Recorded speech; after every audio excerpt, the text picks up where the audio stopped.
All right. So, question for this week. What is one experience you do not want to relive? Could be recent, could be in the past, in a backstory, whatever floats your boat. Swimming in I'll lava. answer for Fergus. Speaking of floating in boats, losing a valued member of our team to the watery void. I would like to avoid doing that again. I was going to say the one we're currently experiencing of being on the water. Because See, swimming in lava. I would like to avoid any roads that have the word madness in their title. Okay, so that.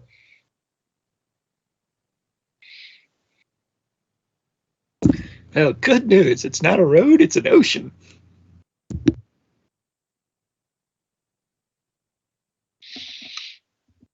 All right, so what was the official answer from Taskell? Same thing. Losing throw him over the side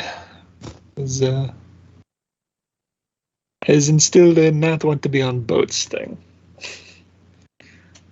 And we're currently on a boat. I mean, how many more thrums could you lose to the ocean? You only had one.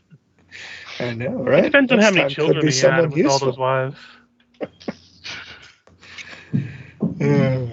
Listen, it's called exposure therapy. If we just keep throwing thrums overboard, you'll eventually become numb to it.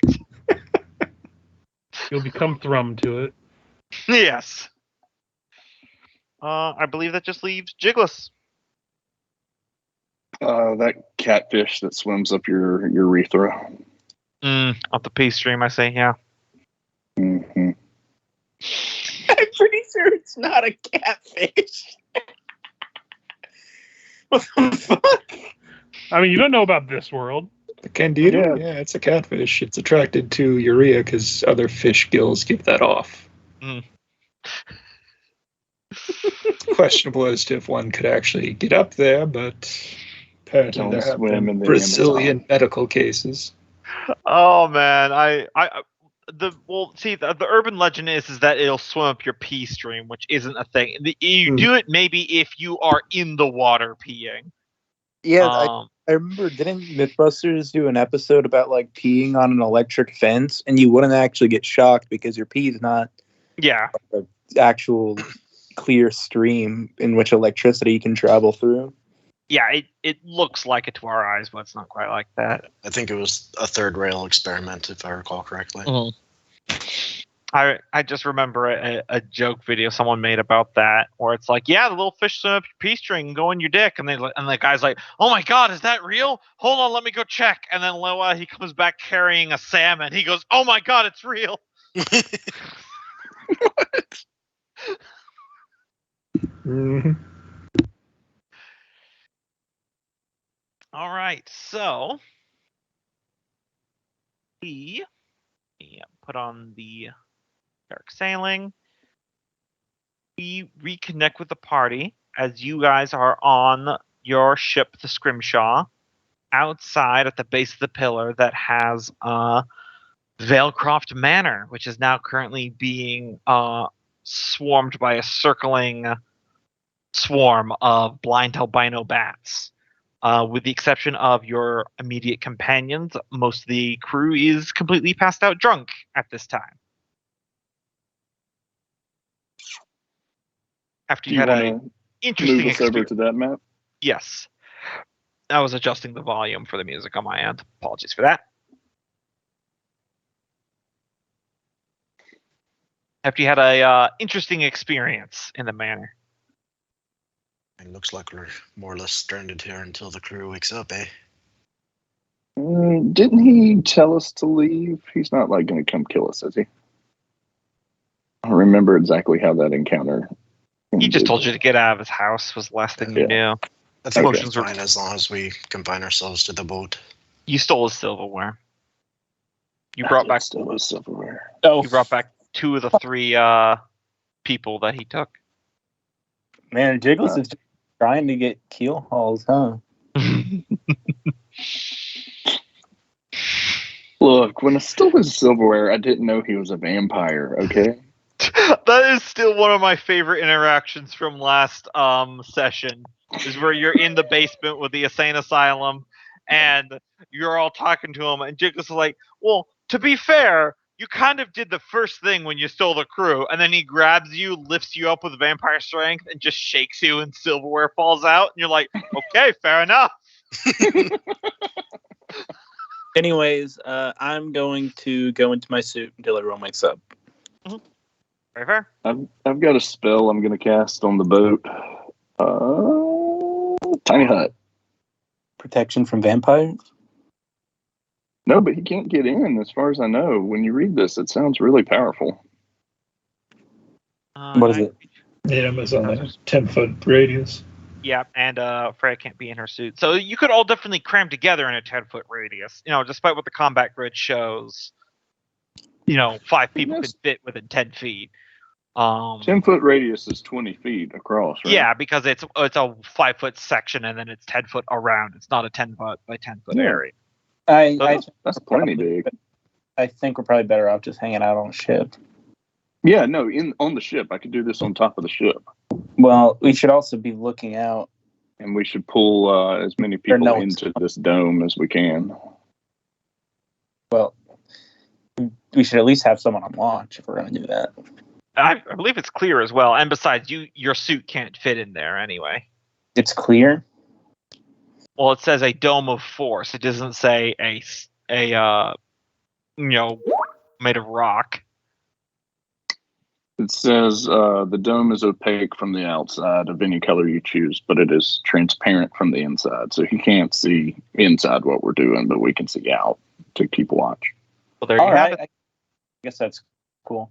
The only thing is I can't be in my suit. Yeah. No, I would be fine with it, except for the fact that it only explicitly says medium or smaller creatures. So that's pretty definitive.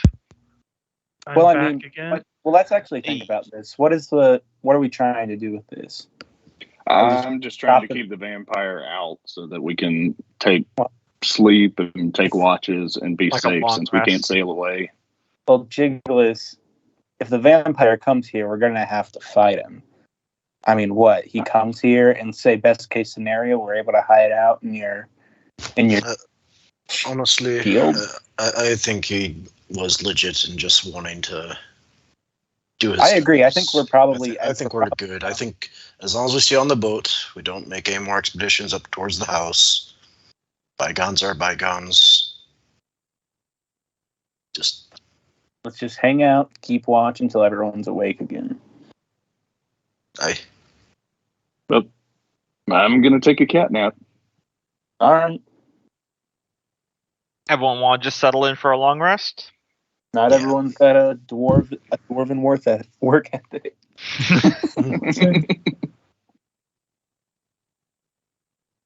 Yeah, Nolgrim will go for a long rest. Okay. I missed a lot of it because I had a phone call at the worst possible time, so I'll just go along with whatever else everyone else is doing. They basically just created a magic dome of force and are deciding to take a nap. That's all you missed. Okay. We're taking a long rest until everyone wakes up again. The hours go by. The miniature cyclone of bats around the manor does not seem to subside, but as far as you are aware, nothing else has gone wrong or has happened. The crew is beginning to stir to consciousness after about 8 hours, which is your long rest. Anyone keeping track of provisions, this will be count as another day on the sea. It's in the bag of holding on the top if anyone wants to change that.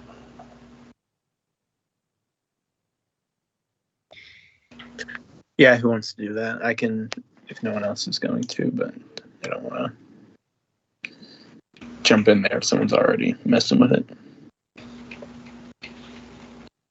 All right, which hand is it? Bag of holding, I think Richard said. It's like on the very top, listing under like provisions. There should be like 40 something, maybe 39 or something like that.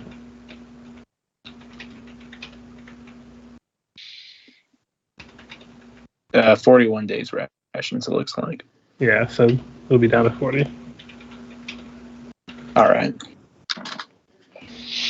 So the crew is beginning to stir, hungover, but very much alive. Ignis comes and knocks on your little dome of force that you've put in the center of the deck. I will permit her to enter.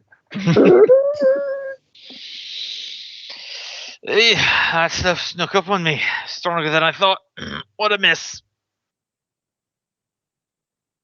Yeah, some mistakes were made, but at least we can move along. Alright, is that all the context I'm going to be getting? Or?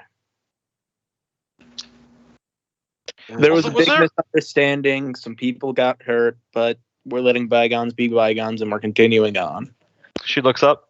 Is there always that many bats there before? No. No, I think the vampire summoned them. What? Which is why we're leaving, people. Get to work.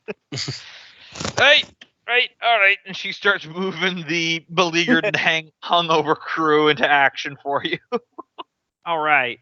So you can, of course, move on. There's 2 ways out of this section. This place did have a dead kraken as well. In case you forgot. Yep. I did actually have something I wanted to do. I just kind of got distracted by the nonsense that's going on my end. Yep.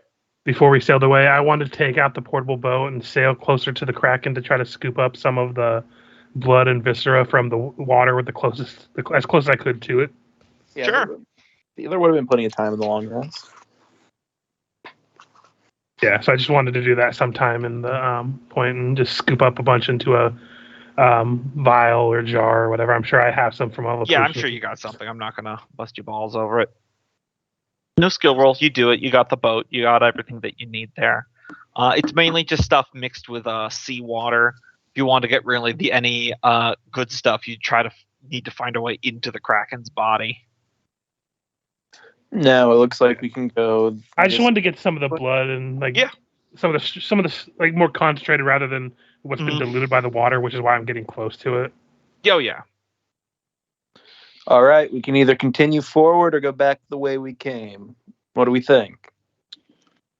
From what I know, does that look like it might go to the Amber Sea? Either the Amber Sea or the very edge of the Sea of Black Glass.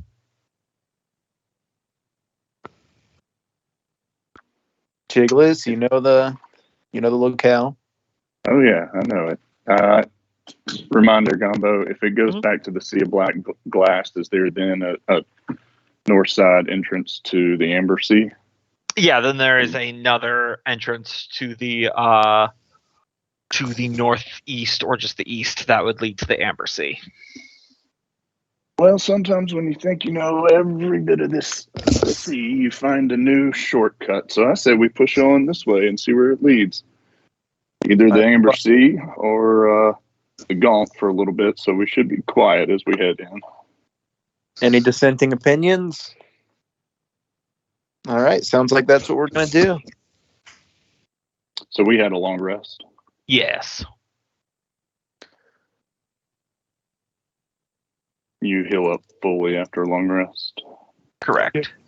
And everyone would start with an additional hit points equal to, I think, 12 at this level because of my Inspiring Leader feat. You said 12 more? Yes. It's my charisma plus our level. I think my charisma is 3, and I think our level is 9, isn't it? Mm-hmm. Yeah. All right, so where does this spit us out into? And you are doing with running lights still? I believe so. Yes, we are. Get back into using all my little tables here. Sorry, I've been muted. We don't want running lights if we might be going into the Gaunt Sea, correct? The Gaunt Sea running lights will be fine. Okay, it's that sound. doesn't. It's sound. Okay. Yeah, running lights in general do attract more predators everywhere in the Sunless Sea. But the Gaunt Sea is not explicitly more dangerous with running lights. Okay. But there's no reason for us to be reckless when we're going into a place we don't know. Mm-hmm. Yeah. I was just making sure it wouldn't attract the killer birds from the ceiling. Yeah. Good thinking. That's just the sound. So be very quiet. Where to next? All right. Is there an opening up here? All right. Oh, we're through that first opening. Okay, can I do a knowledge to tell if we're in the amber or the gaunt sea? Yeah, you can give me a survival, and I'll have Ignis do a navigation check as well, separately. It's difficult to determine at this time. Okay. If you see a drifting cloud of amber mist, let me know. That means we're on the Sea of Amber Mist, and those clouds kill everything and eat everything that go into them. So just keep a lookout.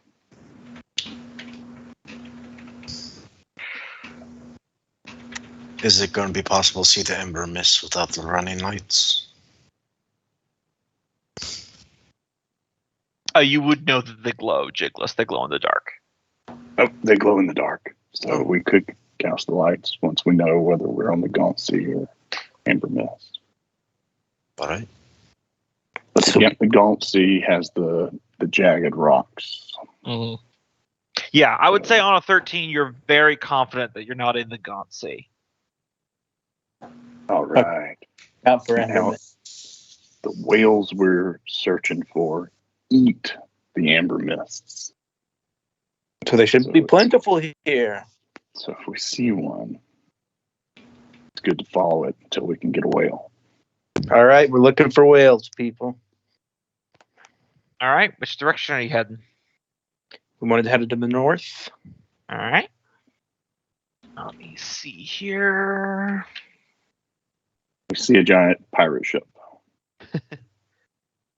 You would like that, wouldn't you? My God, I want the biggest ship on the sea. I feel like we can probably give Freya like 3 or 4 more levels, and we'll have that with her mech suit. You're not wrong. Oh yeah, I'm working on an 8 bow.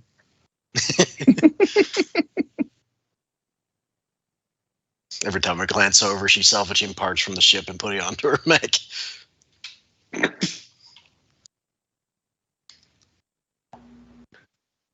They're just the spare parts. If we don't break anything, we don't need them.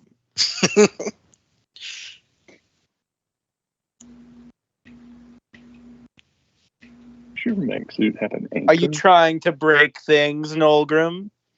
Of course not.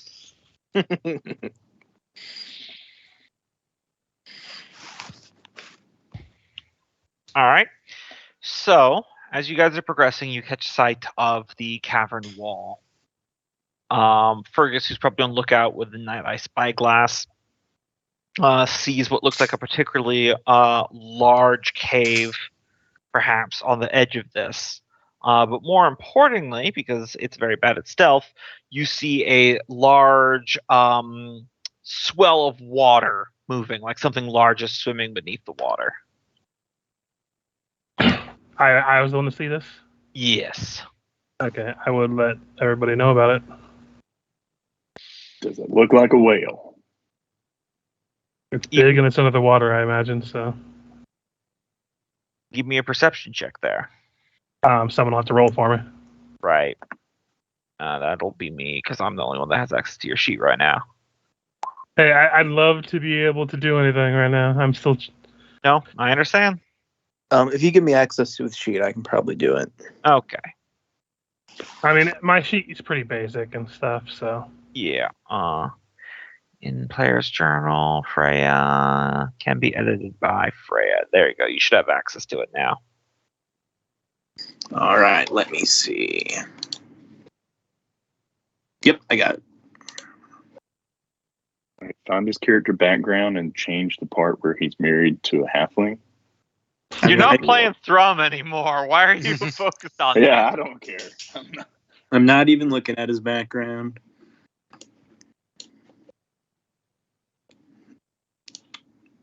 Honestly, he'll probably roll better than I will. Congratulations. All right. Do I still need to roll the perception, or did you already do that, Gumbo? No, I have not done that. Okay. Perception. And you can also, if it's 15 or under, go ahead and add a D8 to it, because I can use my feature to add that. So. All right. So add 21. Yep. 21. All right. Fergus, looking out, it's too small to be a bitter whale, and it's on a direct beeline course from you.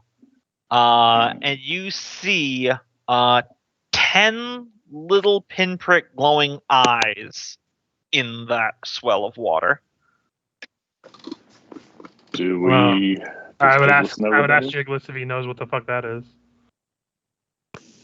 Jigless, in all likelihood, that's a Hydra. In all likelihood, that's a Hydra. So I'm already getting into my suit. Good idea.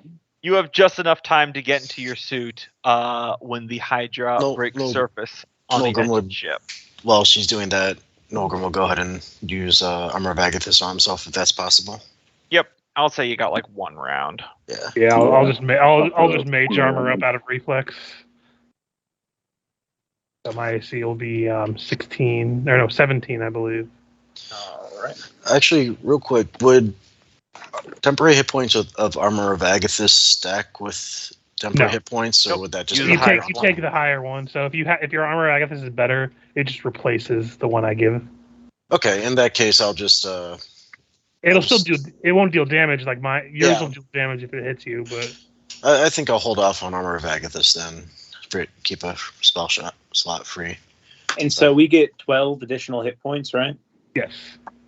And does that go on my mech or just my person? It goes on your person. That's your person, because your mech is technically a vehicle. I was just making sure.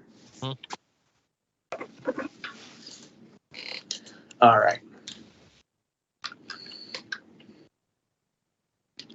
All right. Anybody remember what the green dot's for? Oh no, this is from an old combat map. You were polymorphed at the time. Oh, okay. I had to just reset it. And Fergus. You're probably going first, Fergus. Joy of joys. You rolled a 22. All right. See, I told you you'd roll better than I would. Fergus is up first. And we don't have a good sight of it right now? It just reached on the edge of the ship. Yeah, we have a good sight of it. You're about 20 feet away from it. Okay, so I'm going to sacrifice my bonus and movement if it's within reach. Yeah. And that way it allows my first shot to be at advantage. Mm-hmm. And if it hits, it'll add my sneak attack as well. Yeah, you're 20 feet away from it. Yeah, so Michael, you can roll the first attack at advantage when it brings it up. And make sure to tack on the... And this is the melee attack, right? Is it against me? No. I'm wanting to know if I need to move your token or not. No, I'm sacrificing. I can't move. Or right, because you're shooting. Yeah, I'm sorry. So it's giving me advantage for like an aim ability. I've got a load of character sheets as it is. I apologize. What weapon are you using? His bow. Yeah, his And is it a normal roll or at advantage? Advantage. At advantage. No, so oops. I rolled it normally, but I'll just roll it twice. 23. That will hit. All right. 14 piercing damage. Yep, takes full pop. Mm-hmm.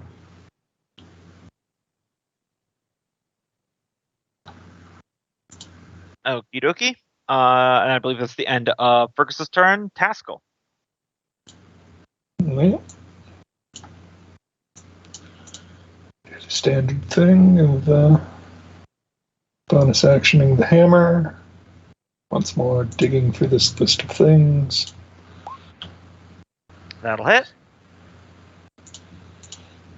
Mm-hmm.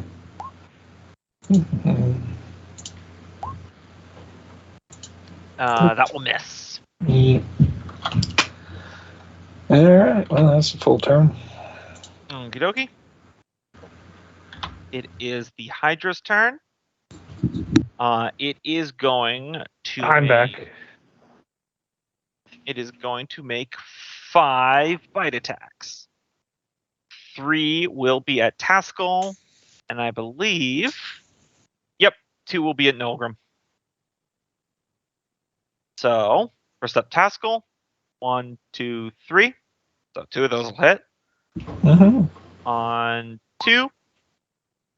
And 2 attacks on Nolgrim. 1, 2. Both of those will hit. Just a flurry of biting, gnashing heads.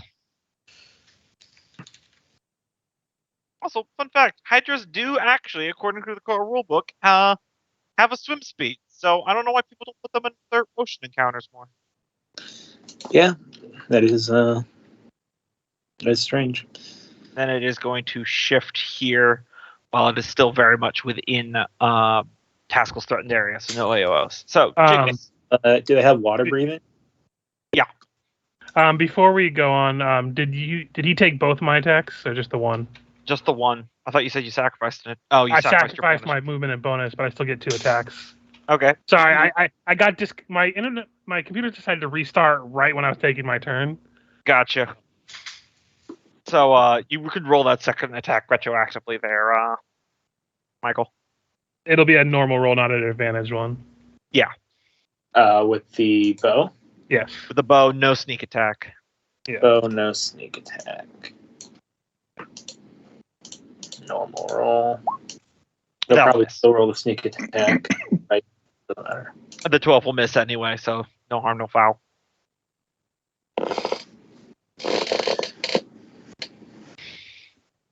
All right, Jiggles. All right, going to use bonus action to put a hex on Hydra and push the button, but nothing's happening. There we go. And then I can cast a cantrip, correct? What save are you hindering? I'm going to hinder... Can you do will? Will? In 5th edition? Oh. Wisdom? Actually, wisdom or strength. I guess it depends on if we're wanting to avoid him grappling us and whatnot. Yeah, I was going to do strength. Okay. All right. So disadvantage on strength saves. Good now. And then chill touch. Their range casting. You to do the attack, it's actually a weapon. Yeah, there you go. There we go. That'll hit.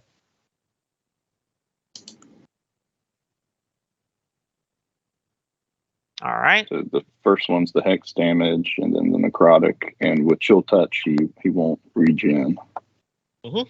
If he has regeneration. He does not.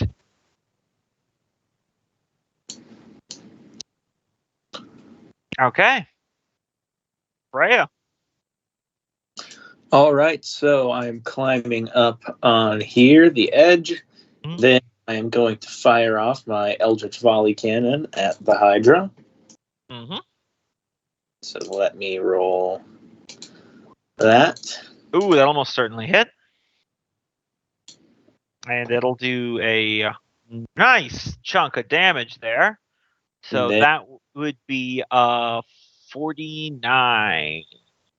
And then I am going to go ahead and jump in the water. And continue moving that. All right. So you guys see Freya turn around on the edge of the ship, fire the cannon, and the pure bolt of force just fully obliterates 2 of the Hydra's heads. Nice. Now, before Nolgrim's turn,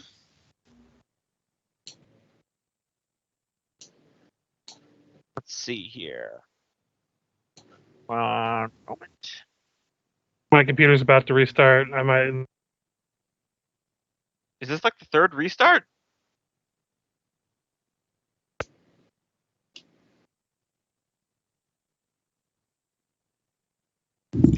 So it would seem. Yep. All right. So we are about to get 3 bite attacks at advantage on Freya from. Let me.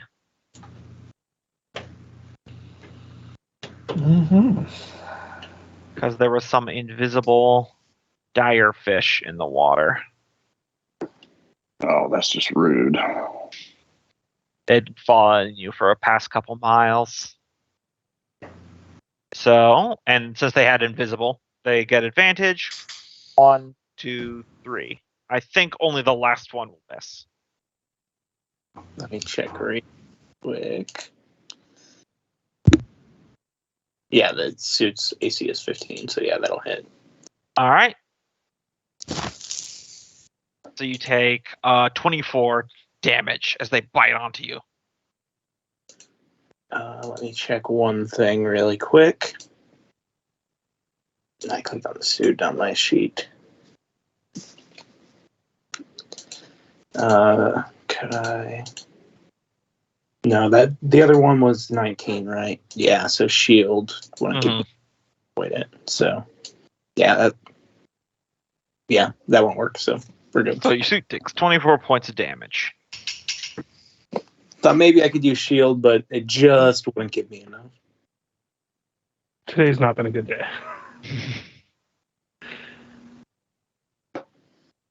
So minus 24. All right. All right. Now it is Nilgrim's turn. Are they visible now? They are still invisible, but they're not unseen. So, like, you can attack them, but it'll just be at disadvantage. Okay. I'll go ahead and move here, here, and here. And then I'll hit him with, target him with my grudge. And then hit him with a volley of Eldritch Blast. Push him 10 feet each time. He's not grabbing Taskell, right? Or anybody else? Okay. No grab. Just making sure, because, yeah. Because the run did happen. That'll hit. That's 8 damage. And a push. And then second one. 10 feet back, you said? Yeah. And the next one will do 11 points of damage. Does that provoke from Taskell? No. Otherwise, that would be incredibly That'd broken. be cheesy. Yeah. And the rest of the move, I will make my way to this dealie. The ballista? Gotcha. Yep. Now it is Fergus's turn. I do not know what's going on because I've had a reset after reset. So. Okay, Michael, what does Fergus do? All right. I don't know too much about Fergus, so I can kind of describe. He's 35 feet away from you. Yeah, he's 45 feet away from you. Is it still the Hydra? Yep. They probably can't see them. Yeah, it's still the Hydra. For us, it's still the Hydra. Freya has found a bunch of fish to play with. Okay. So I guess shoot the Hydra again because I can't really think of anything I could do right now because I'm having a hard time right now. All right, is it 2 attacks or 1? It'll be 2 attacks. Just standard rolls. Just standard? All right. Yeah. 1 and 2. Those will both hit. All right. First one will have sneak attack. Second one will not. All right. So just calculate that first 6 as 26 damage. And then if you could have Fergus move somewhere where the Hydra can't get direct sight out of him and use a bonus action to try to hide with stealth. Do you want to go inside like the cabin? No, like just try to get out of direct sight so he's not. Yeah, there's nowhere on the deck of the ship. Then just try to maintain distance then. Maybe he could hear behind this area. It's not hide, but he can do that to get distance if he'd like. Yeah, just somewhere a little bit enough away from it where it's not going to be able to close without having to go through other people. But Fergus's arrows do annihilate another head. So it's now down 3 of its 5 heads. And it is Taskell's turn. Mm-hmm. Yeah, since it's still right next to the spiritual weapon, might as well do that first. That'll miss. 13. Yeah.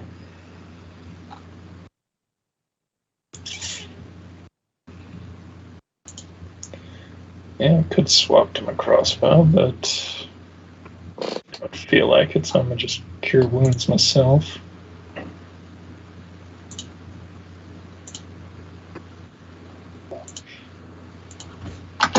All right.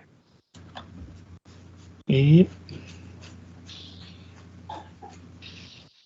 So it is now the Hydra's turn. Let me double check something.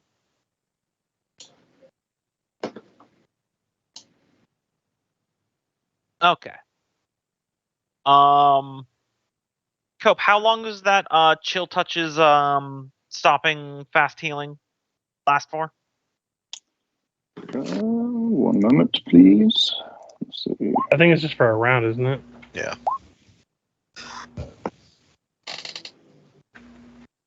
Can't regain hit points until the start of your next turn. Okay, good to know. So it would not be able to regen right now. Gotcha. So it doesn't regain any hit points as the heads fall off, the 3 heads that were mashed, and 2 more heads grow out of those stumps. Normally it would gain 10 hit points per additional head, but you explicitly stopped it from gaining hit points. But I'm gonna rule it still regrows those heads. Works for me.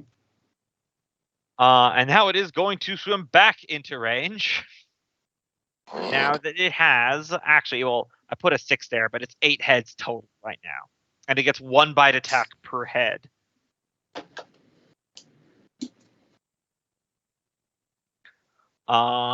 So it didn't like what Nulgrim did last time. So it is going to do 6 bite attacks on Nulgrim and 2 on Taskell. So here comes the 6 on Nulgrim. 1, 2, 3, 5, 6. What's the actual fuck? What's happening? Yay! I rolled You did 6 roll attacks above total. Roll above, Yeah, like, 8. crossbow.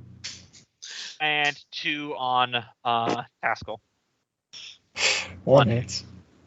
Fucking rolls, man. Well, at least my computer's telling me.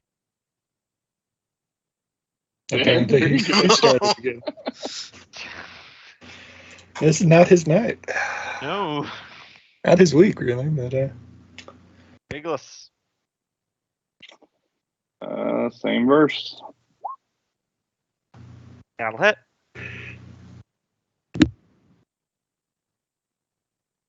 Alright, that'll be 15. I feel like keeping him from regenerating is important. Yeah, because every time it loses a head on its next turn, it grows 2 heads, and it gains 10 hit points for each head it regrows. So it would have gained 60 hit points back last time. Because Wow. hydras are fun.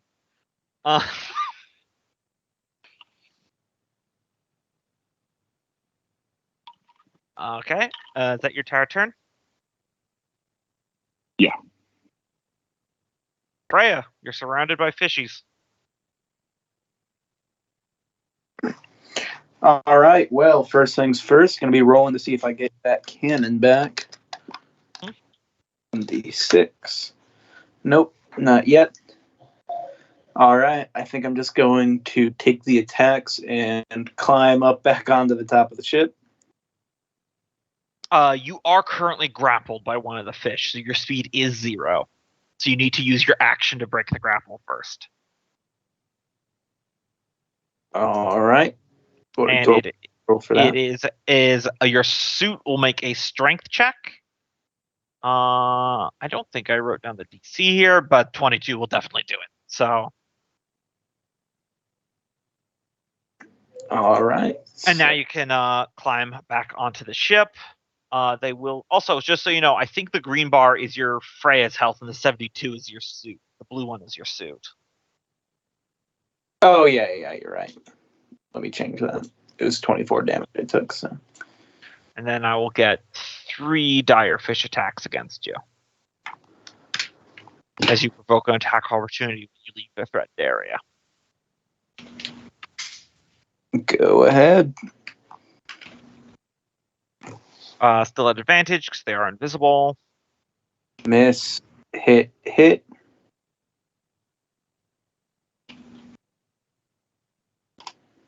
All right.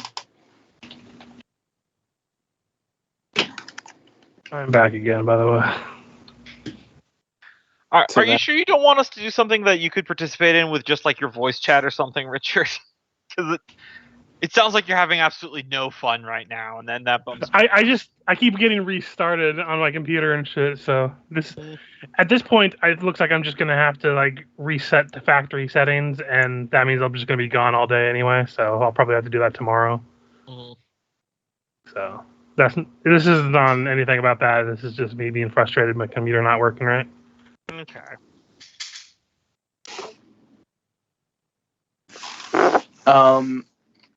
And then that was my action, so I can't do anything.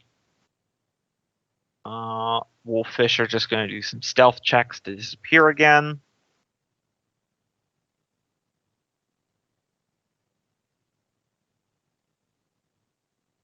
Nolgrim. What sort of action is it to fire this ballista? It's an action. If you look at the handout I gave you for your one bow ship, it has the damage of the ballista. 3d10. And you just use your ranged attack modifier as normal. Okay. If you're proficient in martial, which you are, you will be proficient in the ballista. No need to overcomplicate this. All right, perfect. Would it be disadvantage firing into? Yeah, it's right on top of you. Okay. Yeah, we'll go for it. Just dexterity with proficiency bonus. Not seeing an easy way to add that into an attack. You just type it out old school. Okay. It's just in the Roll20 chat. It's the easiest, honestly.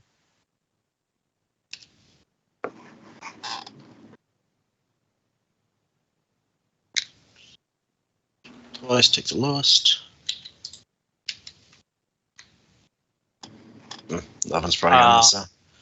11 will miss. So the crew will reload it on an initiative count of 20 for you, but you can't multi-attack with it. You probably don't have multi-attack, but no, I don't. That's what the role the crew is doing. They're not just standing here doing nothing. You know? Right. And I think that's about it. Mm-hmm. Yep, that's it. All right. So Fergus, you're still very much far away from the Hydra. You're crouched down behind a banister. Okay. Distance. Yeah, I mean, if it's still up, I'll just keep firing at it. It's kind of what I do. So. All right. Actually, can I spend my bonus action to cast Spirit Shroud? Sure. All right.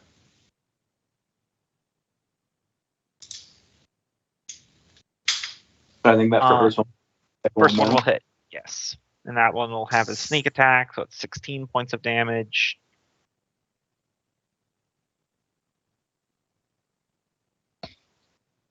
All right, still up, but it is now Taskel's turn. Mm-hmm. Bonus action, move the hammer in.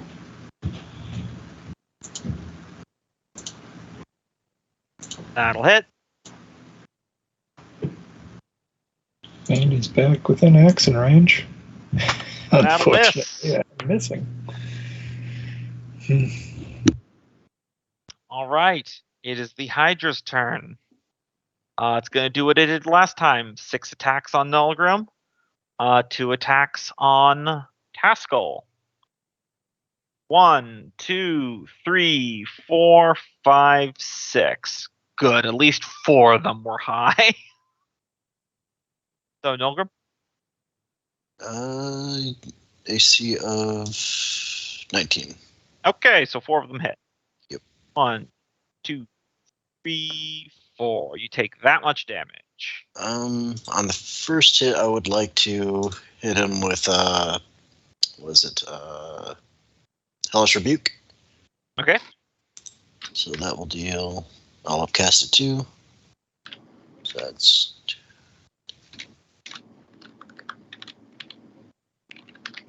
7d10.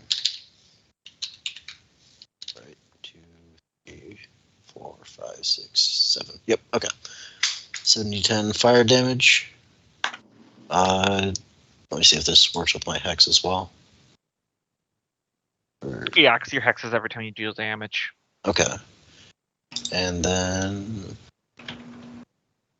Yeah, so... You know what, I'll just save you the calculation. He's got 3 hit points. You kill him.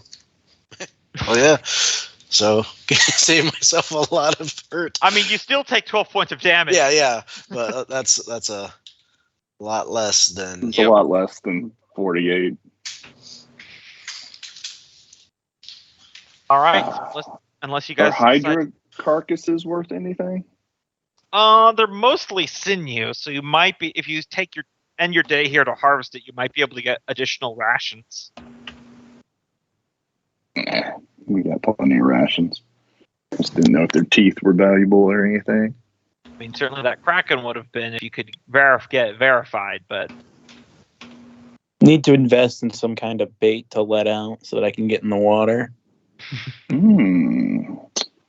So what I just heard was that Kraken was very valuable. Well, it's basically a one-of-a-kind mythical creature. It's like finding Bigfoot's bones, or just a living Bigfoot. You know how it is. It's true. So we come back with Bigfoot. Yes. To harvest the Kraken. That is the takeaway, is that you need to find Bigfoot. This is what the campaign is about now. I'm actually going to take a quick bio real quick, so hold on, I'll be right back. I'm on that too. And I am hitting mute. I'm back. Hey. Yo. You sound like the Fonz when you do that. Hey. That's what I was trying to do. Hey. Hey. Hey. I can't do it.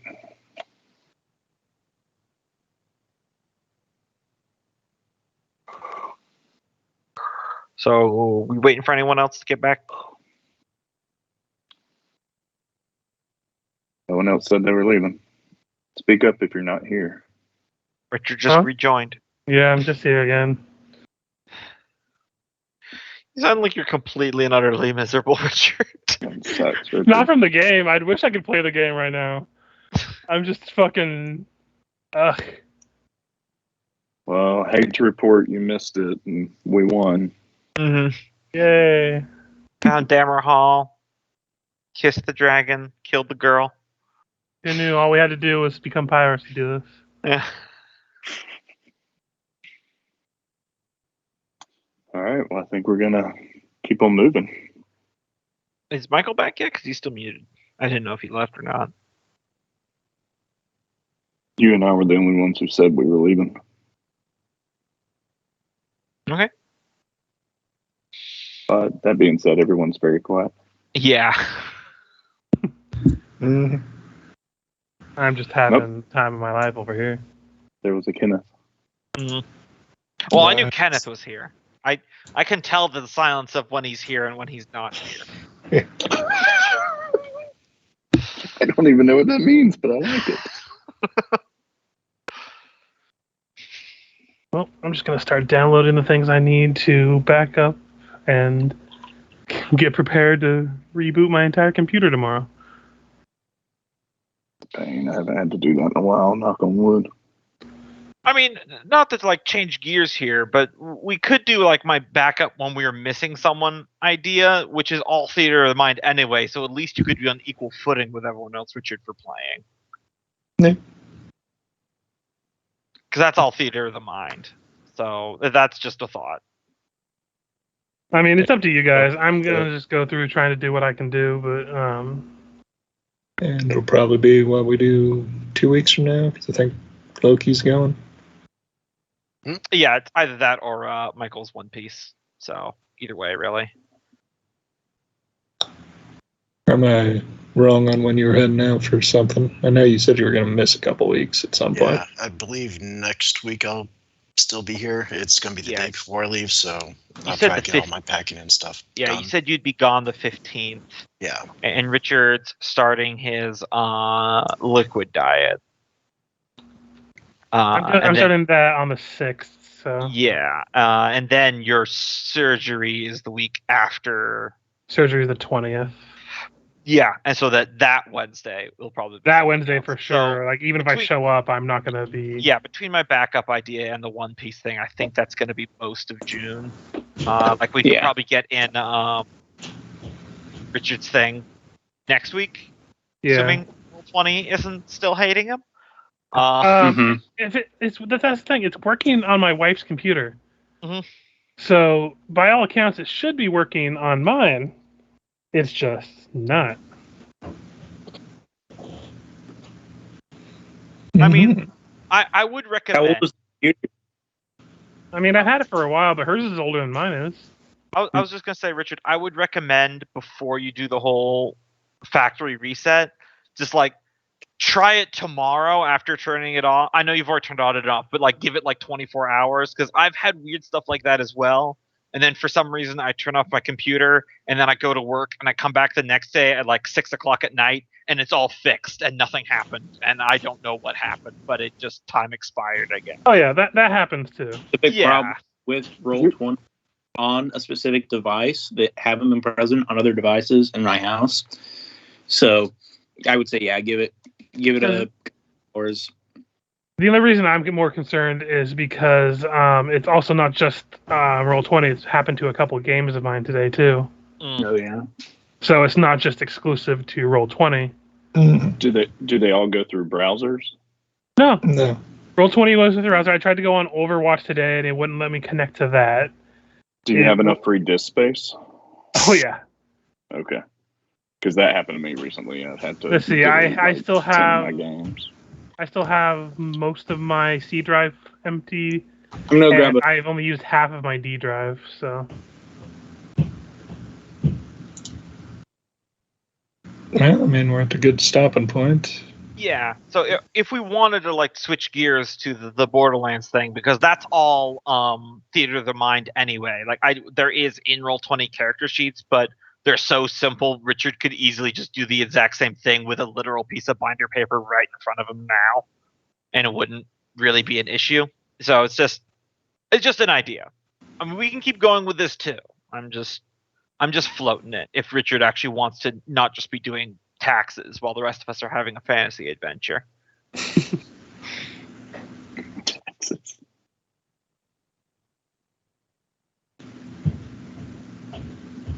Retro? I'm fine with whatever you guys want to do. I don't want to. Damn it! Someone take a definite opinion. Yeah, let's do the other thing. Stop being so fucking affable. I don't want to hear this from Mr. I wish I was Canadian. Oh, you go first. No, you go. No. You see, I wanted to move to Canada, so that way my bare minimum of American brashness would let me take over the world.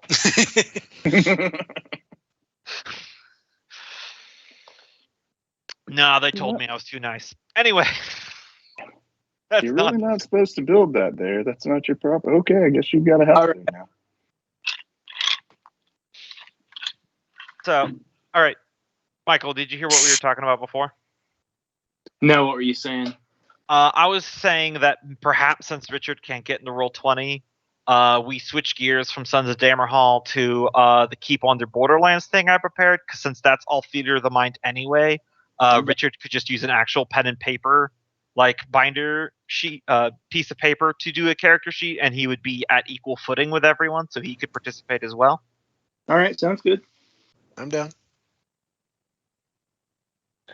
All right. So I wasn't going to ask a question this week because last time it was so short. Brief recap of last time. Guys, left where the dead Kraken was. You went 2 hexes out. You fought a Hydra. You killed it. Curtain is drawn. End of session. So I will put back on the music. You guys should be on the overworld map still. We see a picture of a Hydra, so that means this is Hydra territory. Yep. And that little blue dot I put on your little token was to remind me how many more hexes you have left to move. Okay. And it's not our ship is flying 20 feet in the air? Okay. Are you sure? And that's what I was thinking. Mm-hmm. That's clearly what it meant. Maybe later. Dwarven engineering, you know. What do you mean? Maybe next level.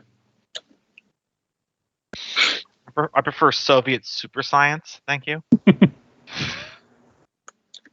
I prefer gnomish technobabble. Mm-hmm. So you guys got a dead Hydra off your port side. All right, let's harvest this thing for whatever. Yeah, is there anything harvestable that doesn't spoil? Because it's mainly just the meat, as it is mainly a big snake beast. Its skeletal structure is not substantial. So yeah, I imagine this boat has a net or something to haul in. Do hydras have venom? This one does not seem to. No. Okay. I'll save you the survivor roll. It does not. All right. Yeah, we were not fancy teeth or claws or anything. Yeah, you can pluck out some teeth, but it doesn't mean that they necessarily have market value. Good mementos. You can pluck out some teeth, but 2 more will grow in its place. By the time we're done, it's just a giant wad of teeth.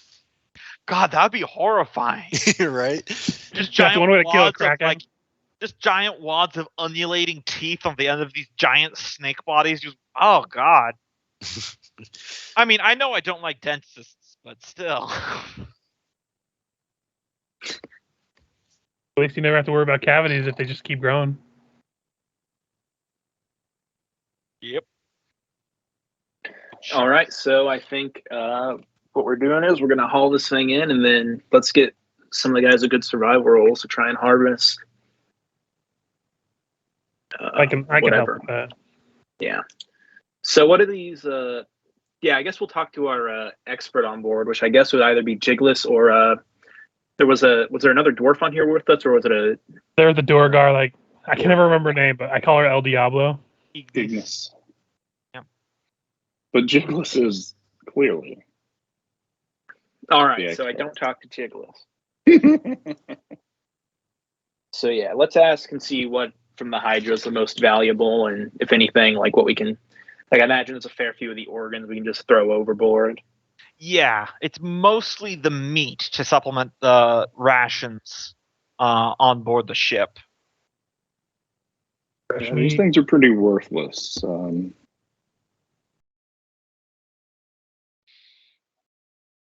Yeah, everything I do, Jigless does just as well as me. That's somehow more frustrating than being inferior. I'm here to replace him. Somehow he ends up on the throne. You see, if I die, he just has to get a permanent disguise self, and he takes the throne. Someone pulls out a handgun, but which one's the real one? Doesn't matter. They're both basically elves. That would totally be Freya with a laser cannon. Yep. There's an SNL. You gotta ask him a question. Only Fergus would know. There was an SNL sketch that made that joke, except the 2 people standing next to each other looked nothing alike, and one person pulls out a handgun. But which one do I shoot? And one of them, why is anyone getting shot in this? Actually, I know how we would solve it. We'd go, we need to ask him one question that only Fergus would know the answer to, and then I would point my laser gun at Jigless, and I would say, what was the first enemy we killed when we got here? Oh, man. Or you could do what... He says spiders. If he doesn't say spiders, he dies. To be fair, Nolgrim probably would have forgot that. Like, oh, God. Remember that Imperial Guardsman I played in your Warhammer game, Michael? You could always use his solution. Just kill them both. That way you know you get the right one. Yeah, for sure. Oh, wait. This guy's a monarch or whatever. All right. I guess he could still live. Hold the gun. Well, the thing is, if they shapeshift back after you kill them, you just revive the one that was the one that didn't transform back. Or you seize the throne for yourself. All right. Well, it looks like most of what we're going to get from this thing is food, which we should probably just keep aboard the ship. Yeah. So we should probably go hunting out here looking for something else as well. So should we roll to try to harvest as much as we can from this thing? Already got a 15, so... Can I assist or do it as well? No, 15's enough. Okay. You've barely touched your salted snake. All right. So we'll call that say 11 days of rations for the crew. It will probably spoil after about a week, so you'll need to go through it quickly. Double rations for everyone. Yeah, I was gonna say if it's gonna spoil in 7 days, I'll just put down 7 days worth of rations, and we'll just say we have a couple of days of extra food. Yep, totally fine. I'm just being accurate, just in case you come up with some creative way to keep it. We just pig out the first couple days, or snake out. Chum certain areas behind us that way. Man, we really need a bag of colding just to refrigerate all this food. Wow, that was all fantastic. Right. So the extra rations is good and all, but we need to bring in something that's going to make us some money. Yep, let's go whale hunting. Are we keep going north then? Or? Yep. Bitter whales. How many days rations do we have? We have like almost 50 days worth. Oh yeah, I'd like to head this way just to get a better map of escape routes. Should we need it to head back that way? That sounds like loser talk. Yeah, it should be worth pointing out that I should be worth pointing out. I gave Cope a very generalized map because knowing exact things in the Sunless Sea is hard. So it's not like I gave him a photocopy of what I'm looking at. So yeah, I've just got names in circles. Yeah. Would Nolgrim be able to be charting a map as we travel? That's basically why I've been revealing it to you as we go. I mean, even though that logically open sea is like, what the fuck are you gonna do here, man? Yeah. So I'm being as nice to you as I can. Yeah, I think it's as much to potentially create an item that's worth selling. Mm-hmm. Oh, he wants to create a map that he can sell when we get back to shore. Mm-hmm. In theory, as an option. That's a good idea. That's a really good idea. Although you should keep one map and try to make a master copy. Yeah, that's the plan. Okay, now we're going to invent the printing press. I like this. Let's map out all of the Sunless Sea. What was it y'all guys wanted to do? Fine. I don't remember anymore. That was like campaigns ago. And we really just evolving into an entirely different campaign. What do you mean slowly? This happened as soon as we got abducted from the fucking pirate guy. You're the one who sent us into an ocean underground, Gombo. I'm not complaining. You guys are the ones in charge. You're making your own big boy decisions. Gombo, the campaign did. Pirates are my third favorite genre, right behind cowboys and D&D fantasy. So, man, how have we not done a Western setting up? I freaking love Westerns, shit. I have one planned out for us eventually, but we have so many other things I have planned, so it's going to be a while. I mean, my one game was kind of in the same vein as being Western, though it kept yours is like a fantasy Western kind of style. Was that the train game? That was the one where Titwolf exploded it. Yeah. So, new idea, we find dolphins, train them to ride them, and we become undersea pirate cowboys. You're the only one that can breathe underwater. Yeah. Anyway, so, Jigless, you know kind of where things are. What direction should we head for Wales? Heading north. All right. We are in the Amber Sea. If anybody sees a pink cloud, make sure it's not coming towards us because it will completely eat you, disintegrate the boat, and we'll all die. But the whales love to eat the pink clouds, so it's kind of like a big game of paper, rock, scissors. And we want to eat the whales. And I agree, Nolgrim, that it's a good idea for you to keep a map, because even if we don't map the whole Sunless Sea, side eyes, jiggling, passive aggressively, we can still probably sell maps for certain parts of it, considering that I don't know how much maps are worth down here, actually. Jiggles? I don't either. Never seen one. Well, there you go. If there are no maps down here. Sunless Sea changes a lot. A lot of the things move, like the amber clouds and the black clouds. Outdated map is still better than every time you change captains. It's like everything's in a different place. This is true. Anyways, an inaccurate map. Well, a kind of accurate map is still better than no map at all. A completely inaccurate map is useless. But all right, which direction are you guys heading? I keep the map up here in my head. Exact hex. This exact hex. All right. I like the idea that the 4 circles or whatever Gombo sent him is actually what's in Jiggly's head when he thinks of the Sunless Sea. I've looked at it so many times now, it's in my head. When you guys are navigating in real life, do you picture Google Maps in your head or just a vague outline of landmarks that are connected via streets? I have a horrible sense of direction in real life, so I don't think of anything. I just use GPS. Jigglis literally has a Venn diagram displaying north, south, east, or west of all the locations. Yep. I'm even worse. My wife says I get on the Golden Road. I only go to the same places, and my muscle memory gets so honed in on that I'll just automatically be going that way because we're going to go get on the interstate, but I'll drive straight to work, even though we were supposed to go visit another town. It's pretty bad. She'll just all of a sudden shout, "This exit!" And I'm like, "Oh, sorry, I was going to church." You just zone out. Yeah, just completely zone out. It's nice. It's an excellent way to ride in a car with a wife and a 6-year-old. Yeah, see, I only get lost when I'm going to someplace new. Once I've been there once, I never get lost again. Yeah. Let's see. All right, take the big elephant in the room. So Jigglis, you with everyone on watch, you need to give me a test because one of those pillars is coming up again. Oh, damn it. It would seem that you're still in the sea of black glass. So that'll be a boat roll. A boat roll, roll the boat. Strength base. Jigglis, this isn't a whale. Okay, but you managed to avoid it. Oh, that's odd.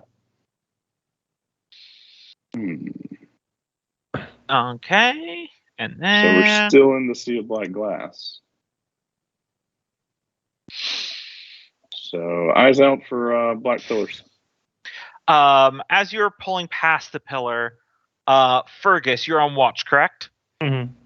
You're turning around and you look just in time to see a large tentacle of some sort come from the pillar, sweep, and try to grab you.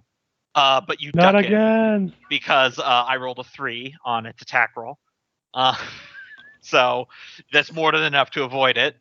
I really scream not again because every time a tentacle comes down, it grabs me. You're on the prow of the ship. Yep. As you guys all see that from a fissure on the side of the pillar, there's just like a whole mess of these long, stretchy, ropey tentacles that are disturbingly dry are coming out and trying to grab the ship and its crew. So, Jigglis, you can give me another watercraft roll. Get away! I keep shutting his sheet. Jigglis. Oh, Okay. Can I re-roll that? Sure. How? I just said it going on the hope that this isn't one of the games where we have re-rolls. He already said, sure, it's okay. He already gave me Traditionally, go. Traditionally, that probably would fail if not for the fact that it was an opposed roll and the tentacles got a natural 1. So, you make your turn even harder from avoiding the pillar, and you give it an extra wide berth, and you manage to go beyond the tentacles' reach, so you don't get the ship grappled, and you don't lose any crew members as you go beyond whatever this thing's reach was, as it withdraws back into its little hole. Nolgrim will make a note of that. Fergus, you gonna put that in your map? Wait, your name's Nolgrim. Yes, and of course I will. This will be in the Yes, let me just chart it in my map too. I open up my journal. Fuck Jigglis. Day 12. Hey, stop writing. There's a monster. we smash cut 500 years from now, and there's a dwarf that opens up Fergus's journal. Apparently, this is the day that he fucked the fish man. Who knew? And it'll be a historian too that goes over the legacy of the the rediscovery of Dammerhall. Nice. Well, long voyages on the sunless sea. I must make fan art of this. They had found a submarine.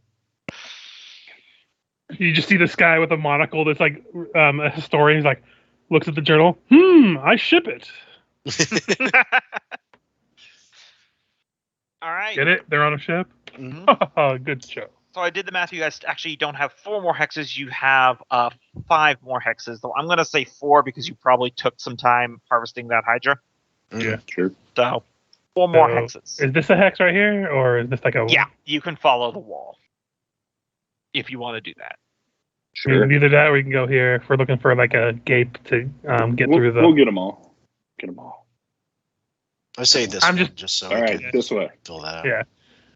The walls have always been not the best thing for us, but yeah.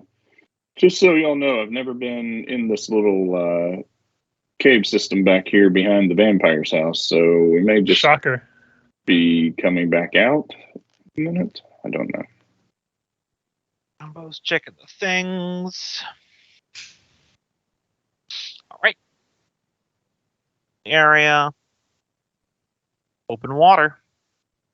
So we can try to see if there's any wall space that might lead us somewhere. Yeah, or let's just complete it down here. And here comes the next set of tentacles. Hey, I'd much rather get caught in those ones up there that were dry. I don't want to run into the slimy one. Mm-hmm. When we saw that tentacle on screen, I thought we had hit another kraken. Man, I was like, well, there goes that. Who knew this vampire had a kraken farm?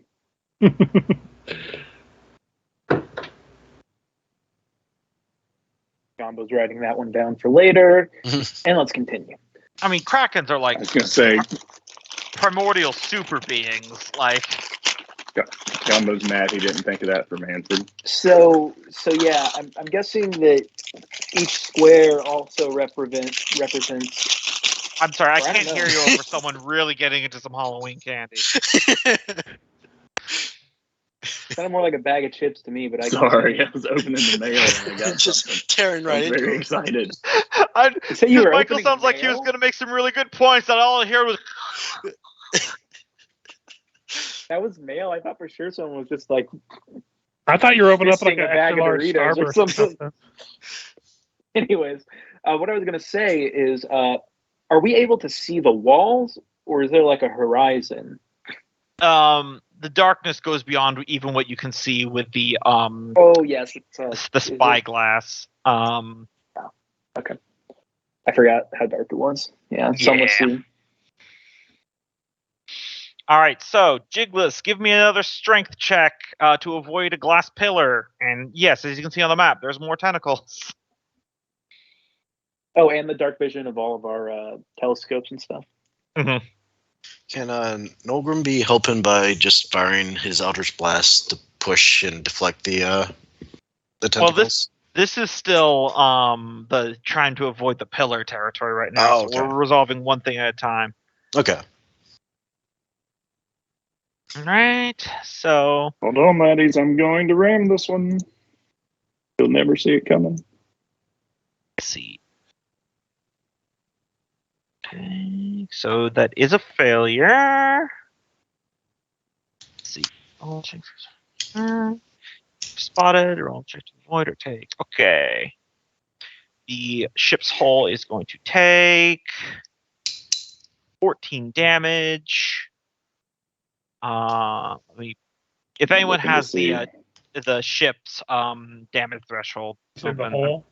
Yeah, the hull. Okay, so it just takes all of it. The damage threshold is 12. All right. We got a good scrape there. I don't know where we're recording the. I've got a little token down here at the bottom. I'm working on. Okay. There's so many stuff to keep track of, so I'll try to help you guys out with that. All right. But then the tentacles come out. These ones are apparently of a different species type because they've got hooks on the end. And they are going to try to grab the ship. Okay. And they are succeeding at that. as these hooks come out and they dig into the deck to hold the ship steady.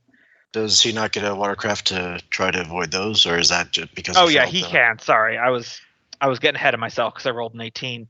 Go ahead and try, Jiggles. Wouldn't Ogrenbill give him advantage by trying to deflect the tentacles? I think 11 is just the key number today. Right. I'll let you give him advantage, so you can roll one more time. 1 1 1 1 1 1 1. 9. Nope. I'm gonna roll over a 4 eventually. Does anyone else know how to drive a boat? So to be fair, the tentacles are actively trying to restrain the ship, which they are succeeding. So everyone give me a strength saving throw. I'll just roll a couple for the crew real quick. Oh, it's a strength saving throw. Hey, natural 20. Yay, natural 20. Yay, all right, so that's a 9, but I will pop a flash of genius and add 5. 5, so that'll be 14. All right. David's 5. Let me double check. It might be 4. It is 5. So yeah. All right. So 14 will be enough, and everyone else did very well. The crew, however, did not, as they got a natural 1, a 7, and a 9. So, wow! 3 people are taken by tentacles. Uh-oh. That was a 3d4, and I got all 1. We just rescued that one from a vampire, damn it. Yeah, the one that got rescued by a vampire and 2 cultists get nabbed. Just pulled into the darkness there. The ship is still bound, so what are you guys going to do to try to get yourself free? Chop those tentacles off. Yeah, that sounds like the best thing to do. Let me see. Let me check my spells really quick. Yeah. Yeah. Spells. Probably don't want to cast Fireball. I think. Let me see what invocations I took. Can I know this is weird, but can I use Hunter's Eye to see if there has any resistances or vulnerabilities? Sure. I'll choose vulnerability since I have to choose one. Vulnerability. Can't really do much else, so. Actually, I'll take it back. Any immunities, if I could. Sorry. Any immunities? It is immune to psychic damage and acid. Gotcha.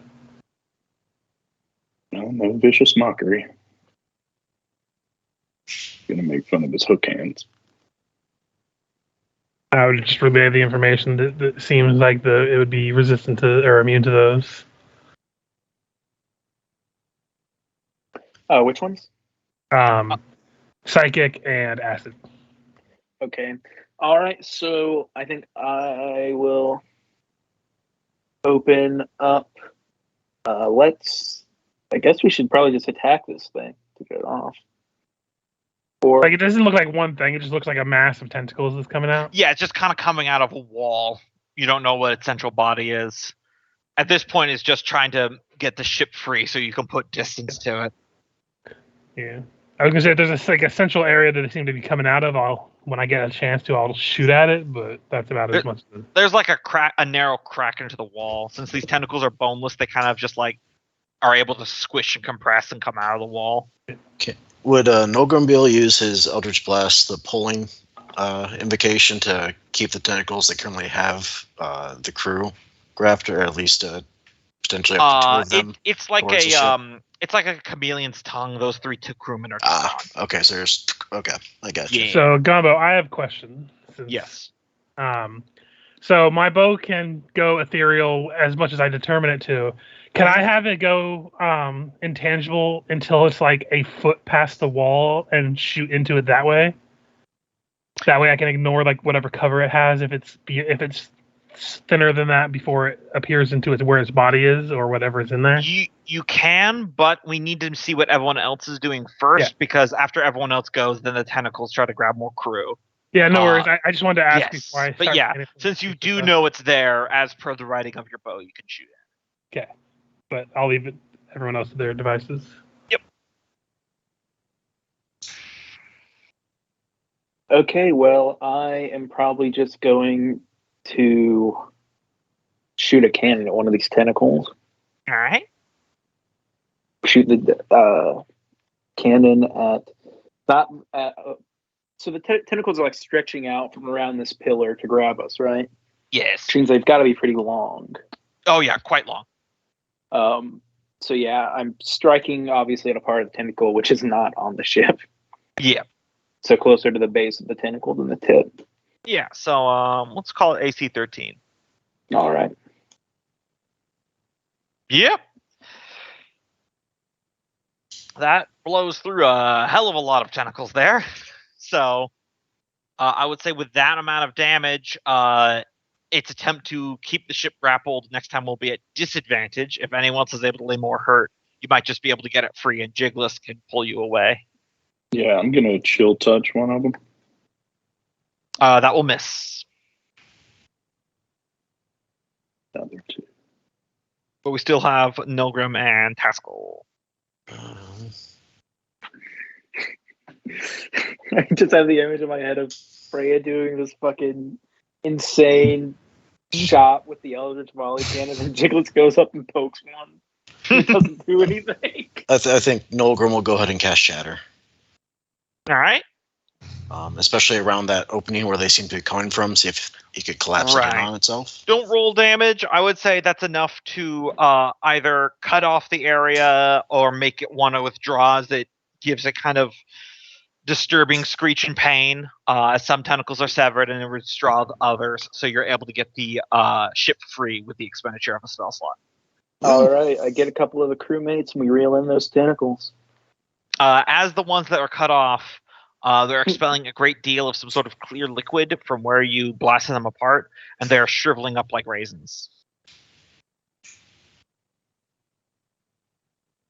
What the fuck? I wouldn't eat that. What is this thing? It's a rare delicacy we have down here. It's called calamari. There are a great many. Jigless would know that there's a great many beasties that exist in the Sunless Sea that kind of all live underneath the umbrella term of best not to think about it. All right. Continue on. Down here we have a name for these wild and crazy creatures. Usually we call them porcas.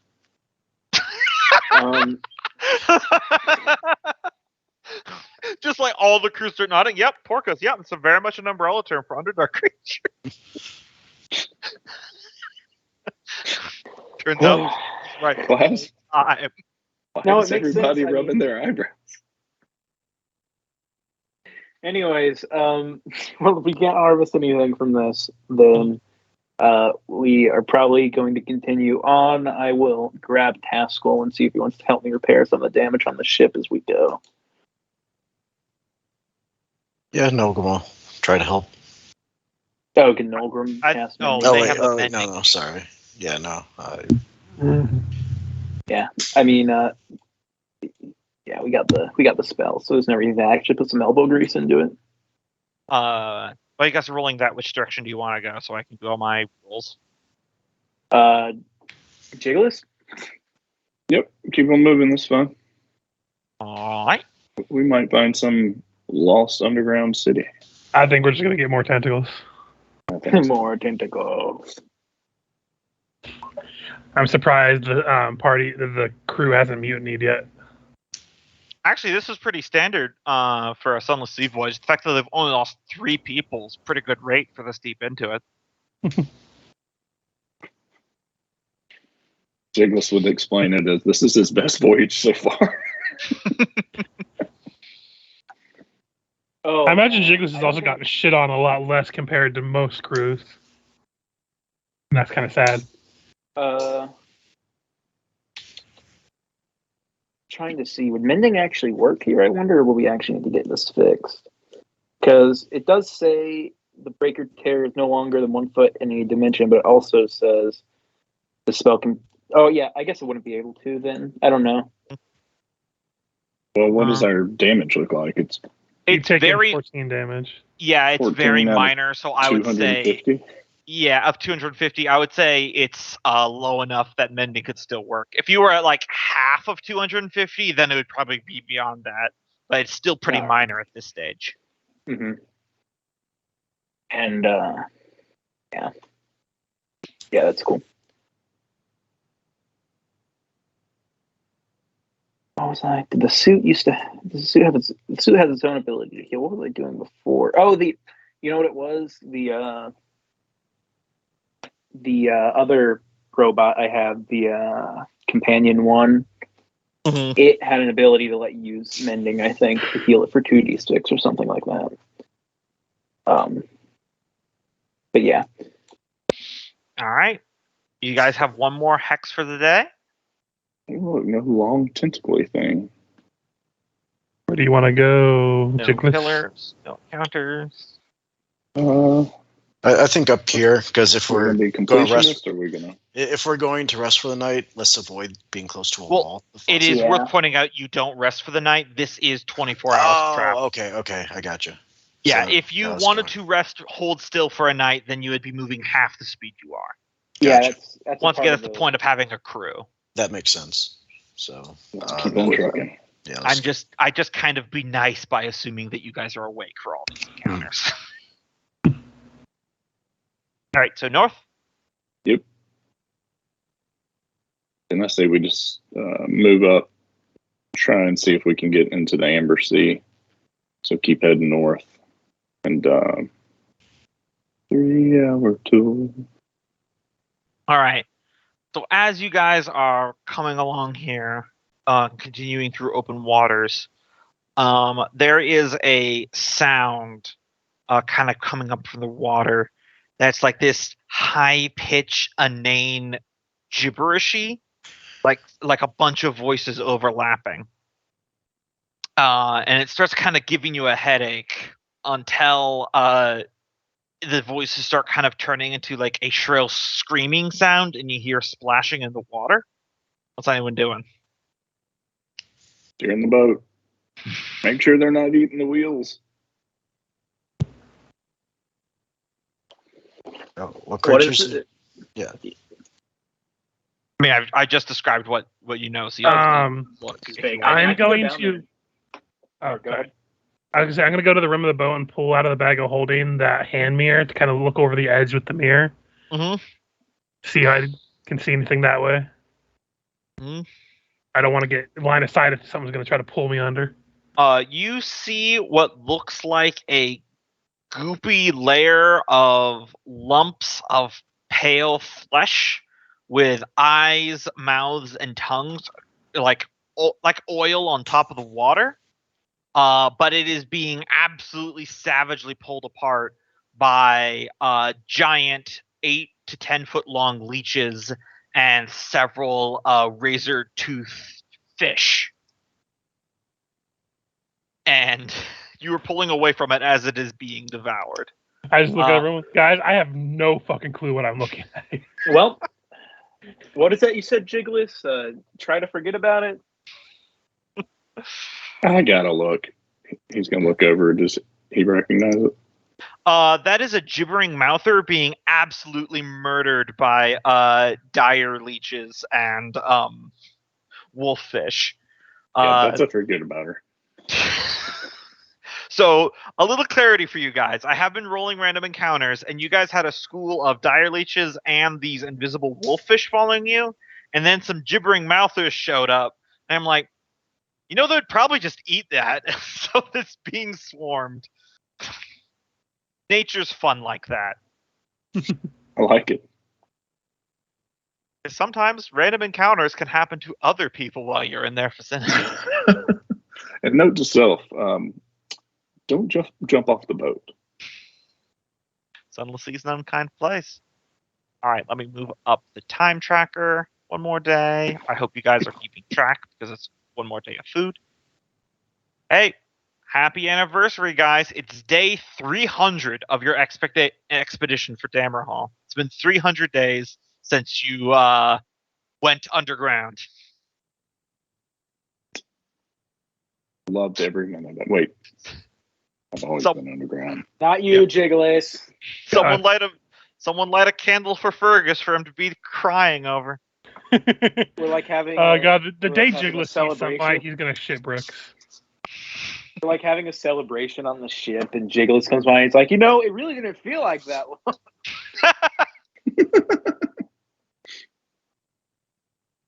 I think at this point Fergus just accepts the fact that he's just gonna be underground forever.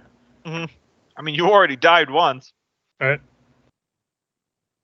right, where to? Now I have Revivify. You're making it to Dammerhall.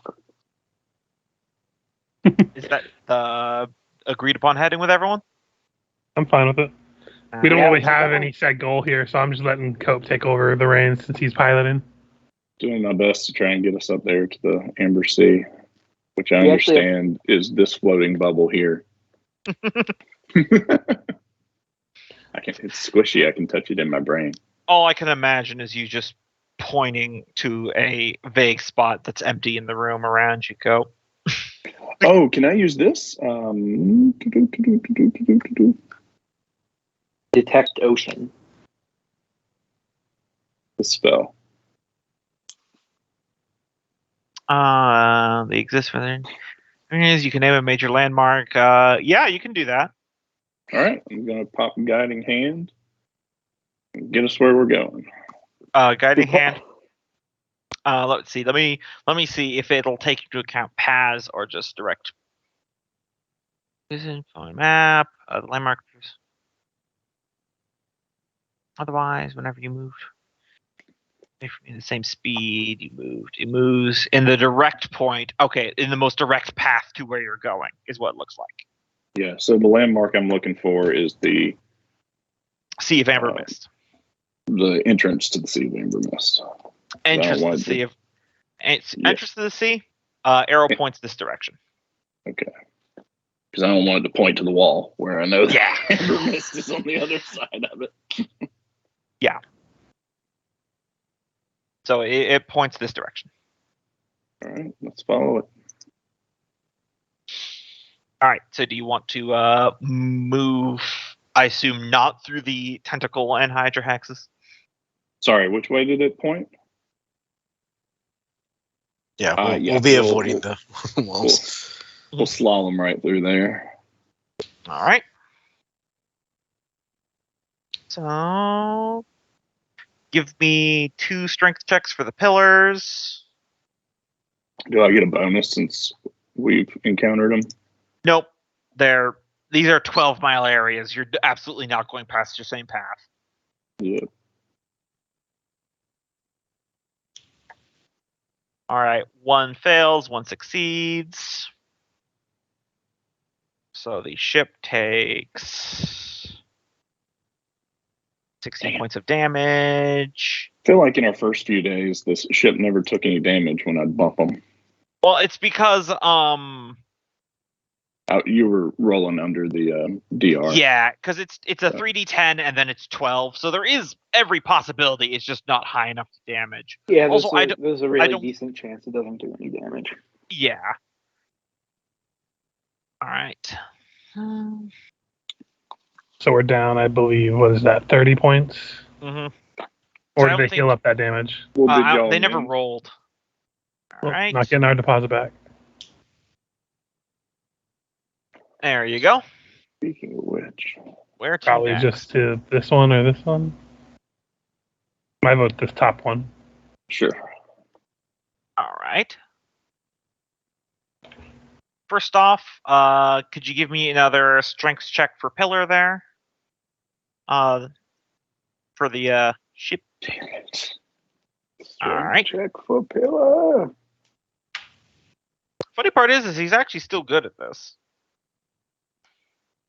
16 again.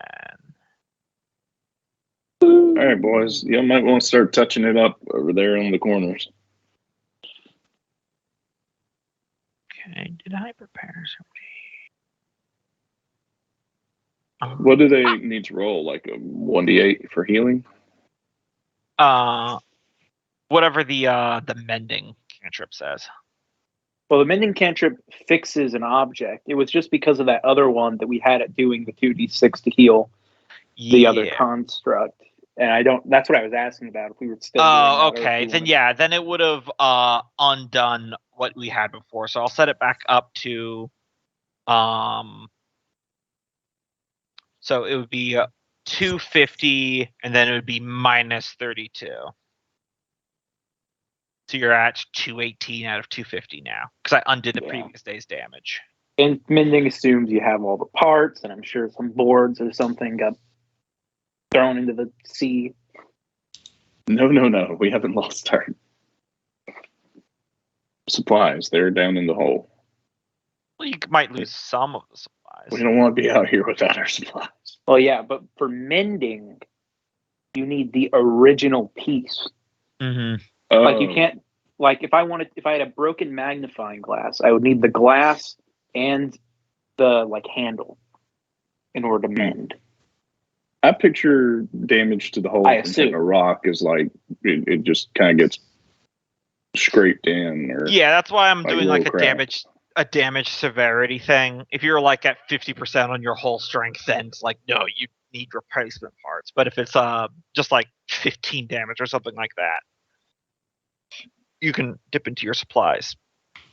I'm reading mending again, and interestingly, it doesn't explicitly say you need all the parts of the object there. Though, as an example, it does say 2 halves of a broken key, and then the rest of I would think a board could crack, and that would hurt your hole. If a part is gone from your hole, we're sinking.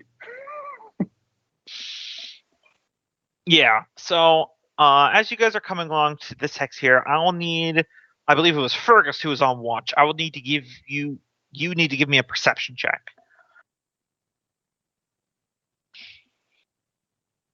I'll throw a D8 on that. All right. 16. All right. You're looking out and you see the cavern wall rising up before you. Thankfully, it doesn't look like there's any caves or any dens or anything like that for a moment. But it is Jigless who will actually notice this first. That there is some current pulling on the ship. Ignis, we've got a current. I was gonna type it. Obviously not right now because we're in some sort of event. But can we move at half speed to have the crew repair some of the damage as we go? Yeah, absolutely. Okay. You may need it after this. Does this feel like a ghost current or a whirlway? Oh no, this is definitely a whirlway. They sometimes happen at the edges of the caverns. Sometimes randomly, sometimes for a moment. But as you raise the alarm and Ignis starts putting her equipment in the water, she's going, oh no, oh that's not good. Now you guys all start hearing the silence of the sunless sea broken by the rushing of water.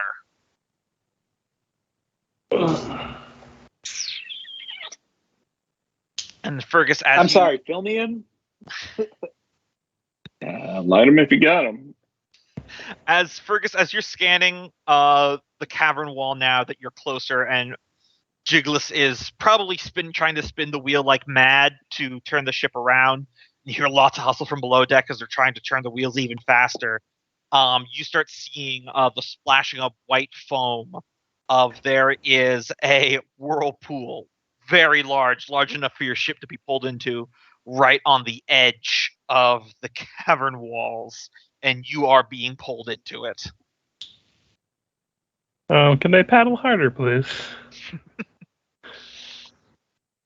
Jigless, give me a ship piloting check. All right, let's see. Phew. I stayed muted so y'all couldn't hear me cursing if I rolled another 4. Another 11. All right. So, with that roll, if you're pulled into it, your ship won't be smashed or anyone thrown overboard. You're able to keep it steady. You will now give me a second watercraft check to see if you can slingshot yourself out of the whirlpool and not get pulled in at all. Hold on, fellas. Grab something. Come on, down. Jiggles! Woo! This is gonna get faster. You guys are right on the edge of the whirlpool, and it's like a literal cyclone into somehow even deeper darkness. Everyone's holding on. Jiggles is fighting against the wheel, and then he lets it go, and it spins like mad. You're screaming from people down below as the water wheels spin freely. But then Jiggles grabs it and yanks it back the other way, using the turn of the whirlpool itself to fling you guys out of there, and you have escaped the clutches of this whirlway. Get up and start paddling again. Yep. Yeah. Go. Everyone below starts going. Go. Yep. It's important to have a trained boatman down here in the Sunless Sea. Ignis. Well, good to know there's a reason we brought you. Ignis picks herself off the deck. Hey, that was lucky. No telling where that would have taken us. Yeah, why don't you tell them about whirlways? I bet they don't know about whirlways. Yeah, sort of says. Occasionally, rocks or underground tunnels collapse or move, so it causes a great suction of water, opens up undersea tunnels, water from the sea is pulled into it, and occasionally pulls ships, dumping us into caverns that are below the Sunless Sea. It's not impossible to survive, but it also is not impossible that you get whisked along an underground river with a rapid current, getting banged up, possibly sunk, and then, shot out somewhere else in the Sunless Sea as well. Could have been a shortcut, could have been a dead end, could have been a bloody death.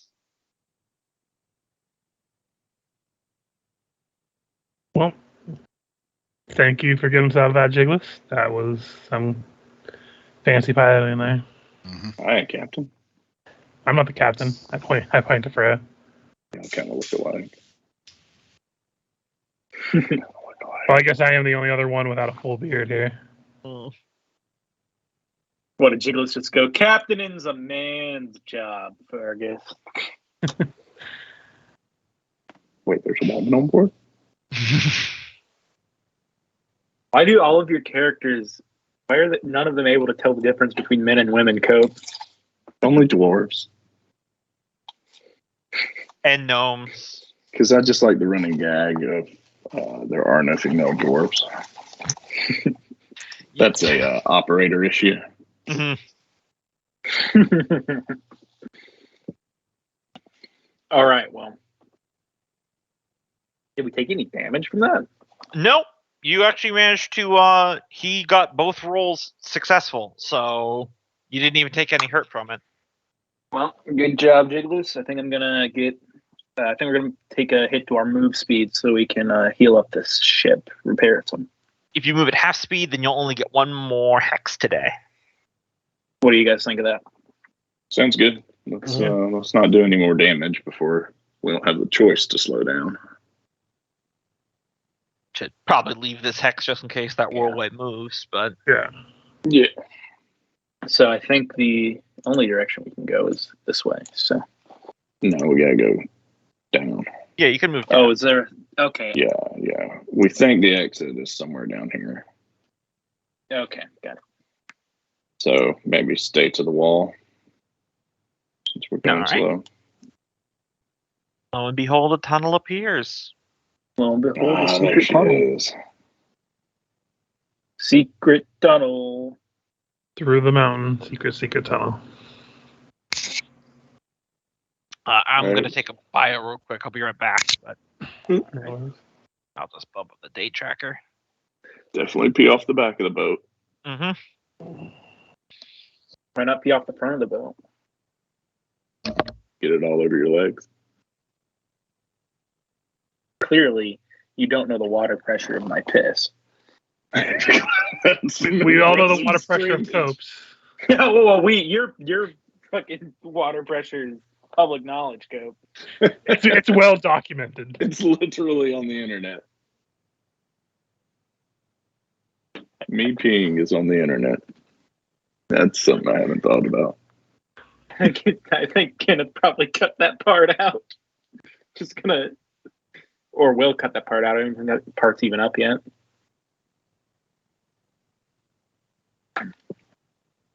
But yeah, Kenneth does edit these a little bit, I think. Like I think he cuts out the breaks and probably the pisses as well. Oh, we'll never know. I mean, you can go find the video. Or you could ask Kenneth if he remembers. I haven't heard Kenneth this whole game, actually, come to think of it. I think he muted when we commented about his chip snacking. Oh, that was me opening mail. Oh, yeah. No, I haven't heard him then. Oh, there he is. I've heard him breathe, and he made a earlier. Added him a little, but I don't know. It's mostly checking that I didn't drop audio. I'm back.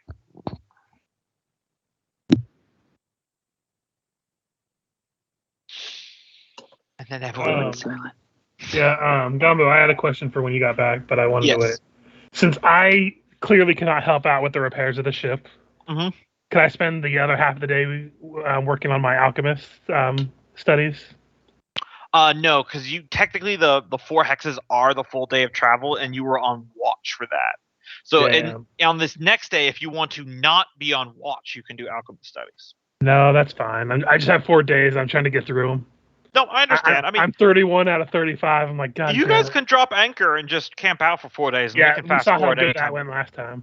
No, I'm just saying. We're all going crazy. Gumbo, anytime that you want. It's not going to happen. You've already set us up for failure there. There's no way we're going to fucking stop here. This bus don't stop. I did adjust the how that works, though, so it's not quite as brutal. Yes, we appreciate that. But after having gone through it, I don't think anybody on the ship wants to stop now. This bus don't stop for no one, damn it. All right, so I believe just manually repairing the ship will be a carpentry tools check. What do you mean you forgot the hammer? Please, there's like 5 dwarves. Not all of them will forget a hammer. I remember Freya was proficient in this before. Yeah, I believe she's the only one that can roll. Michael Bay left for a bio. No, I'm here. What do you need? The carpentry tools check to repair the ship. That's what you want to do. I got it. I am good at that. Okay, carpenter's tools. That will be a normal roll? Yeah, just a normal roll. Ooh, that's not so good. All right, roll me a 1d10 plus your intelligence modifier. All right.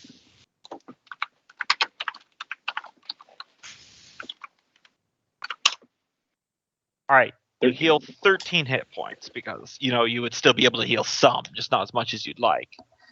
You're now down to half your repair supplies because you did repair the wheels before as well. Okay.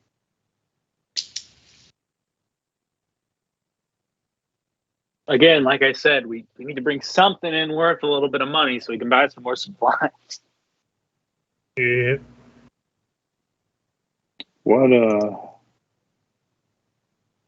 There's no negative to the hull getting damaged until it reaches... No, until it reaches 0, then the ship is sunk. Well, let's save the rest of our supplies in case the paddle wheels get damaged again, because that's what slows us down.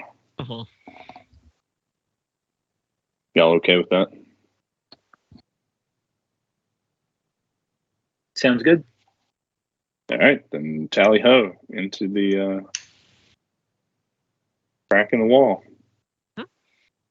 Not going to count that switchback as a separate tile. That would be a little asinine.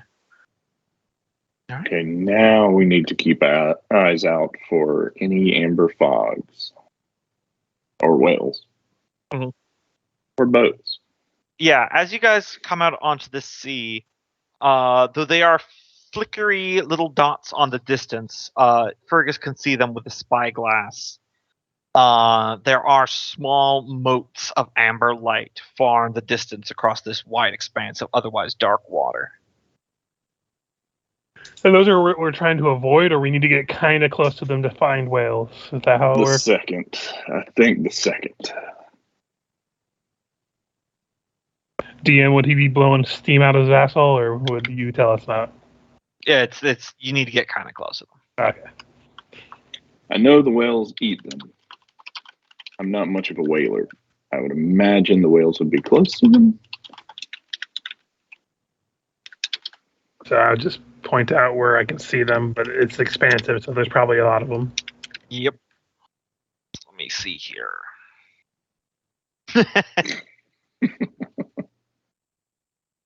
That's fucking real. I know. Whales do that. That's horrifying. Isn't I can't that how tell they you sleep? why. I thought that's how they sleep. It is, or it's how they rest. I don't think they sleep like other mammals do. But when they're trying to relax and like unwind their limbs or whatever the fuck they do, that's what they do, and it's horrifying. It I is have actually some horrifying, fish that do that. and I can't tell you why. And then there's sharks who won't stop. You're not supposed to be vertical whales. I have some aquarium fish that actually do that. Really? No, you see, when we play the One Piece game, if anyone ever plays a shark person, we just have to put their face into the dirt and flip them up on their head. They can't. If they're sharks, they can't function with their head down. How have you know in the One Piece game I am an eel man? So yeah, I know. Tough luck. I don't think that would work anyway, but it's a funny joke. Yeah, and unfortunately, Arlong's a swordfish. All right, where to next? I guess we start heading out. Yep. All right. Is that the vague direction of the amber glowing? Yep. Clouds of destruction. The internet has ruined my brain because every time you guys say amber, I expect the next word to be heard. Yeah, it's the internet for you.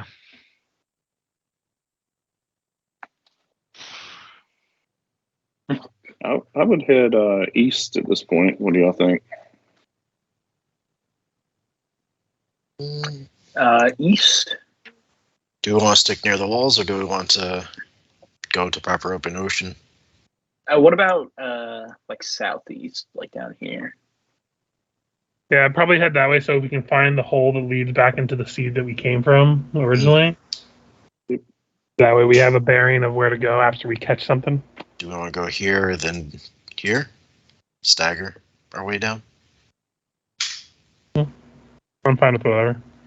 All right. Yeah, it's all the same for me. So Over there then. It was good. Now we know there's a wall here. All right. And I think our next step is going to be down here. Whenever you roll your thing for how you're going to ruin our day this time. Frogging our way down. Oh man. Let me see here.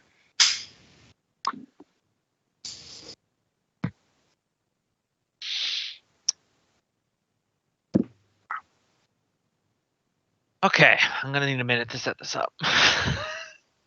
Well, see, this is when you miss that fun part of being at the tabletop where the DM's just casually rolling the die and then goes, "Oh," and picks up like 5 more die and rolls all of them. That's literally what I'm doing over here. Here we go. All right, so Fergus, why don't you give me a perception check since you're the lookout?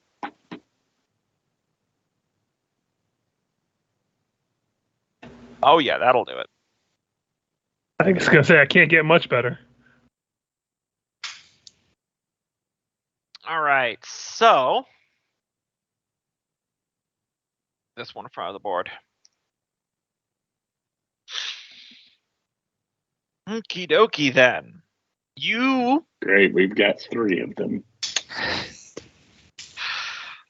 So you do spot a bitter whale reaching the surface because it is currently being shot via ballista from a 3-bowed pirate ship. Yes, I rolled randomly, and all your things happened at once. All I can see is just Freya smiling from ear to ear. So, give me a moment while I set this up. But yes, I genuinely random number generators gave you everything at the same time. So just look at the crew, boys. 2-for-1 special. Go for the ship while they're distracted with the whale, eh?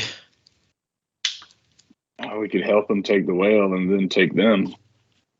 I feel like we're going to be underpowered compared to them if we start with the whale.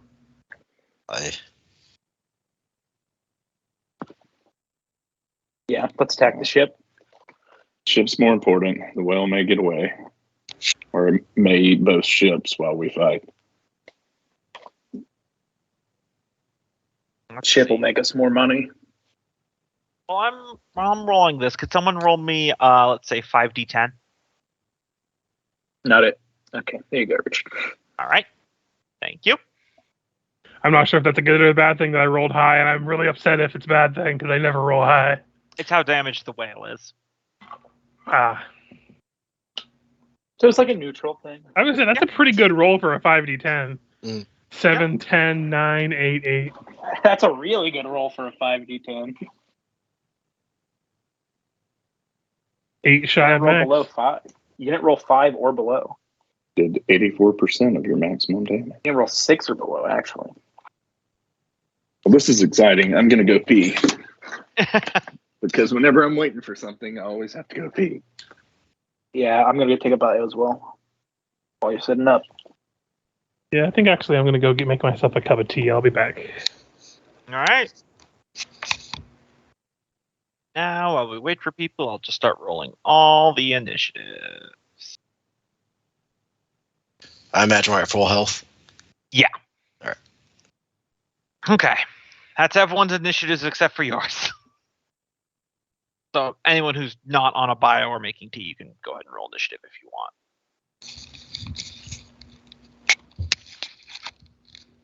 I'm back. All right. While we wait for people to return, you can go ahead and roll your initiative if you'd like. Yep.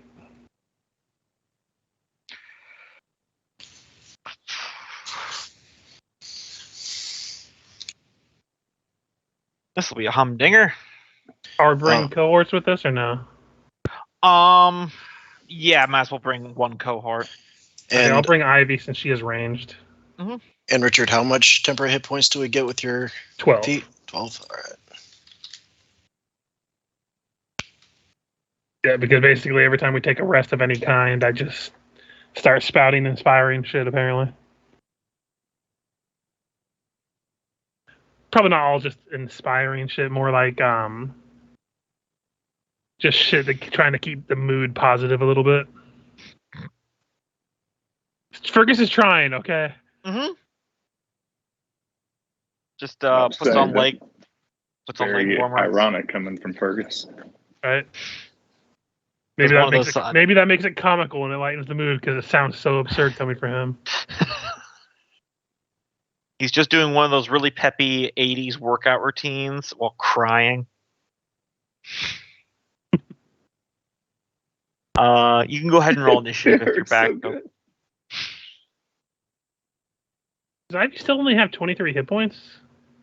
Yeah, she hasn't leveled up in a bit. Because it says she's level 5. That seems just really low.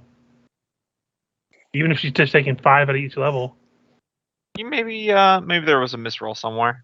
Let's see, 5 at each level beyond level 1, so that's 20 alone from right there, plus 8, 28 plus cons. She's probably got higher then. So I'll just do average if it's HP for her. So, yeah, she should be at 35 base. Okay. All right, I'm rolling an initiative. Yep. I'm sorry, I was just like, wait a minute, that seems wizard level low. Mm-hmm. All right, so first thing we need to do, turn off this music, put on some proper action-y music. All right,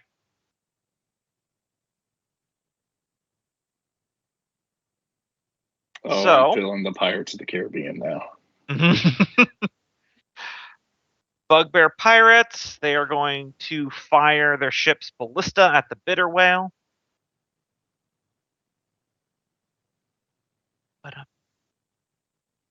These would probably have, let me see, +4 to them. I just using the generic ones. Well, aren't they just doing a smack ton of damage to that thing? Right. So that would be -7, -15. All right, on an initiative count of 20, you can move your ship forward. You would. Would I be able to see? I imagine I have the spyglass in hand. I could probably point to the direction where it is because I can't see it currently. Yeah, sure. I'll just move your token. Well, as you know, we're kind of getting prepped to move in. Norgren will say, "Get us within 120 feet. I think I got something that could really cripple them, but make sure you're not in range until after I set it off." You see that, Fergus? Yep, and I'll just basically tell them straight ahead to the east. This way. So, yeah, we'll move the ship that way. I'd say kind of going down like this direction. I'm not sure how far the boat can go, so. Pretty far. So, probably want to get like about 60 feet away from it or so. Okay. I will now move the tokens. There's no good way to do this, but yeah, it's it just really what it isn't.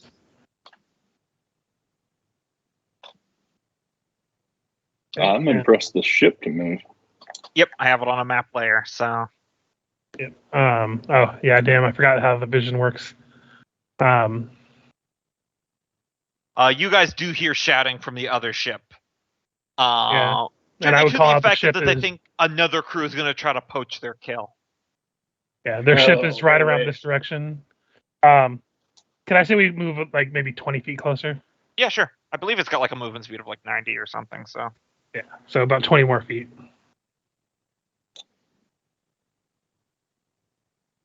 You want to give them a chance to surrender? I don't think they're going to surrender against a one bow. But that'll be we're within range now. Yep, that'll be the ship's movement. Freya. Freya's going to come up here, sort of the top of the ship, and not on the ballista. And are they within range that if I just shouted, they'd be able to hear me? Absolutely. As I said, they are literally 30 feet away from you. All right, so I'm going to shout across the way and say, I don't suppose there's any way you guys are going to be surrendering. Nay, but ye welcome to. All right. I'm going to launch an Eldritch Volley Cannon at their ship. All right. Or actually, do I see their captain? You're probably back up to full hit points. Yeah, you're back. Your armor's back up to full hit points. It's been a few days. Do I see their captain from where I'm standing? I see a couple of goblins. Anyone look like they're important? No, you do not see anyone that looks like a captain. All right, then.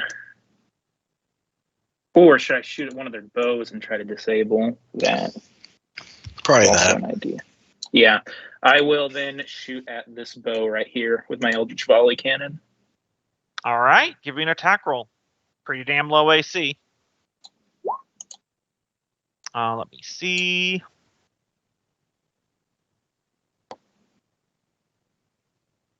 Oh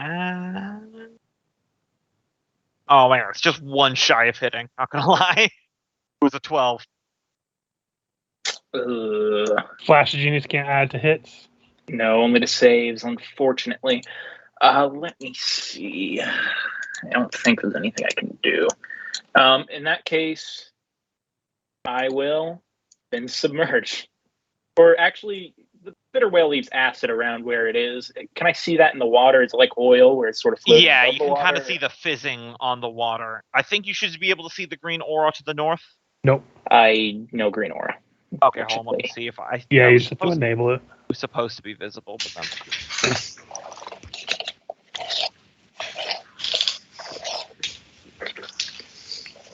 Try that. Yep. Okay.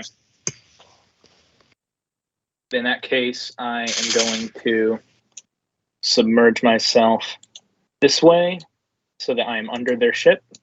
Mm-hmm. And we'll say just one space under their ship. All right. Jigless.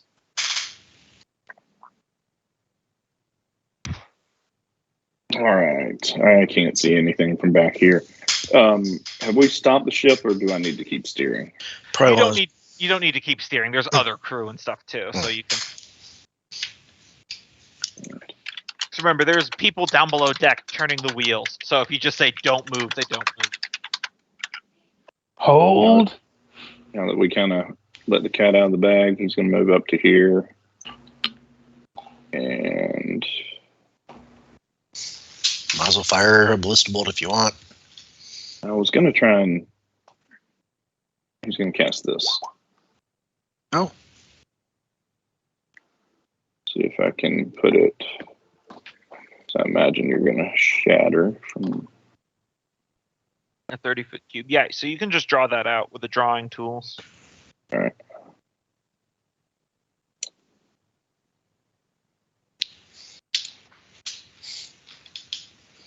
I'm just going to freehand it, please. Yeah, Excuse. that's the easiest way. If you hold shift, it'll snap it to the grid. Yep. That way you can just do like a box shape or whatever. I think that's right. But you may have to double check. Man, you went old school freehand. You didn't even use the polygon line. That's roughly 30 feet. Yeah, it's a square tool, Cope. Yeah. Let me let's see, that is a wisdom saving throw. What's the DC? Good question. It says on the bottom. DC 16. Oh, DC 16. Okay, so first up the lizards. One succeeded, two failed. Next up the bugbears.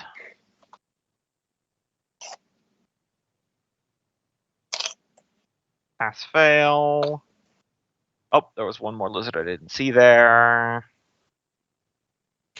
Fail. Then a Dogarp. Pass. The goblin. Fail.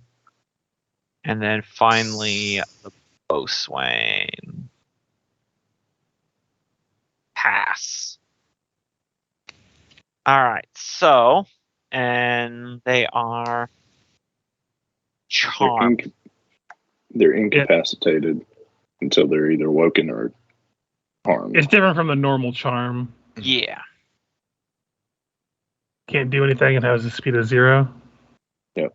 Incapacitated and has a speed of 0. The spell ends for an affected creature if it takes any damage or if someone else uses an action to shake the creature out of its stupor. And then it was this one here. If you want to mark who's done, I'll remove this square because it doesn't matter anymore. That's what I've done. All right. And it was apparently a very ugly square. We only minorly, majorly judge you. All right. One more picture page for you guys. So it is Lizard Folk Pirate's turn. 2 of them are charmed. I thought you did 3 of them because you forgot to roll. Oh, yeah, one. sorry. 3 of them are charmed. But this one right here is not. So he is going to throw.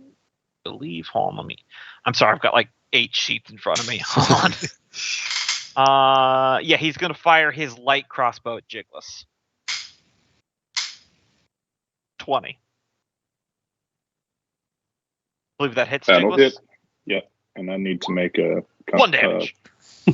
Well, But it yeah, makes me a make con a save. con check. Yep. As long as you get a 10. Do I just hit the con saving throw? Yes. Damn it!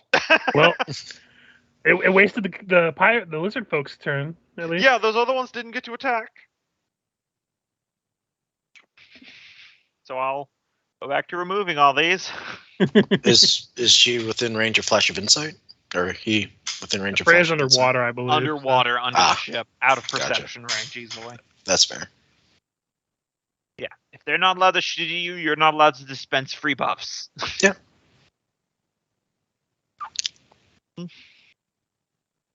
All right. It is now the bitter whale's turn. Let's see.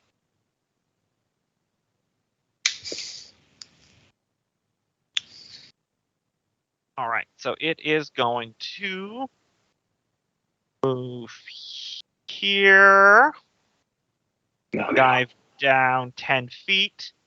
Both ships will be taking 1d12 acid damage, which ignores the hardness or whatever it's called. So, guys' hull takes 4 damage. Oh, and your paddle wheels, because they're both touching the water.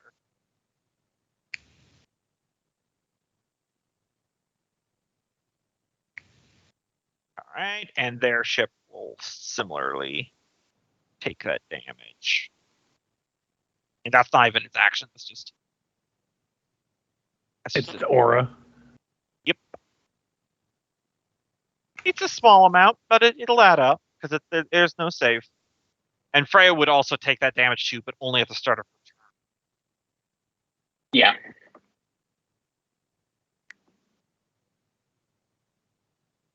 So it is going to ram and tail attack the 3-bow ship, but it is going to bite at Freya. So come on. It's in frenzy. What can I say?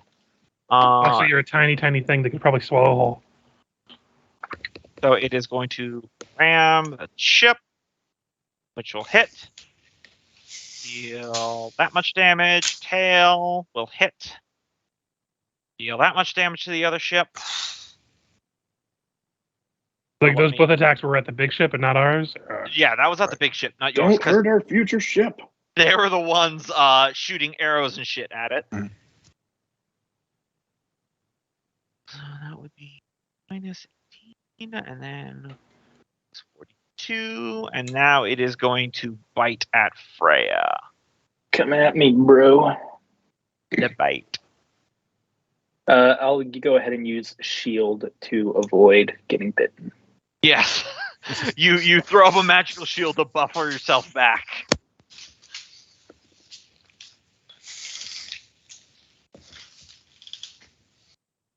All right, and now it is Ivy's turn. Three-way fight. I believe you're on control, Richard. Yeah, sorry, I had to deal with family stuff. Gotcha.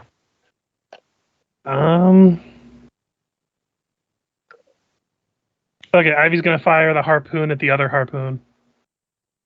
Okay. Like whatever their closest harpoon is, I can't see, but I imagine she could since he has 120. From here. Right yeah, here. bro. Yeah. She does. Did she not get her? Just treat it as a normal range weapon. Okay, I'll just use the short bow button. Mm-hmm. It almost certainly hit, and then it's 3d10 plus dex bonus damage. So 29. Oh Jesus! Plus Dude's on 4. Sneak attack. Oh yeah, sneak attack. Let me get this straight. So You walked in here with a ballista and surprised us. so that's 37 plus 4, so 41 points of damage to that ballista. Yeah, their prow great ballista is now disabled. Not destroyed, but disabled. That's where we want it. That's the one that couldn't pivot, so you guys know. Oh.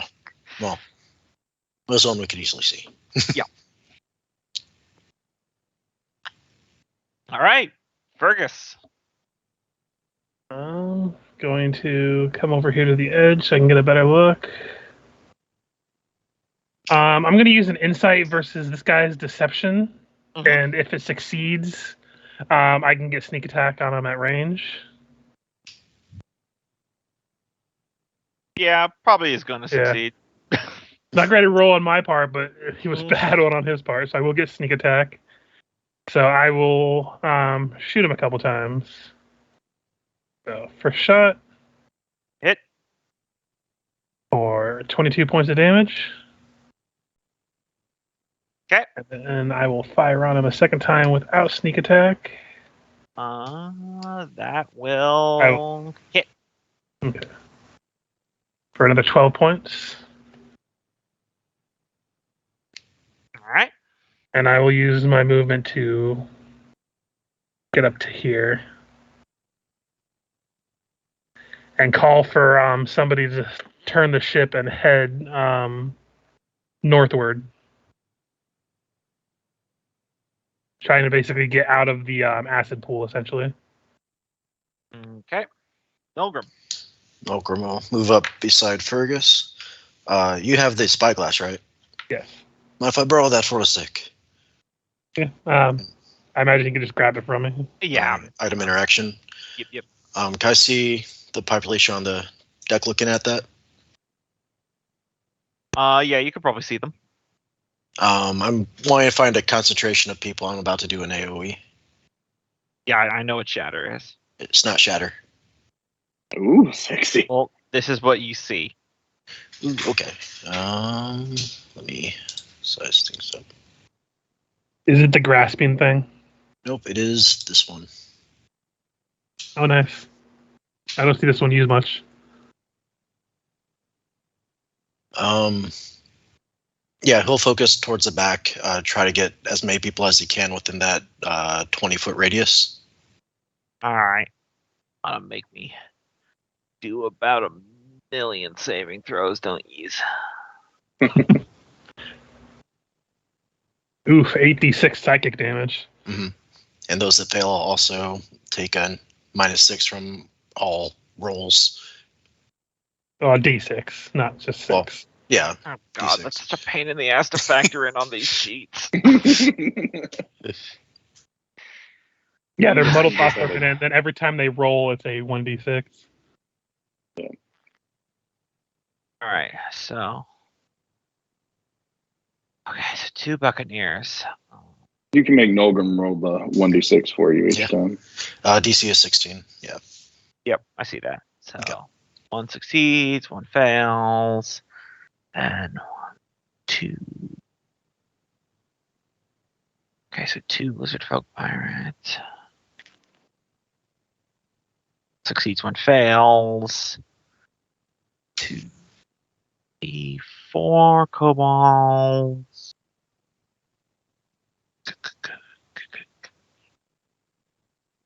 1, 2, 3.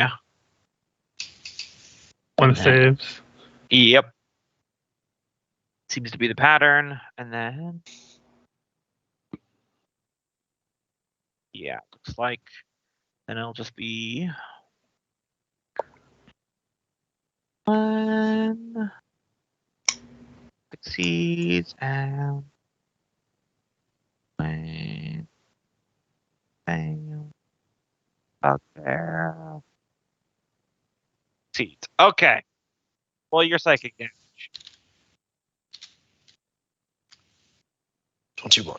All right, so that's and remind me, people who succeed, do they take half or? Yeah, they take half.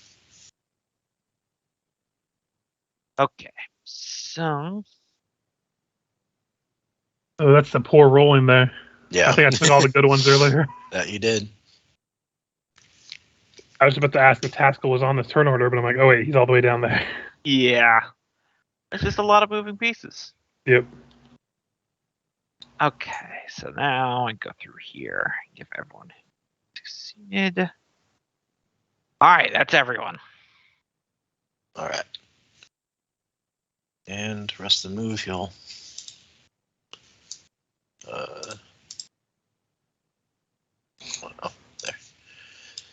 Move up towards the pro.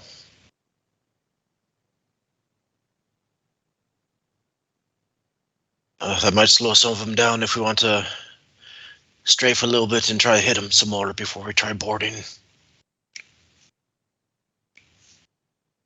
And I don't think there's anything I can do with my bonus action.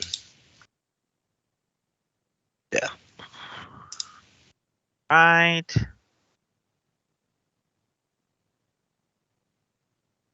This guy is going to step up.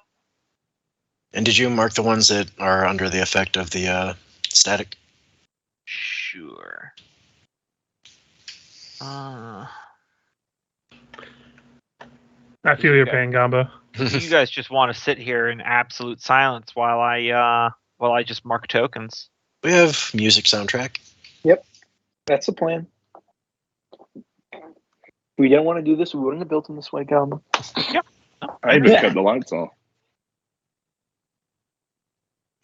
Lights really, off. this whole battle music thing, I think we should start doing some smooth jazz for these. I did that for the Dark Heresy investigation campaign. I think we need some upbeat jazz, though, when we play the one shot of One Piece. Yeah, for sure. I might just try to get I might just use some of the One Piece soundtrack. I don't know yet. I mean, might as well. Okay. Hit you guys with that. Dun-dun. Dun-dun-dun-dun-dun. So, this guy is going to fire his heavy crossbow at Nulgrim. 13 will miss. Yep. These guys' turn. They're also going to run to the edge of the deck here. And so these guys will... Let's see. They will throw axes. Let's see. This will be at disadvantage. But yeah, they will also be targeting Nulgrim.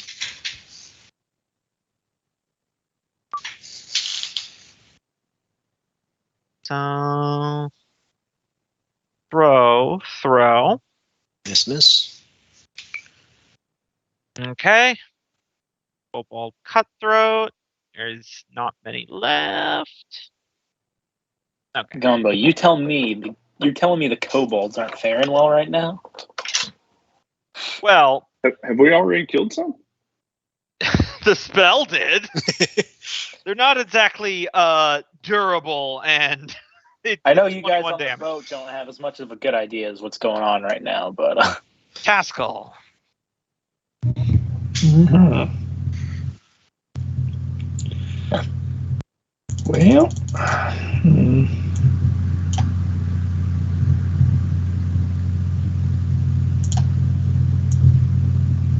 guess I'll take a shot at that guy.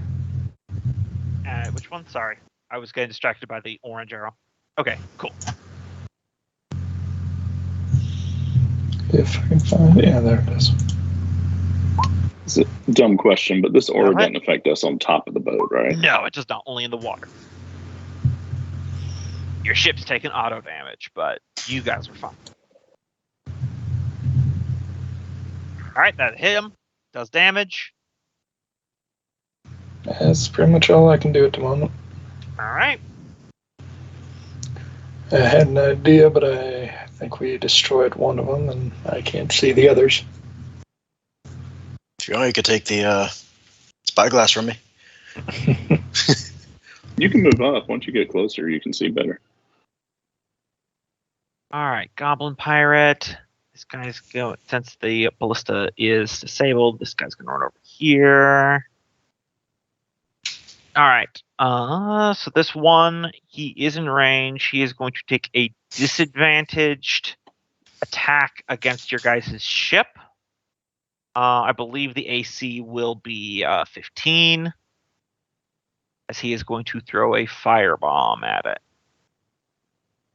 in a bid to light your ship on fire, which we will miss, and that'll go into the drink. Bugbear Pirate time.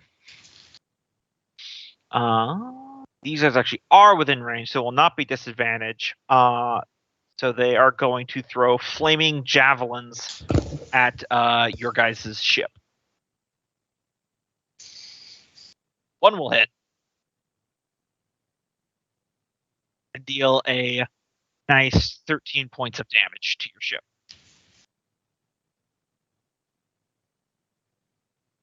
Is the ship on fire? Not from the javelins. The firebomb would have done it, though. Okay.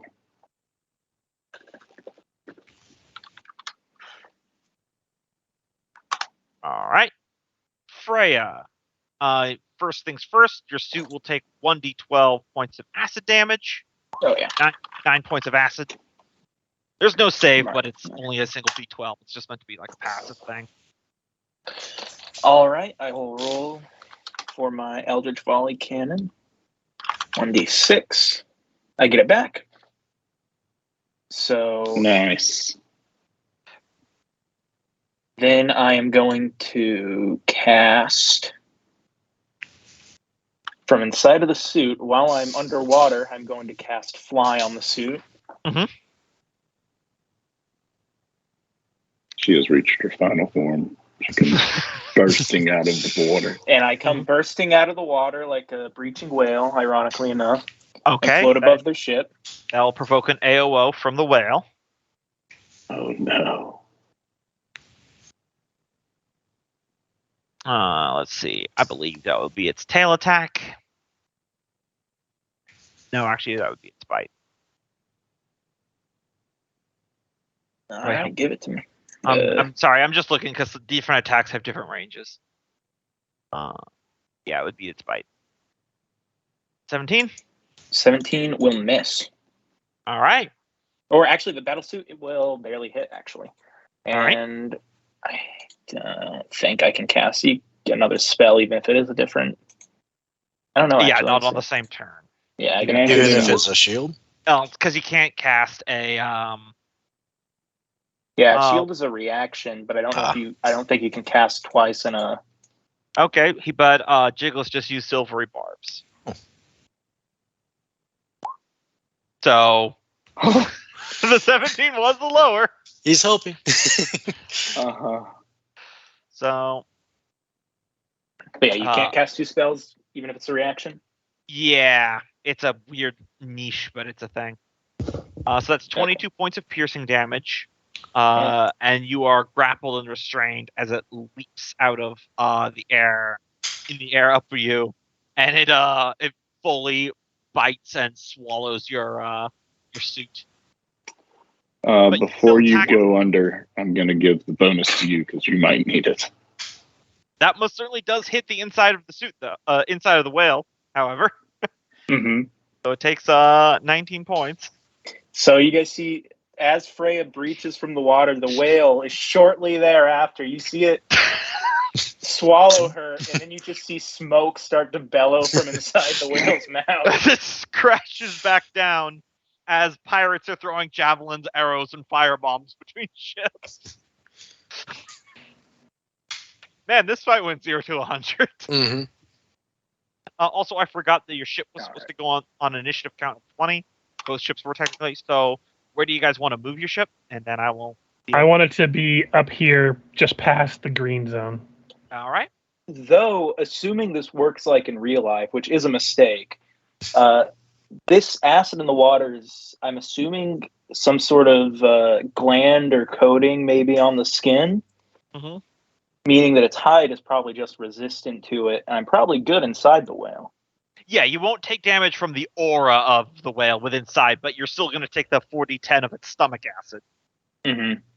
So yes, you will not be taking its passive 12. This is correct. All right, so... Will you move us up a little higher so that we're out of the aura? Oh yeah, sorry, there's so many things on my screen. I was there. All right, but their ship also gets to go. It's not going to move, but they still have 2 ballista, and judging by how much spell shit just went down on the deck, bellowing orders just go out. So you see the 2 ballista on deck go click, click, click, click, click, and they rotate around to point at your guys' ship, and they're going to fire. I think my character was here-ish. Is that sure? So these will have a +1 to them because the people who operate them were hit by Nilgrim's whole thing. So it's only a +1. And they're hitting a 15 of your ship.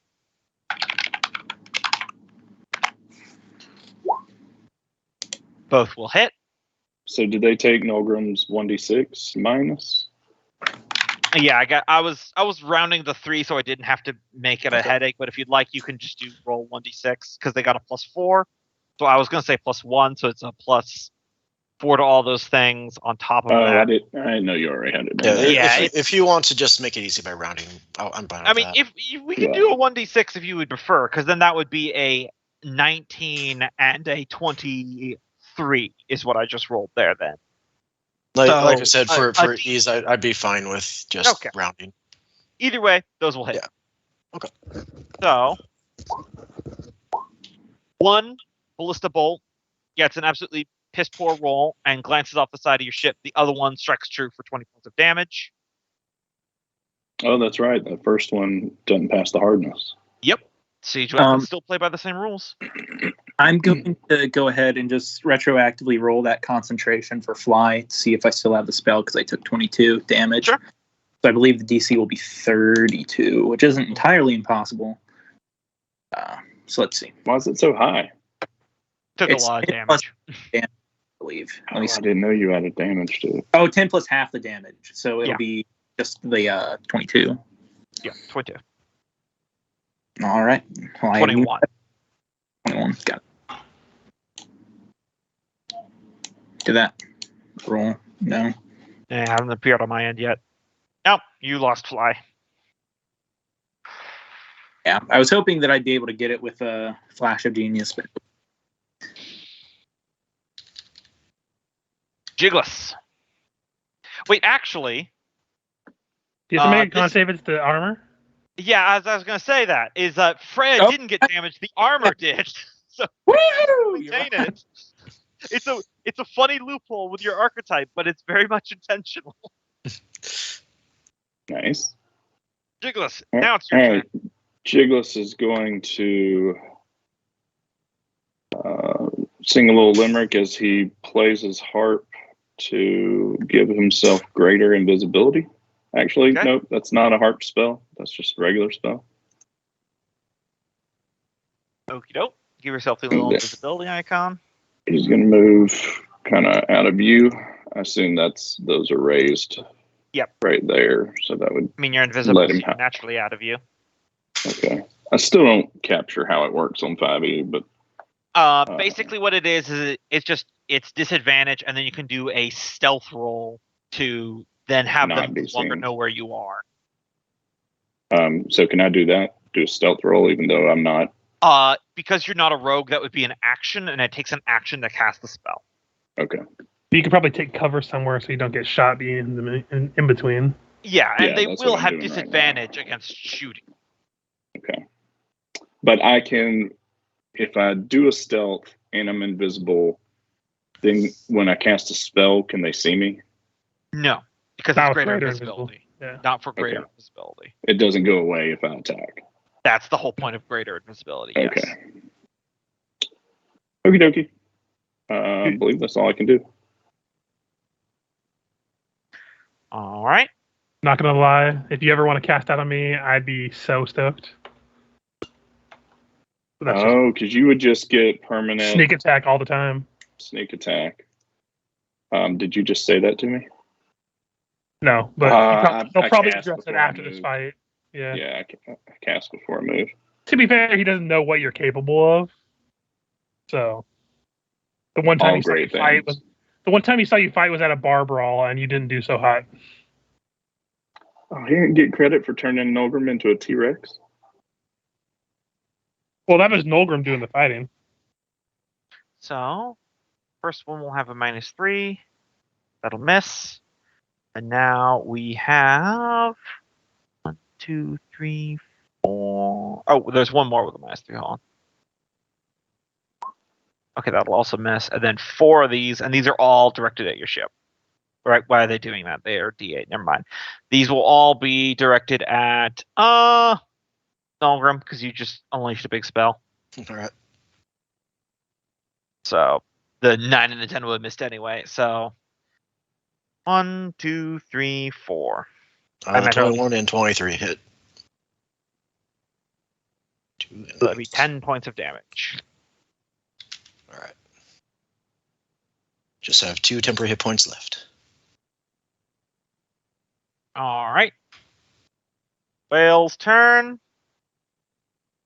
It'll swim back up here. It will ram their ship and then tail your ship. But no bites, so ram theirs. Hit. Tail yours. Miss somehow. Everyone's ship takes 1d12. In case you guys are wondering, here's your guys' ship token right here. Okay. I was wondering where you were keeping it. Yep. Never tell me the odds, kid. All right. I don't think this is an asteroid. It says Freya.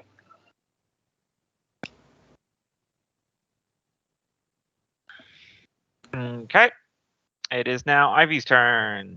So is it the trailer can only be fired every other round, or is this like next round? The crew reloads it on a round of 20. That's the point of having the crew. Gotcha. So it's reloaded now. Okay, because I imagine Ivy's more worried about Freya at the moment since it disappeared inside of a whale. Mm-hmm. So I think she's gonna shoot the whale. All right. Ivy, short bow. I'm still tickled that this entire time you guys have been looking for a whale or a ship, and then I roll randomly, you find both. Right. I assume a 10 will miss. That will miss, yes. I mean, if we do this right, this could be a jackpot. But we don't need one. Also, So keep in mind that you guys do have a limited number of ballista bolts. Mm-hmm. So if you guys haven't been keeping track of that.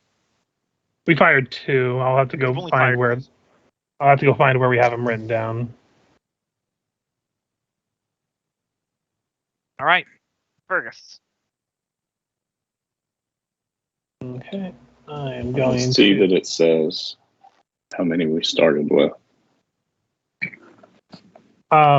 Was this guy the one I had shot previously? Yes. I imagine he still has an arrow sticking out of his shoulder or something. Mm-hmm. Okay, I am going to. I'm just going to slap on some hunter's mark on him as a bonus action. Okay. And then I'm going to fire at him. I'm going to roll a d8 to add to it to make a hit. I imagine that'll hit. So that'll be 21 points of damage. Okay. Still up? Still up. Okay, second shot. Hit. For a total of 13 points of damage. Still up. Fuck it, action surge. I'm going to shoot him 2 more times. Okay. This guy's pissing me off. 16. That'll hit. Another 13 points. All right, still up. I will use another d8. 14. That'll hit. 18 points. Okay. Still up. Wow. Just shout! I shout across the boat. Son of a bitch! Why won't you die? Which guy was that? This one? Yeah, the bow swings are tough. Yeah. He just has a quill back of fucking arrows stuck into him. Just grabs them, pulls them out like it ain't shit. And now it is Nulgrim's turn. All right. Nulgrim will launch a pair of Eldritch Blasts, one on each of these guys, and we'll be pulling them 10 feet closer. Okay. Nice. First one. 19 will hit. Go ahead and roll I the imagine you second don't one. have the grudge on there. No, not. I didn't put the grudge on anybody. Oh, yeah. Sorry. You could take off 3 from, or just ignore the grudge damage, first and one that instantly crit will still be a crit. And That guy is pulled into the water. And then dies. Yep. I'm going to start clearing the deck. Or you could just clear the boat. That's good too. Well, no, we need the boat. And, yeah, move action. He would probably 2, 3, 4, 5. Try to get a little bit better view. Mm-hmm. All right. And that's his turn. Okay. Dugar Bowswain. They are each gonna bonus action drink a potion of Cure Light Wounds. That's 2d4 plus 2, right? Yes. Oh yeah, the small one. Yep. Yeah, the small ones. So not very much for the first one. Not very much for the second one. But that's their bonus action. Hey, I'll let you guys do it as a bonus action, so can they? Yeah. That's fair. Then they are going to use their actions to enlarge.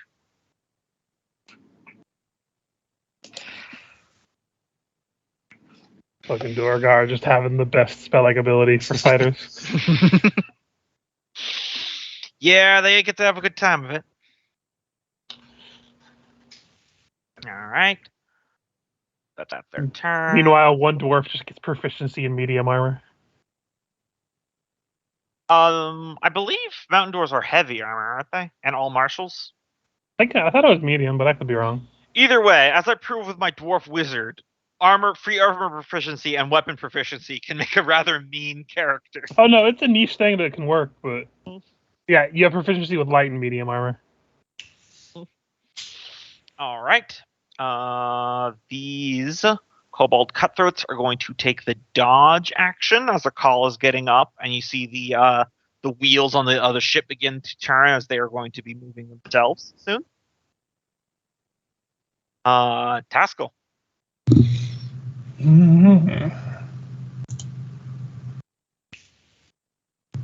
Is anybody manning their wheel?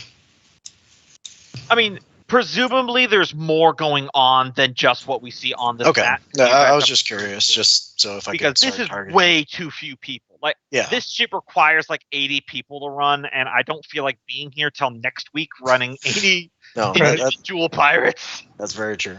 I would just assume. Yeah, and we've got 15. Mm-hmm. I would just honestly assume this is the amount that need to surrender or whatever to get the rest on board, or these are like the fighting men on board or something. Yeah. You're attacking the big one? Mm-hmm. That'll hit. Or we could even go narratively, our crew members fighting off their less crew members. Yeah, exactly. I had a whole system called Brigades that I was working on, and I've used in a different game that I was going to do for this one, but I honestly never got it finished in time, so it's not going to appear yet. Where it's supposed to represent that kind of passive background battle, but oh well. So, yep, you hit him and you do damage, but he's still very much standing. All right. If there's nothing else, Goblin Pirate time. All right, these will be at disadvantage, plus the -3, but they are attacking your ship. Nope. All their fire bombs are just going into the drink. Well, they are goblins. They're probably just throwing them in there because they think it looks cool. Oh, I forgot one down here. So there will be one more. Still a disadvantage, but not at a -3. Still miss. And then this bugbear will be throwing a flaming javelin directly at Milgram. And still a disadvantage. Nope. Freya, let's roll that acid damage first. All right, how much acid damage? 23 acid damage to your suit. Okay. You are inside the literal belly of the beast. You can attack from inside, or you can. Let me just pull this up. So I have a plan, and you can tell me if this is how the bitter whale's insides work. I assume I'm in his stomach right now. Yeah. And Grappled and restrained. Yeah. So I imagine. Okay. And is it? Are we talking like Jonah and the whale, or are we talking? I'm guessing because I'm restrained. It's not roomy. You're kind of jammed in there, especially in your suit. Anyways, with my dark vision, can I see the hole I slid down to get into the stomach? Yeah. Okay. I'm going to try to fly up back through that hole. So you're going to just do the escape DC? Well, I'm not trying to escape. I'm not trying to exit the whale yet. Okay. And then, as I'm leaving, I'm just going to stick my hand out, and I'm going to launch a fireball like the police launching a flashbang inside a crack house. So this is what we'll say we'll do then.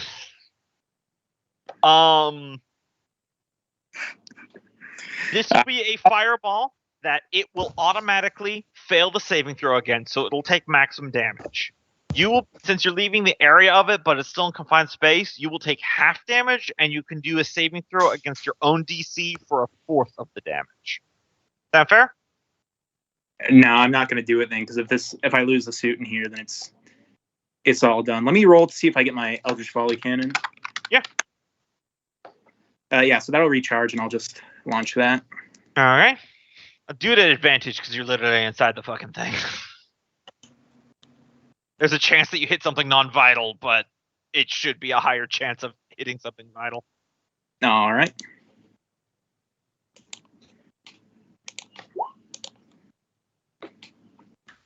You get a second roll to see if you hit better than 11. Oh, yeah. Let me... Yeah, the attack rolls don't give me the option. Oh, yeah. And we'll use that 1 point of higher damage. So you guys from the outside, the whale's hide is vaguely translucent because the Underdark is weird like that. You guys just see the flashing of light as this thing gives a whaley sound of pain and thrashes about.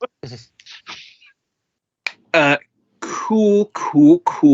I'm going to use my bonus action to unjam the Eldritch Volley Cannon and launch another one. Yeah, do it.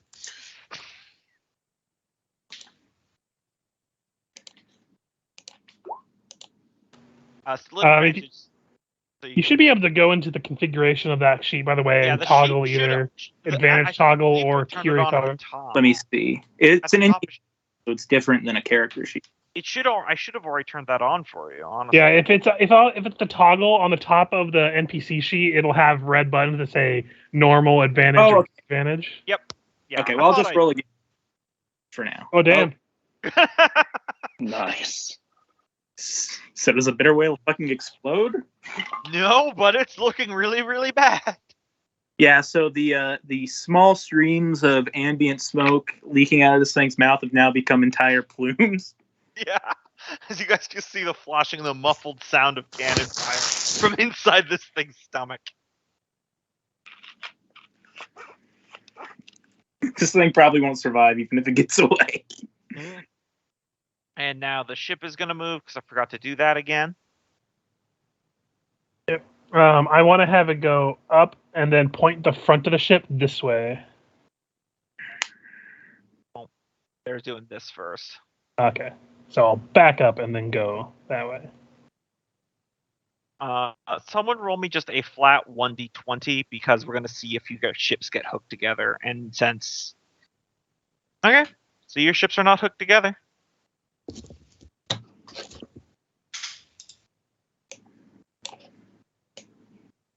Run away. Aww, well, it's just a question if we want to board them or not, because they pretty much put us in optimal space if we want to try to board them. Maybe not just yet. They have still quite a few. Okay. Yeah. Oh, so, yeah. You mean all the people beat up and debuffed? I basically want to go up a little bit and then have the nose of our ship pointed this way, so if the bitter whale turns, our wheels are out of his radius. So you want to full-on Tokyo drift this thing around? Hell yeah. You said it. In 6 seconds. I mean, I'll settle for just turning it straight like this.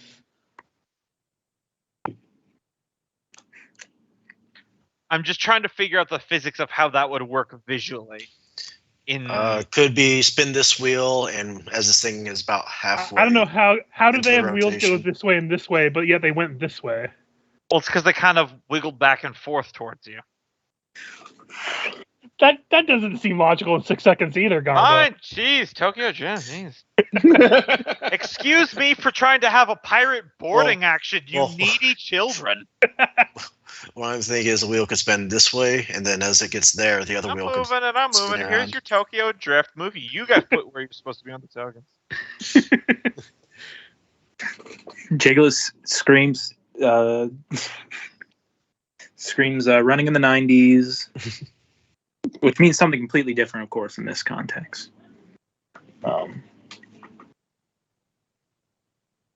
He screams gas, gas, gas, which is really weird because these things aren't gas powered. No, but he's talking about the gas that's coming out of that fucking whale. Like we're turning away from it. Gas, gas, gas. Either way, their ballistas are going to fire at you. Yep. Well, the second one will hit. Nasty. There you go. You're just about at half health on your hull.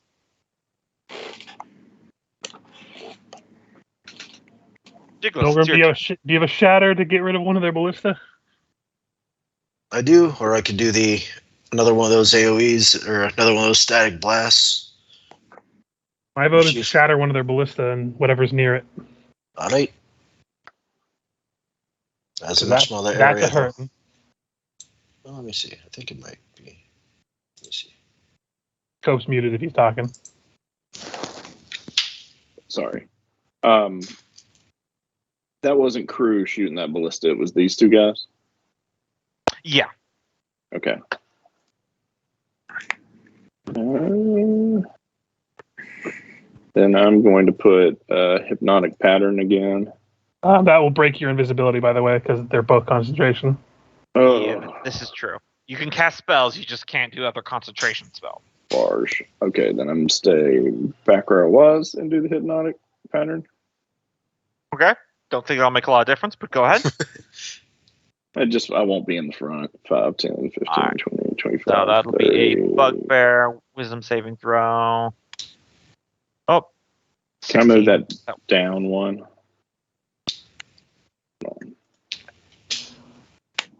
Oh, fuck's sake. Okay. We went from having no AoE and being peaceful to Gombo to having AoE stuff, and now Gombo hates it. Mm-hmm. Okay, 3 kaiju show up. We're already dealing with one that swallowed our artificer. Mm-hmm. Don't worry. I got stuff for you later. 1, 2, 3, 4, 5.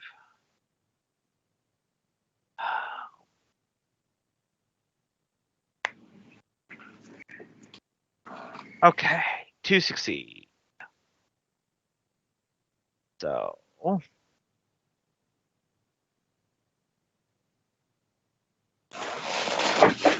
guys have no idea how low some of these people are on hit points, so just toggling all these fucking buffs on and off is extremely annoying.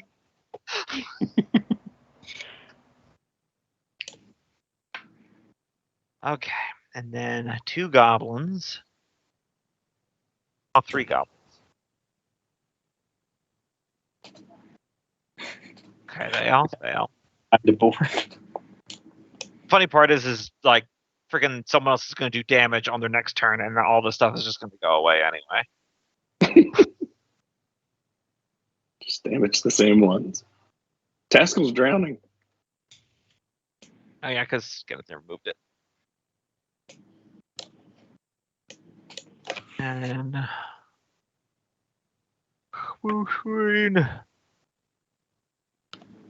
no, of course not. And 1 kobold. Okay.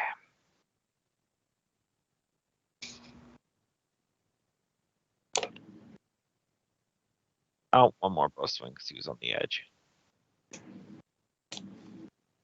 He succeeded. Okay. That all you want to do there, Cope?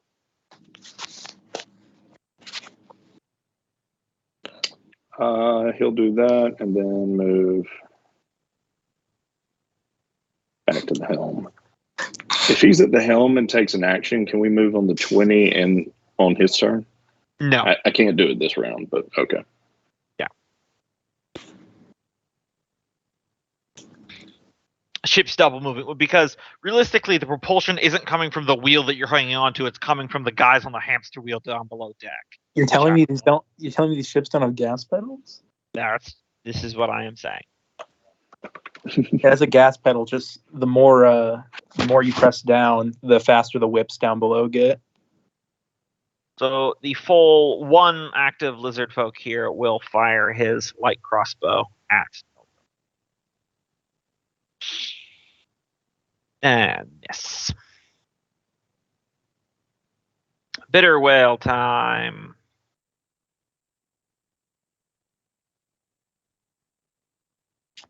Okay, so their ship takes 6 points of damage. It is going to move here. And it is going to ram your guys' ship and tail whip theirs. So, ram. That'll hit. Mm-hmm. And do 33 damage. Tail whip theirs and hit. And do 40 points. Are you guys marking that on the token for yourself, or do I need to do it? I can't edit the token, so. Okay. Can you guys see it though? Yeah, I can see it. And I can see the bars. I just can't. Okay, see the bars. That's all that matters then. All right. So which one's the hull? Is that the green bar? Green bar. Okay. Oh yeah, these should be. I've been forgetting to. I forgot that your wheels also take the damage as well because they're in the water. So they was. Does it take half damage since it's only one wheel affected? Yeah. There's I think 2 different bars, one for each wheel. Oh, okay. No, the blue is for your helm. Okay. All right, Ivy. I basically just tell her to focus on getting rid of their turrets. I'll help with the whale. Mm-hmm. So I'm gonna have her shoot at the turret. She has longer vision, the one that's farthest away. So I think there's one in the middle, isn't there? Yep.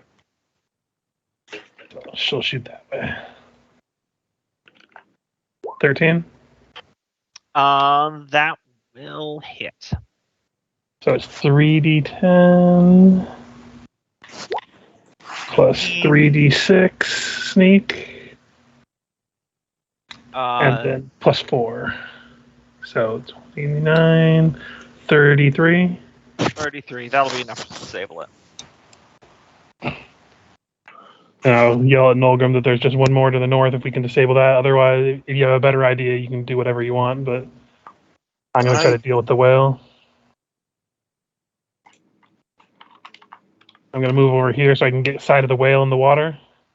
Mm-hmm. Just so you know, I just did the calculations, and I think at some point the token for the battle, or I think I just didn't update the sheet. The battlesuit has more HP now, obviously. Okay. It has 112 now. You can go ahead and update that then. Yeah, I'm doing that right. Just because I was sitting here like, oh my god, I'm about to die, and then I was like, wait, why does Freya have more health points than the battlesuit? Do you want to roll me a deception check for your whale? I mean, how do you think this is gonna go, man?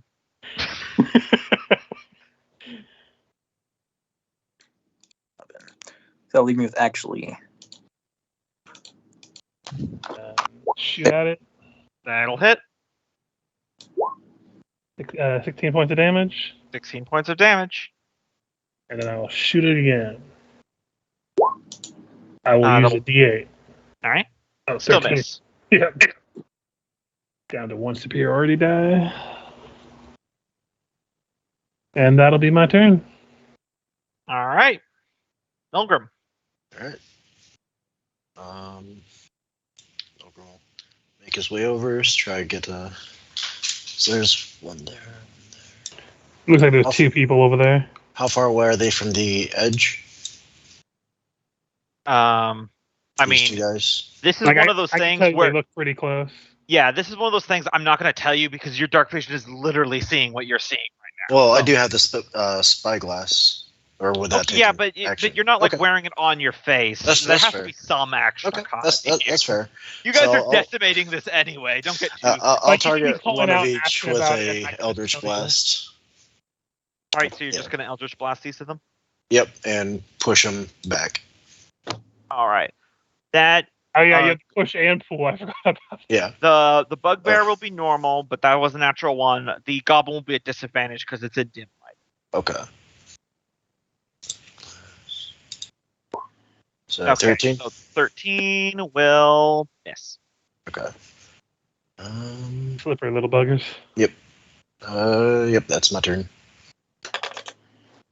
All right. One of them is charmed, but the other one is not. He is going to march up here, and he is going to fire his heavy crossbow, which has been enlarged at... I mean, I have done like 60 or 70 damage to that guy. Yeah. Fair. Fergus. That'll hit. Fuck sake. That's 2d10 plus numbers, and I got a freaking 9. Well, you rolled perfectly average. Wait, no, 2d10. Never mind. Yeah. I was looking at a 1 and a 6. I was. Oh. I had 2d6 in my mind. Remind me never to be in a building that you were involved in. Ooh, that's harsh. Right. You don't hear me critiquing your game design in a negative way. Yes, you do all the time. Wait a minute. There's an old building here, Texas way. There was a scam because the builder put the measurements in inches instead of feet, so it's the shortest skyscraper in the world. to be fair, if I'm designing a house using a D6 or a D10, I think. I just found the man. That's what I'm saying. All right, these guys are going to throw hand axes at disadvantage at Fergus. Miss and miss. Yep. They are still charmed. Taskell.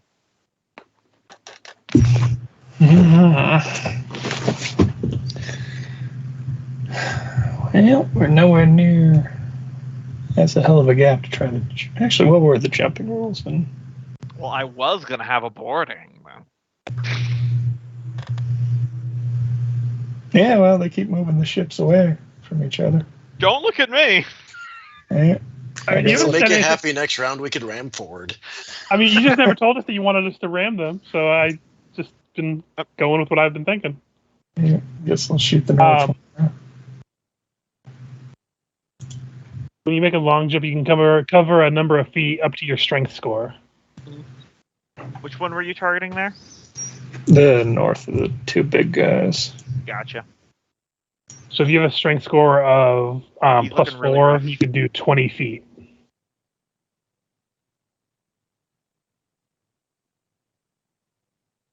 Yeah, but I assume there's also a height difference. Yeah, there is. All right. Well, I think that's long jump, so you could cover it. There's a different jump mechanism. No, I'm talking about long jump. Yeah. Oh, you meant a height difference in the two boats. Yeah. Yep. All the other goblins are charmed. This one's going to take a disadvantaged attack. Although if they're basically barges, there might not be that big a difference. Well, this one's got more decks than yours, so it is a pyro. Decks than mine. All right. Like with a CK, not an X. Yeah. I was trying to make a penis joke, but it didn't ring home. Okay.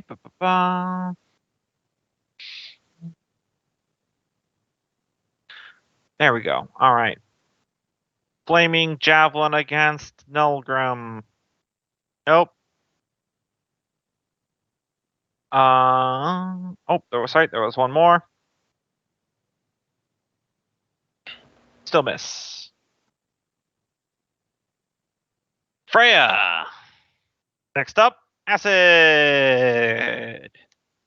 14, a nice low roll for you. Ren even killed me with the lower HP. All right. So this thing's still alive, huh? Oh, yeah. Weird how that happens. Let me fix that. You know, see if you get your volley back. Nice. That is 3 5s in a row, everyone. 3 Yep. in a row. That's amazing. All right, launching that Eldritch Volley Cannon inside this thing again. Still at advantage. Ooh, oh, damn. I need advantage. Yeah. So that would be 57. 57. Yeah. It's not looking too great, guys. How is it not dead? It's a big old whale. 14 and a 12. Both will not hit. Somehow. It manages to open its mouth right when you fire, and it shoots out into the sky. Oh god, it learned how to shoot laser beams. Freaking whales with freaking laser beams. Don't do that. Put a laser beam in there. All right. Jigless. I could use some help in here. He's gonna walk down here and say, "Is your friend in that whale?" I believe so. I'm doing my best. It was so obvious when she got swallowed. This whale is in the water, like cartoon, like punch marks coming out from the inside. Hey, I've been attacking it, trying to get you free, but I can only do so much. He's still in there. Y'all should probably really try and get him out. He's probably dead by now, but if you aim for the eyes, it's best. And I'll give you Bardic Inspiration and then cast Chill Touch on the whale. I imagine that's not chilly enough for it. Probably not. Yeah, that'll not hit. By the way, Gombo, I couldn't find anywhere where we have how many bolts we should have for the ballista. I believe I said 20. Okay, so we're down 3. Oh, that's for you, Fergus. This lizard folk is just going to use his action to slap one of the other lizard folk out of it. He can do that as an action. I remember that from the spell. Yep. Oh yeah, we can. Kobe, you can probably delete that box that you have now. Oh, hold on, I got it. There we go. Yeah. But that's literally all the active lizard folk. The bitter whale's turn. It is not loving what's going on right now because it's very hurt. Finally going to get out? It is deciding that it's not worth being here, so it's going to WTF out of here. So it's going to dive straight down. Oh god, that's not that big of a deal for me. Let's see. So let's pull up bitter whale. So as a move action, it can go 40 feet straight down. So let's just say that this purple dot is 10 feet per. And then as a standard action, it is going to stealth. And since it has an ability called Cryptic Skin, it has advantage on stealth roll. Okay, you could have just said you don't want me to make the submarine, dude. 23. So high chance you guys lose sight of it, but it does still acid your guys' ships. Even being 40 feet down? Or no, because it's the start of its turn. Yeah. All right, so that's only 4, to be fair. Not a whole lot. You forgot to do the ship's movement, too, I think. Thank you. I was just kind of... We can just say it happens after the bitter whale moves, so... Yep. Jerry ran forward. Yeah, what's the orders here, people? I'll just move the whale and Freya over here. On the walls! What do you guys want your ship to do? Boom. Well, the whale is no longer a problem, so For us.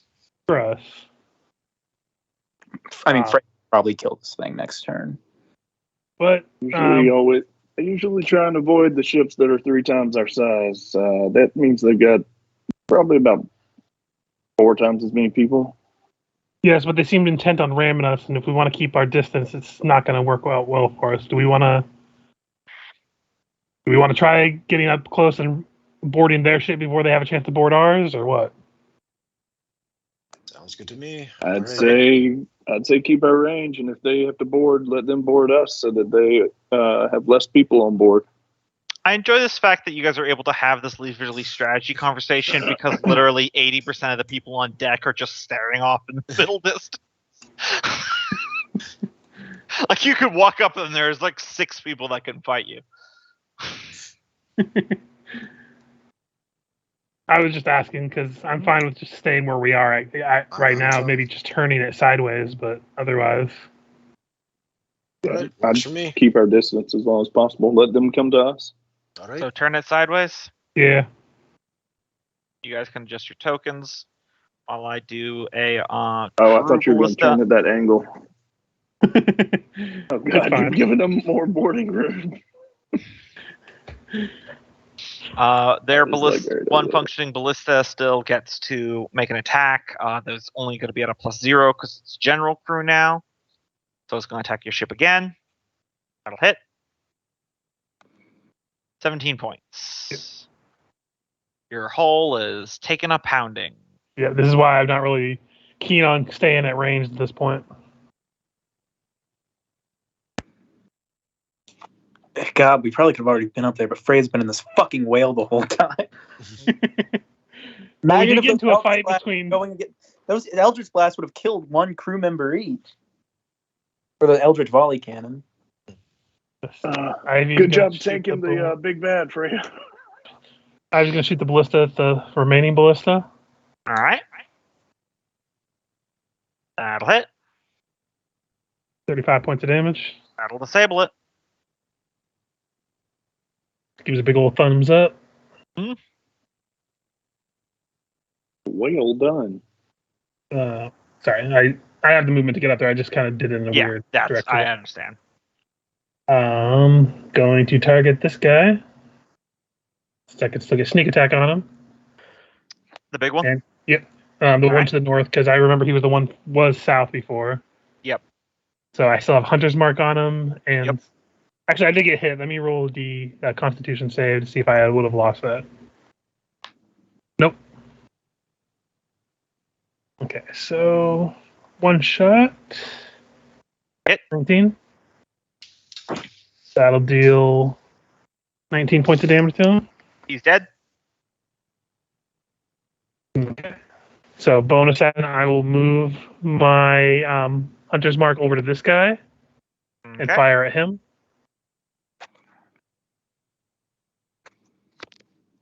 Hit. He's dead. 15. He's dead, Jim. And you've got an inspiration if you ever want to. Yeah, I just haven't needed it yet. Yeah. And then I will call over to Nolgrim, like, if you still got one of those big booms to their brain, they're all lined up for you. On it. Nolgrim. He'll use that static, synaptic static, I think right here. I want to just roll damage to see if minimum damage. Yeah, roll damage to see how many you just instantly kill, even if they succeed. Just to save Gombo some headache there. Come on, bigger roll. All right. So anyone with less than 24 hit points just dies. Anything less than 12, at least. Yeah. Or is it save for half? Save for half. Yeah, save for half. So I'm just checking off all the ones that would automatically die.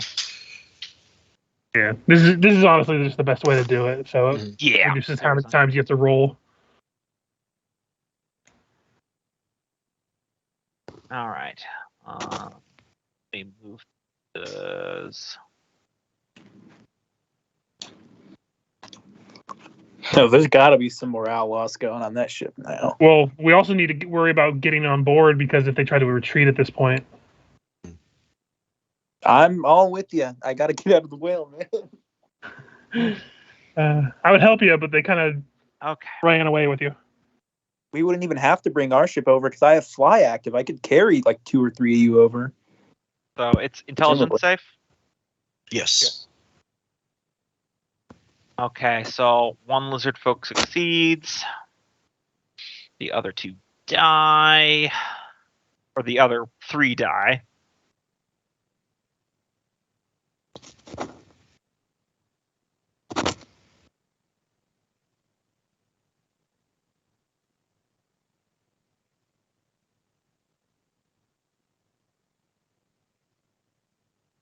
All right.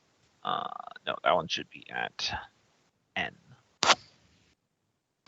Then it's a bugbear. Oh, that shouldn't be a disadvantage, but they'll fail anyway.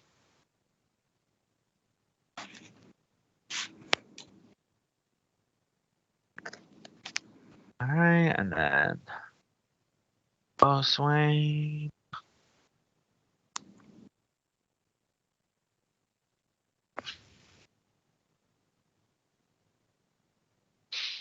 All right, and then that's just the goblins and the buccaneer left. Wait, well, actually, would that gun be there? Yeah, I would. Okay, so he would modify.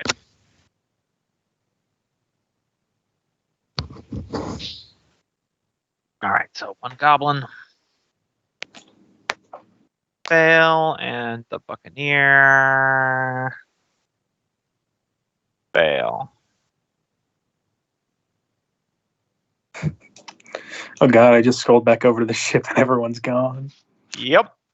They're dead, Jim.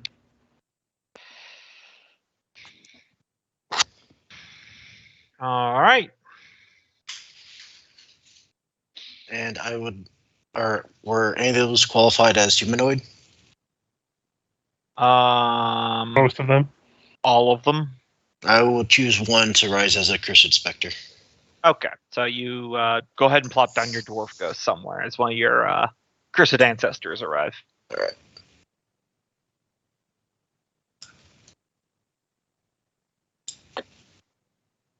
We'll go right there. All right. I think now is the time to board.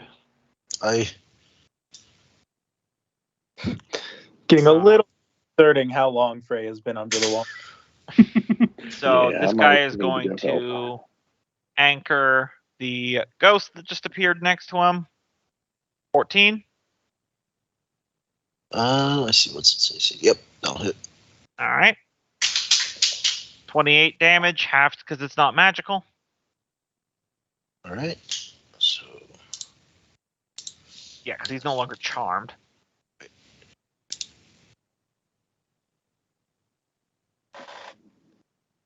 And that's his turn there. I believe, yep, all these guys are dead.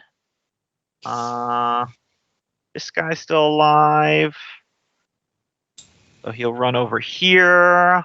Oh, it does get a few more hit points back. He gets a few temporary hit points, so gotcha. About 4. All right. Kobold Cutthroat. He is going to. Let's see. Was that 14 with a -3, by the way? No, it was not. All right, so that would miss. Okay. So here's this one without the -3. 21. All right. Then you have that.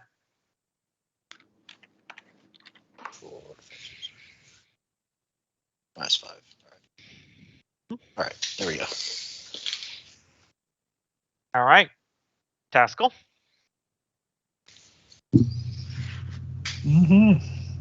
Yeah, still the big guy to shoot at.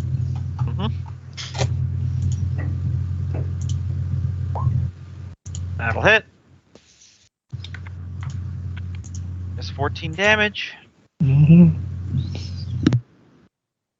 All right. Last goblin standing is going to try one last time to throw a firebomb at your ship.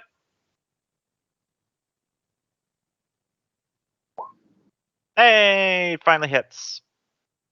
So the ship takes 5 fire damage and 1d4 fire damage at the start of the turn. Unless we use an action to distinguish it. You see, if I wasn't rolling so crap, it would have been really good because they would have kept throwing them. All right. Bugbear's turn.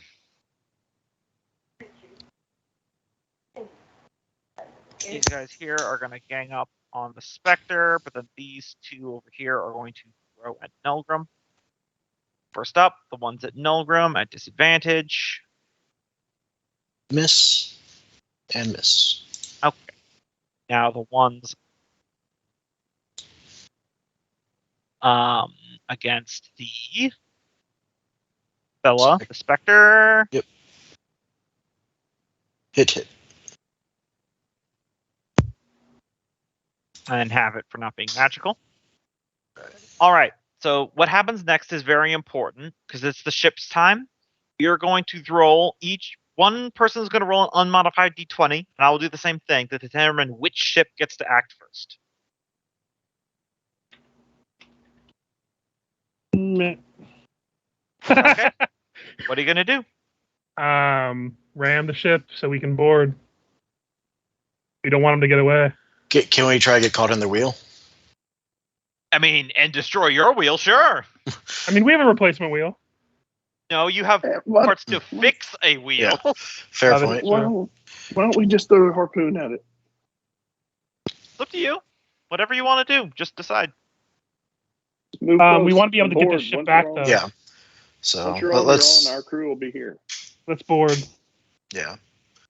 But this thing's going to be moving along with us, right? So I mean, we'll leave all 30 crew members we have. Yeah, I'm not going to tell you guys what it's going to do until you. Yeah. So if this thing, basically, I think we should try to, cut it off or just try to get it in its way if it tries to escape. Like, we can move towards the front of it and try to block its turning or something to see if we can at least slow it down. Well, here's and board. Out of character because I'm asking for what. Because their ship might move. Because it's just occurred to me that Meticulous might know this. Are smaller ships typically faster? No, we've established this before. The big ships are faster. Okay.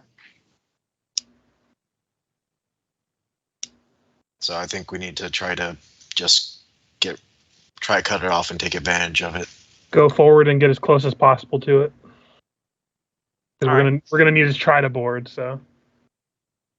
Yeah, I mean, if smaller ships are slower than bigger ships, then yeah. Ideally, I want to get towards the front of it and try to get as close to it so it has issues with maneuverability. All right, like there. Let me move my token so I can see. That's about as far as we can move, right? Yeah. So that'll probably have to go in reverse. They have wheels. All right. Everyone. Yeah, but I'm also trying to get them to where they can't turn very well. Might want to get all up on their wheel. Because I will say, I imagine reversing the wheels is a little bit more strenuous than, probably not for mechanics, but. All right. So that's your move there? Yeah. All right. So their ship is going to back up and do their own Tokyo Drift turnaround.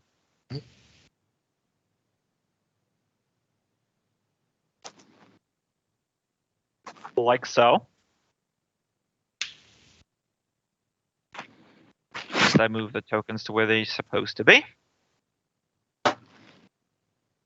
I would say, for future reference, if you select all the tokens, you should be able to turn them at an angle, but it might turn the actual. Well, the problem is the ship is on the map layer, the tokens are on the token layer. No, I know, but for the tokens, you can select them all and then rotate them. So as it's pulling back and turning around, you hear your cog up. Hey, the deck bows are down. The damned whale's gone away. Scrub it. Unleash the broadside and just put him to the bottom. And then there's windows on the side of the ship to open up and 4 more bullets pop out. They're all going to shoot the ship. Oh, God. Yep. I did forget about this. Yeah. They weren't doing it before because they were going after the whale and thought they could board you. So these are all going to be... Up? The broadside. You were just shooting the deck. The underside cannons. Yeah. So they have 4 of them on each side. So here comes here comes one volley against you. All 4 of these are going to be attacking your ship. Amazingly, only 1 hit. Sweat. But that's still 15 points of damage. On my mouse.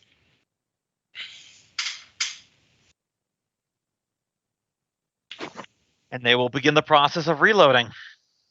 Meanwhile, Freya, acid damage time. Morgan, can't you do that jump thing? Not anymore. I'm out of spells for the time being. Minus 19. Do make one of you fly? I do.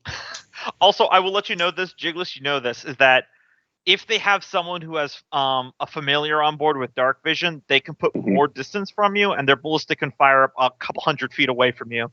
And at a range game, you will lose against the 3-low. Are you fucking kidding me? That will miss. How? What the hell am I missing? If you want to, don't you have a bonus action you can recharge it or something? Yeah, I can bonus action recharge it. I will let you know that point, if you hit, there's an extremely high possibility you'll kill it. I'll just say that. Well, the problem is at this point, I'm debating whether or not it's better to just put the elemental damage reduction on my suit because I've only got 18 hit points left on it. Well, I can heal it either way, so actually, even if it sunk, even if we started sinking to the bottom, I'd still be able to heal it and get it at least back up enough. Can you breathe? Yeah, I can. It's got. Yeah. I decked out the suit to be completely submersible. So I'm going to unjam the weapon and then launch one more time. Oh yeah, that'll hit. I'm guessing it kills. Yep. Oh, I know. Like a depth charge. We just see one little bubble. And then, what do I do? Still have your movement. 40 feet under. How far am I under? 40 feet. 40 feet. So, and how far up is our ship above the water? I mean, it's on the surface, and then I would say it's probably like another 10 feet to the deck. Probably less than that, but that's approximate. So I guess I'll just move 30 feet up with the swim. All right. That'll be all my movement. Cope, you were asking if someone wants to fly. You want to fly and pick them off, don't you? Well, I was going to try to board their ship, but I was going to ask, can't you upcast it and make a couple people fly? Because I think you can cast it at a 4th level. I'm not sure if you have those. Let me see. He probably doesn't have 4th level spells if I would guess. I don't know. Trying to. Yeah, higher levels at 4th level or higher. Yeah, I've got 5th level spells. Oh, target one additional for each slot above you can third, cast it so I on can hit 1, 2, 3. I can cast it on 3 of you then, and I can swim over. Yeah, if you want to target us 3, we can all go board. Yep, he's a bard. Yeah, just stay out of sight so we can not fall to our deaths before we get over there. I think go check on your friends. That could work too. All right, so I will cast that. Using my 5th level slot. And then bonus action. No, it had to have been a cantrip in order for me to bonus action cast, right? Correct. Yeah. Okay, then I will bonus action give an inspiration to. I already have one. You've got one, then give it to Taskell. I forgot, Gumbo. Does the acid dissipate when the whale dies? The area around it'll linger for one more round. Is it all right if I could have moved there instead of just straight 30 feet up? Sure. I mean, it's a 1d12, so you wouldn't have been able. It wouldn't have destroyed your suit either way. Yeah. I'm an 18. Yeah, that's fine. On it. All right, that your turn, Jiggles? Yep. All right, this lizard folk is going to attack the specter. It gets 2 cutlass attacks. 1, 2. Those will hit, I assume? Yep. That's probably enough to kill it even with half damage. Yep, so it's Gonzo. I'm a dwarf. Then it's Ivy's turn. I'm gonna yell at her to fire at their wheel to try to weaken it so they'll get slower. Mm-hmm. I'm not sure if that works in this game or not, but it's got its own AC and hardness. And he's actually typed it out for every 5 damage it loses speed or something. Or every 25 damage, yeah. That will hit though. Okay, give me 1 second. This will be the damage. Okay. So it will lose some speed. At this point, they're not planning on running away. Yeah, but we also don't want them to get distance either. Yeah, because the ballistae have quite a bit of distance, and they've got a lot more than you do. Yep. Honestly, it probably occurs to you at this point as that you're realizing the throw of the broadside that it's lucky they were busy with the whale when you found them, because if this had been a distance game from the start, this would have been a lot different. Yeah. That's why we were only planning on moving up 1 at a time for the bow. So that will be all she can do. Okay. Fergus. So first, my movement of 60 feet, fly speed. I'm gonna fly right over here. Mm-hmm. Bonus action. I'm just gonna pop up right behind these guys. Mm-hmm. And no sneak attacks on these because I'm pretty sure they can see me coming. Yep. I'm gonna start with the kobold and then go towards the goblin. Oh, the lizard folk? Oh, lizard folk. I don't know. They kind of look like murlocs from WoW, so they can go either way. Either way. First one, stab shroom. 24. I'll kill him. You have 2 hit points. And then I will swing it towards this one. And make another attack. That'll hit. Yeah, I'll kill him. Yep, and I just swing my 2 daggers out and just look at them all. I'm like, well, I'm here, aren't I? All right. Elgrim. All right. 30 feet. You have 60 feet of fly speed. Face with a mushroom. Land there. And then I'll throw 2 Eldritch Blasts at this guy. Pushing back 10 feet each if they hit. That'll hit.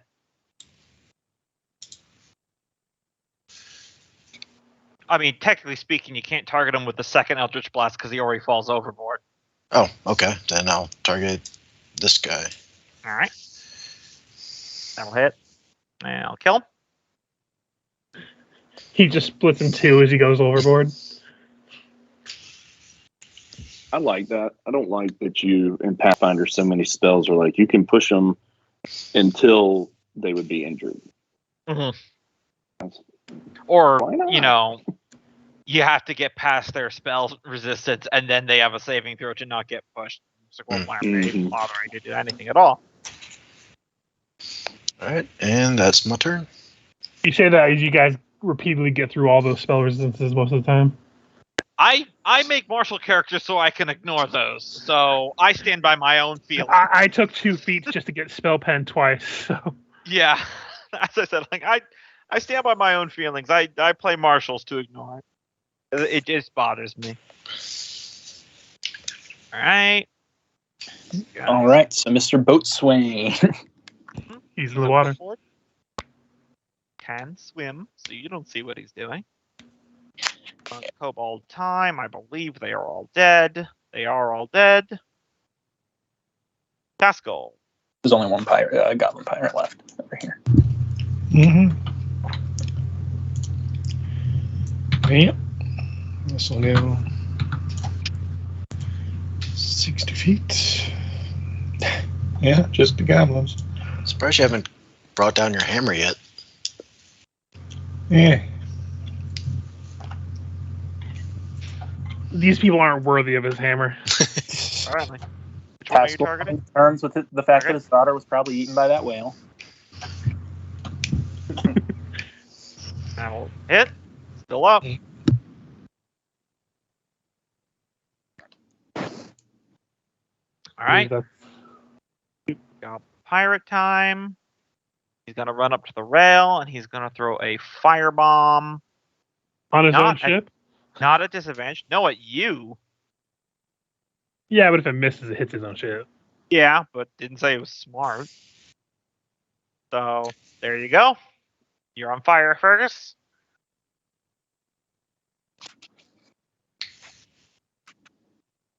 Bugbear time.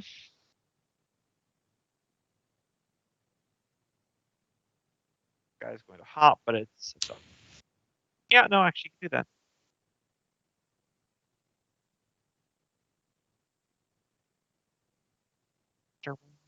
Just closing out a bunch of sheets. Hold on. Okay, here we go. 2, 3 flaming javelins against Fergus. 1, 2, 3. Well, I am going to use my last superiority die to try to dodge that, which I will not, but I will still take half damage from it. All right. 14, so I'll take 7 points.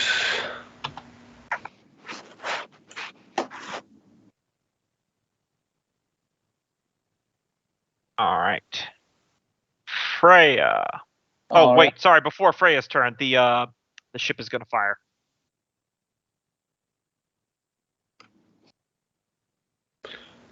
It's okay. Most of us are on this boat now anyway. Bye, Jiggles. 2, 3, son of the bitch. They just stopped. We killed other accurate people. Yeah, you did. Now it's Freya's turn. All right, rolling to see if I get it back. Unfortunately, I do not. Freya breaches the water. Oh God, she's alive! Thank you. Thank Father Mountain. Jesus, lass. A rumbling voice says you're welcome. I really thought we were going to have another statue lost to the sea. Right. Not going to lie. I'm going to float 30 feet above the ground. Recharge my weapon. And which one of these looks the most messed up here? I'm pretty sure if you hit any of them, they're just going to die. Yeah, probably. Actually, yeah, you're probably right. It doesn't matter. I guess I'll just hit the one right here. It's kind of on the edge of my screen. All right, sure. All right.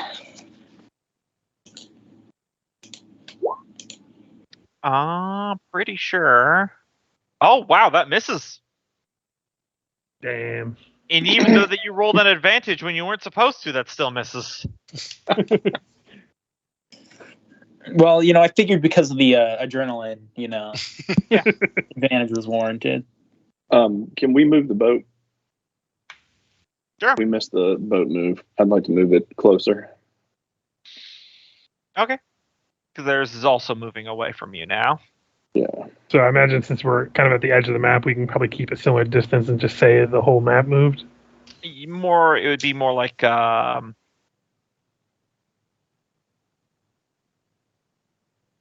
this. Because hopefully they're reduced from when we shot at their wheel. Yeah, it is reduced. That's why you're still within range.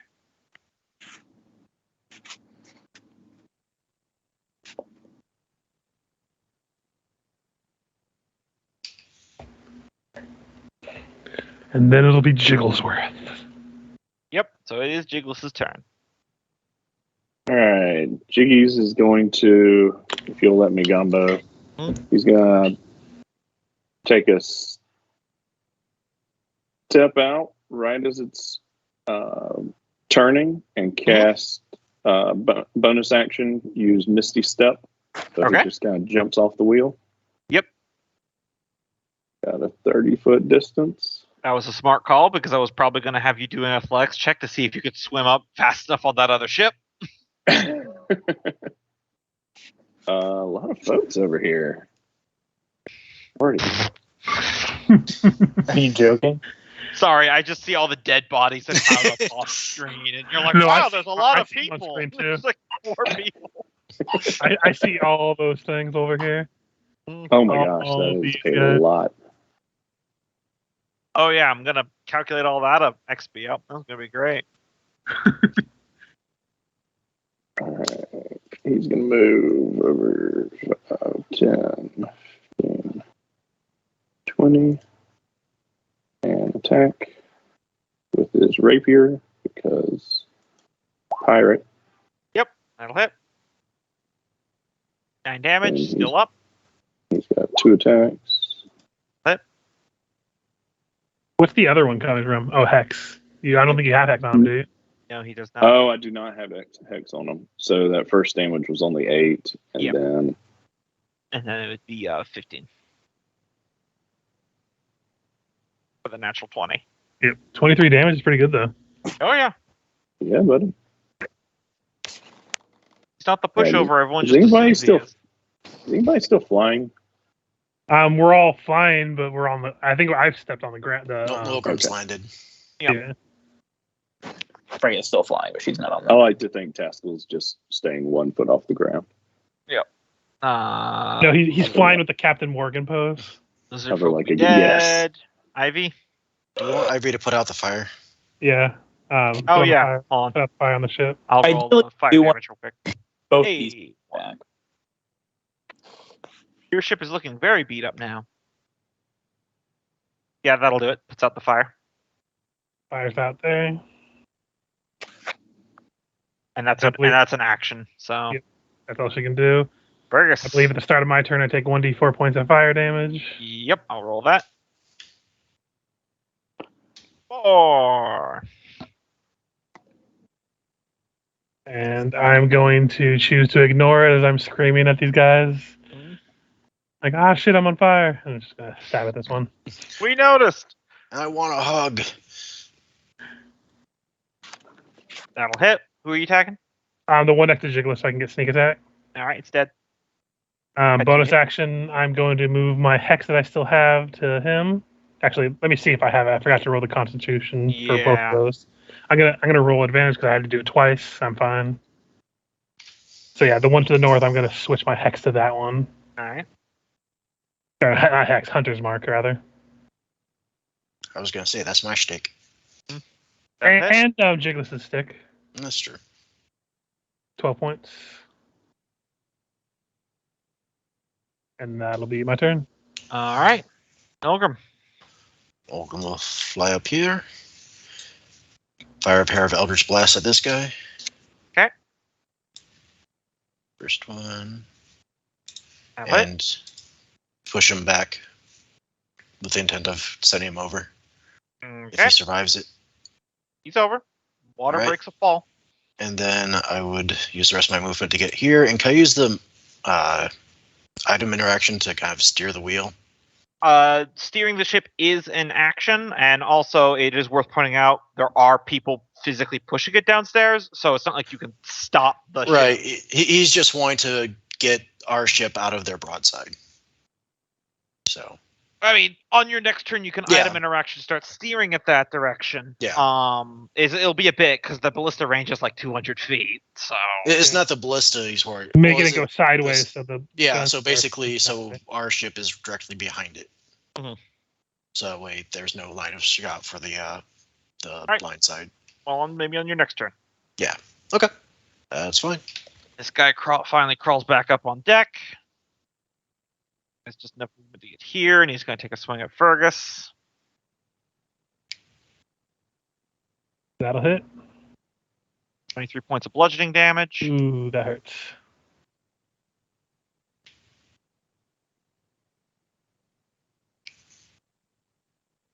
And that's his turn. Taskell. Well, swap from a crossbow to my axe. And I guess I'll come up on the big guy then. That looks two-handed. That'll hit. Don't suppose you're looking for a new crew to join.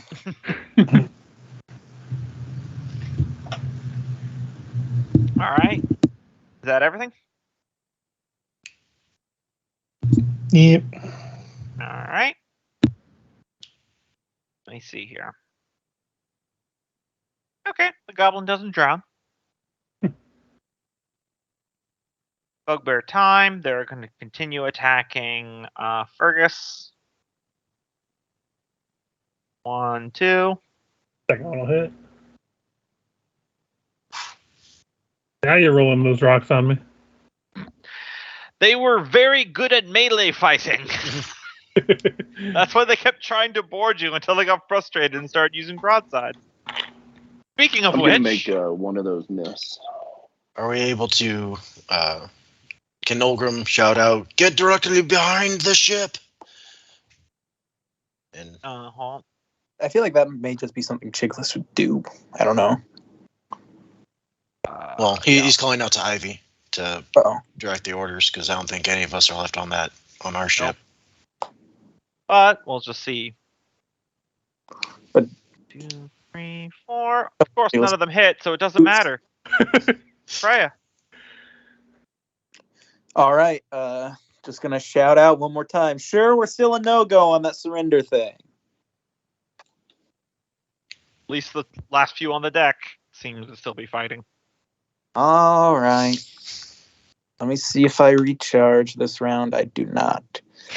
I mean, at least it recharged when you needed it the most. All right. You're rolling pretty good for something that was 50-50.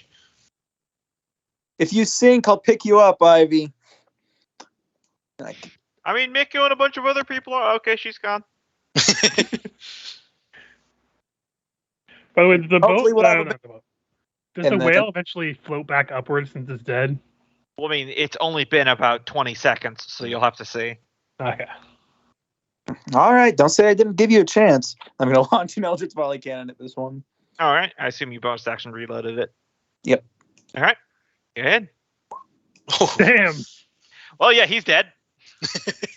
I imagine look around, throwing off the ship.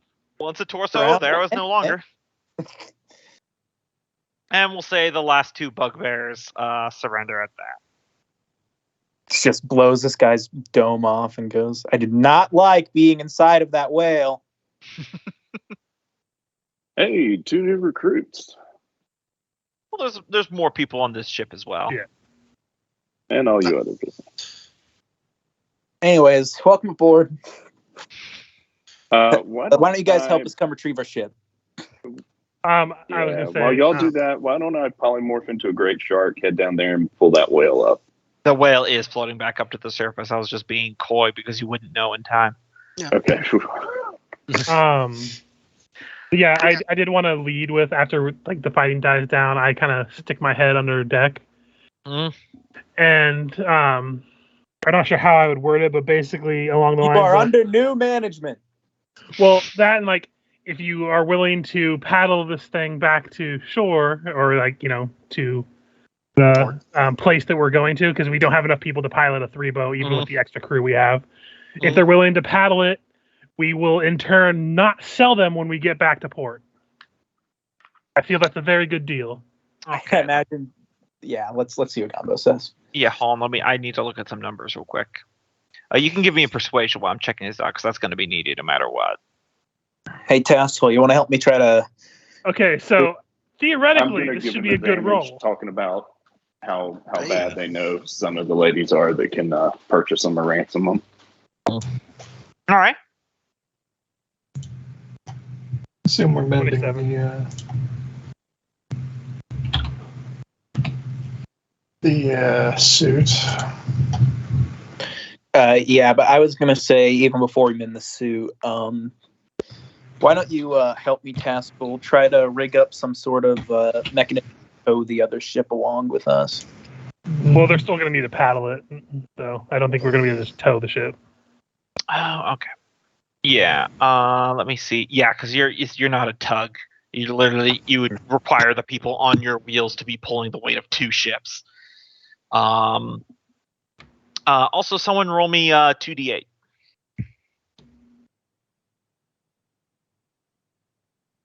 Okay. 6 of your crew members died in the ensuing exchange of attacks.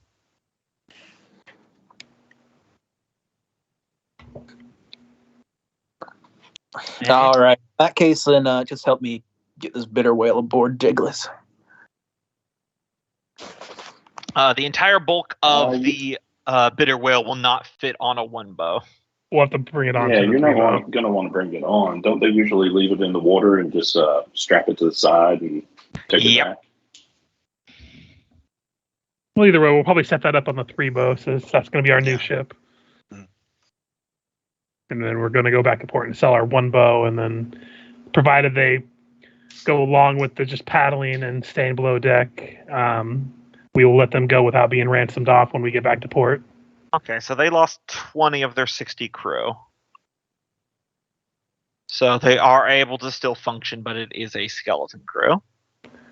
They are not so much joining you as much as they're kind of hostaged right now. Yeah. Again, we're not denying the hostage situation, but we're just giving them a fair deal for being a hostage. All right. Provided they work for it, and we'll feed them and everything. We're not gonna withhold rations or whatever. Mm-hmm. Yeah, but sure they will be confined to below. They work for pirates, so. Speaking of which, we need to search this 3 bow and what kind of supplies they have, and then what was on the dead people. Yeah, that too. But we could probably. We need to have the dead people's inventory, but as far as the ship goes, we might be able to save that until once we get back to port or when we're on the move. Just, I don't know. Seems like when we get back to port's when we're going to do all the big selling, so might make sense to save the inventory of the ship. I don't know. And save Gombo the headache, you can calculate it off session. Yeah, because no one really had anything magical items-wise, so it'd just be a lot of raw numbers. Yeah. So we can just say, narratively, we search through the ship. Yes. So the question is are you guys wanting to lash up the bitter whale and drag a acid-leaking, decaying carcass all the way back around to the Gaunt Sea? Or are you wanting to try to extract some bones from it now, so that way you can still do something else while you're out at sea? I think we were just heading back to... we're heading back to port now. So I think we're going to try to take the bitter whale in its entirety. What's the usual procedure for this Jiggles? You're our expert. He kicks one of the crew that looks like he's been whaling before and says, "Speak up." Essentially what it is, out of character here, is that if you're dragging the entire whale back, you'll take it back to port and you'll pay someone at one of the slaughterhouses a cut of essentially you sell the corpse to one of those slaughterhouses and they will chop it up for you. And then they will, get a chunk of the profit, mostly themselves, because they're the ones selling and distributing. Now, the important thing to keep in mind here, however, is once you return to port, your current contract with your current crew will be resolved and you will need to pay them.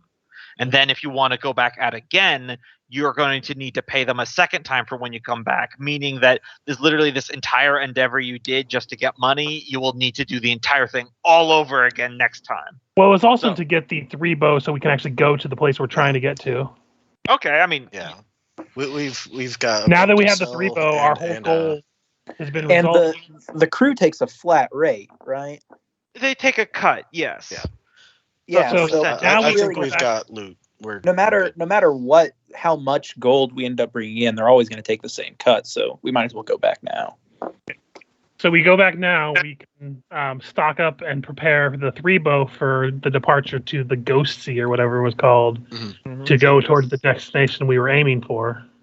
Because the whole point of trying to get a 3 bow and the reason why we set out for sea with just a 1 bow was to get that boat so we can go to that sea. Yeah, and same with the whale. Try to get money for the 3 bow, right?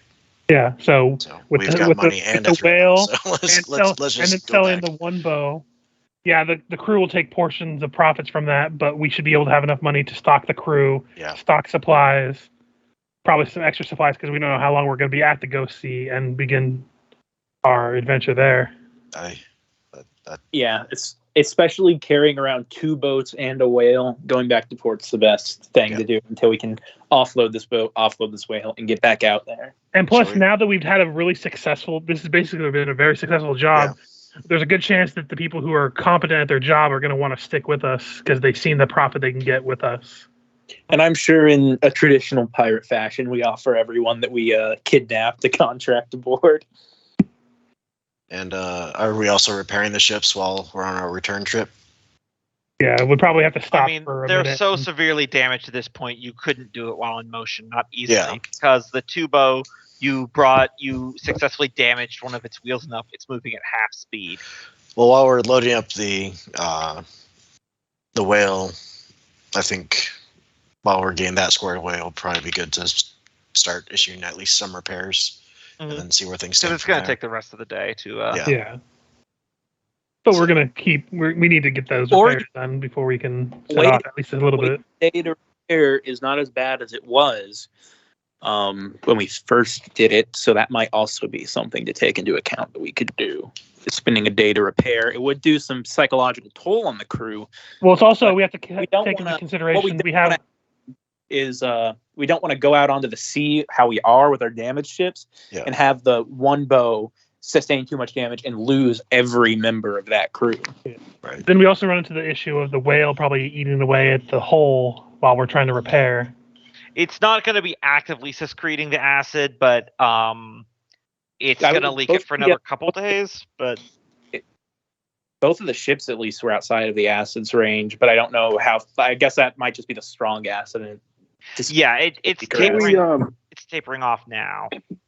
Couldn't we put harpoons into it and push it out away from us while we do the repairs? I wouldn't, just because that's basically like bait. Yeah, it's already there's right more now the bait's tied to our boat. Better still have the ship taking damage and have the prize than potentially lose a prize to something wanting to eat it. Yeah. I say we do the minimum repairs we need to get the wheel at least a little bit better off, and what we can do for the hull for the rest of the day, because we kind of just did half a day so far. Yeah, getting everything set up is going to take the rest of the day no matter what. Yeah, so the rest of the day we can spend to repair and get ready to dispatch, and then we can just make our way towards the port, which theoretically the entrance to the next sea is somewhere this direction. All right, I'm just noting down our options here so that we can actually look at them all at the same time and decide what we want to do. Did anyone have any other ideas other than doing the minimum repairs right now and getting going today, or spending a day to repair the ship? Either way, the rest of the day is being occupied by bringing in the whale, so we have that half day of repairs. And I got a question, Gumbo. If a whaler comes out here and is, do they ever come out here with the intent to come for 30 days and harvest as many whales as possible? And if they do, is there a way to field strip the whale, like while we're here, butcher the whale as much as we can?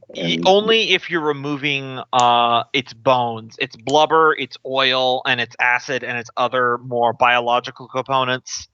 There's no really good way to field strip, as you say. If you are just to the bones, you can string it up and you can kind of start walking on its corpse and start extracting ribs and spines and teeth and that kind of thing. And is that the most valuable part, the bones? Every part of it is valuable, but the bones are the part that's the most easily transportable, and they don't spoil or anything like that. Bones, I imagine there's blubber and oil, just assuming like whales in real life. Yeah, like real whales. Basically, we're taking the tires off, so if you look inside, it's just cinder block.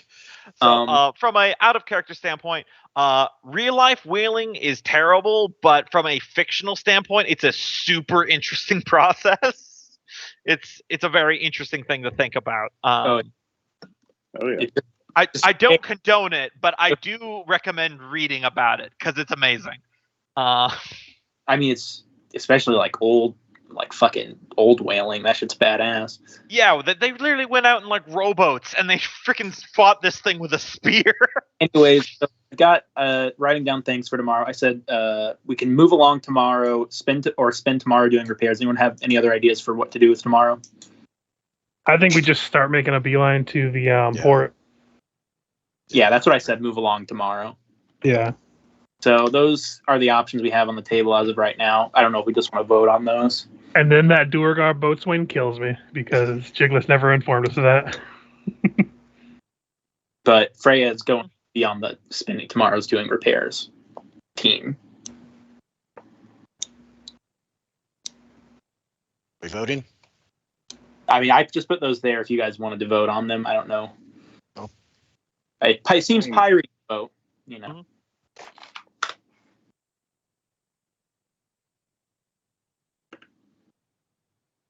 Okay. All right. Sounds like we're doing the repairs then.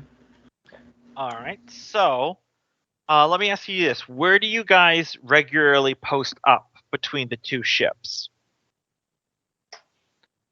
Because keep in mind, especially after casualties and all that, the captured crew members still outnumber your crew. Yeah.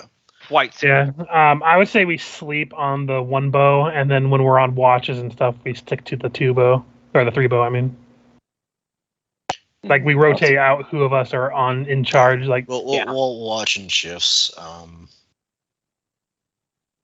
That way, at least some of us are on board at all times with the three bow, so they don't try to play shenanigans. I'm shifting my flag to the three bow. This is my new home. I'm definitely not leaving this thing. I'm going to use arcane lock on the doorway down into the hold. I mean, there's like 4 of them. I will do it on whatever the main one is, and every day I will work towards every other door because it doesn't go away. Also, come on, Cope. Gumball already established there are no flags. Mm-hmm. Pulls out a handkerchief, ties it to the side. I wanted to do flags. I'm with you, Cope. Buy a big thing of wood, stick it on there. I'm not stopping you. I just mean metaphorically, but I don't care if we lose the one bow. I mean, if a whale attacks the one bow, fine. Well, we kind of need it for money. Yeah, I want to. I really want to use our new home. It doesn't matter if we have a hole if we don't have the money to support it. Also, I trust our crew not to sail away with the one bow. I don't trust this crew to sail away with the three. Yeah, our crew are practically being held hostage themselves by those crazy robot fuckers. Actually, Fred's probably gonna have to spend a lot of time on the one bow just to keep them from murdering. You can move the crazy guys to the cultists aren't popular on your ship, but it does seem less likely that they'd mutiny at this point. Yeah. Could we... Now, this is a fun idea. Switch around cultists for the other crewmates? Well, remember, didn't we bring another half-size crew with us that weren't? Yeah, you brought another 15, but you have lost about 10 or something. Yeah, you've lost 10 people in the voyage thus far. Oh yeah. Or sorry, 9 because you lost 3 to the tentacles, 6 to this fight. So I guess and then we also lost 1 to the and vampire. Lost 1 to the vampire. You're right, so it's 10. All right, so I'm going to bring everyone on our little round table here, and let's have a discussion on what we're going to do with the cultists at this point. So obviously I think we should probably just abandon them at some point at shore. Actually, while you're saying that, Freya, could you give me a retroactive insight? I can give you a retroactive insight. Just a minute here for the sheet to load. It's not very good at it, but here it goes. Okay, never mind. When we arrive back at the port, we can always have them report back to their church, and we can tell them, "Hey, we'll come and get you when we need you again," and then just don't go get them when we depart again. Prepare for the grand exodus. Let's go. Be like, we will sail in 3 days, and then we leave in 1. Yeah. I'd play devil's advocate here. They're not pretty to look at, but they are free labor that you don't have to pay. But they also take twice as much effort because for every two of them is equal to one crew member. So so Freya would be team abandon them at shore. Does anyone else know, or I'm just trying to figure out what to do with them. Also, do we want to have them move over to the big ship for now, or do we want to keep them in the small ship? I think keep them in the small ship because they're less likely to set the current prisoners we have on edge. They're more likely to put them on edge if they just all of a sudden a bunch of like metal grafted fuckers just start making their way onto this big ship, and they're like, maybe we should just revolt because this is fucking weird. Yeah, to paint the picture for you, you put the metal grafted creepy cultists in the lower decks, and then the guy that murdered your friends locks you inside with them. See, but I was thinking of that for more of an intimidation factor, but I see what you mean. Yeah, I think we just keep them where they are. Bring on extremely loyal crewmates to keep the not so loyal crewmates in line. Which I feel like the cultists are kind of the most loyal crewmates we have, whether we like it or not. Which is why I think since we're spending most of our awake hours on the 3-bow, we keep them on the 1-bow, so it keeps that kind of balance on that ship. All right, so they don't decide, hey, maybe we should take the ship and that'll be our profit. I was just floating the idea. And maybe we don't, I don't know how much more sailing we want to do on the Sunless Sea, or if we just want GTFO. Freya's team GTFO, of course. I have a question. Can the 1-bow pull the whale at all? If yes, it'll slow you down, but yeah, it can. Yeah, so we haven't pulled on the big bow because yeah, we got it on the big one now because we'll go faster. Well, yeah, that one goes faster anyway. So even if it slows it down, I'm just brainstorming ways that I don't have to have you get murdered. I'm pretty sure we're gonna have to address that when we get to port, or you're gonna have to tell. I'm gonna tell y'all on the way, but I want to reconcile what we're working on now before we get underway. I assume Gumbo we're gonna travel back. We've got to go through all these hexes. Oh yeah. I was just asking if anyone else had any ideas for the cultists, because being lawful good, obviously I don't just want to like sink our old ship and leave them to drown. Well, yeah, we also want to sell our old ship, so we don't want to sink that shit. I think we should just leave them at port and tell them we're leaving in like 3 days when we do decide to leave, and then leave in 1. I agree. That's a good idea. Okay, yeah. So, I think because they don't seem like bad people; they're just fucking crazy. I think we're spending the next day doing repairs, Gumbo. Okay. And taking the whatever psychological effects. I mean, we're keeping active. Well, that was just if we're doing nothing. Yeah, if we're keeping active. You'll still need to roll it. Okay. Because you're just out in the abyss of nothingness. I will voice one more opinion before we decide to stay and repair. The whale, even if it's attached to the ship, is going to attract predators if we're staying stagnant. So that's one of my concerns I have for staying to do repairs. We're just going to attract attention that might damage our ship beyond what we can repair it. It's going to be leaving a long trail line. I mean, it will, but being a moving trail is better than being a stagnant trail that things can taste in the water. I agree if we're moving fast, but if we're just limping. Are we at full speed by the end of the day, or by the next day? No, we're not going to be at full speed. Not by the end of the day, no, because that's the entire point of the repairs. Y'all remember the Hydra and the tentacles and especially the whirl waves? Those I think we need a safe boat. Yeah, okay. let's I just wanted to voice that one more opinion. I'm fine with doing the repairs then. Yeah. So yeah, locking it in. We're doing the repairs tomorrow. Okay. Well, they're doing the repairs. I'm going to spend time with my alchemy kit because I can't do anything with repairs. If we're stationary, we also may want to repair some of the ballistae, so that in case we do need to defend ourselves. On the well, they also have the side ones we didn't touch. So that's true. Yeah, but those ones don't pivot; they only broadside. Yep. Mainly only good for ship-to-ship combat. All right, so first things first, everyone pick one of your mental saving throws. All right. Anyone of your choice, you roll it. If you fail a DC 18, you'll take a cumulative -1. Man, I have a +7 too.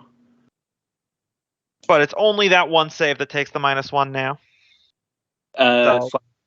Myself 5. Yep, you're good. Nolgrim is fine. What's the DC? 18. Yeah, so I currently have a -2 to charisma saves and a -1 to int saves. Mm-hmm. Have you guys ever? I imagine a few of you have been on the ocean before, right?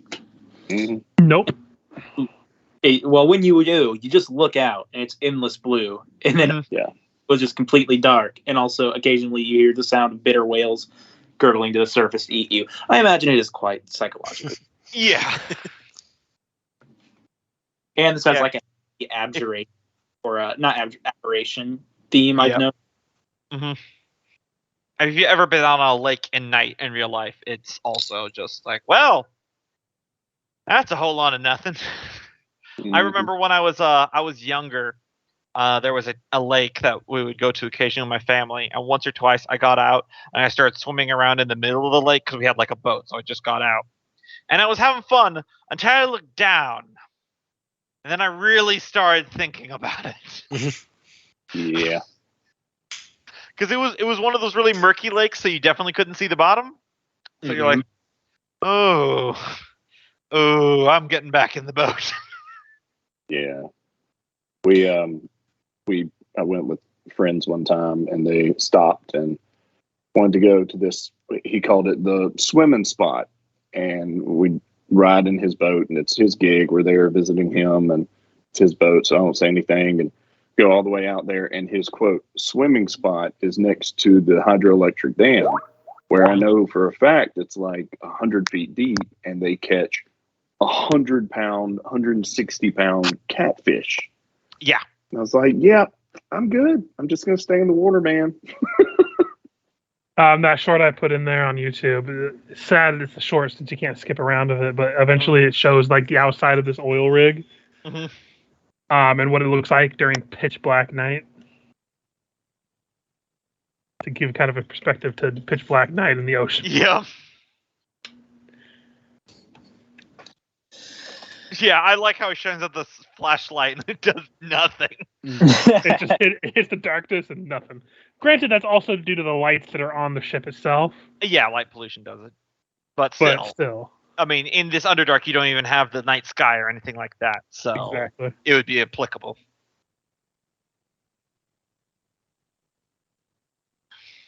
Yeah, in some ways, civilization has made us a little soft.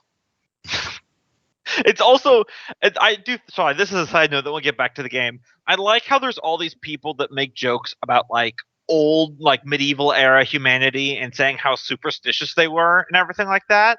I'm like, I'm sorry, when we don't have 10,000 electric spotlights, everything, yeah, nighttime is fucking terrifying. Mm-hmm.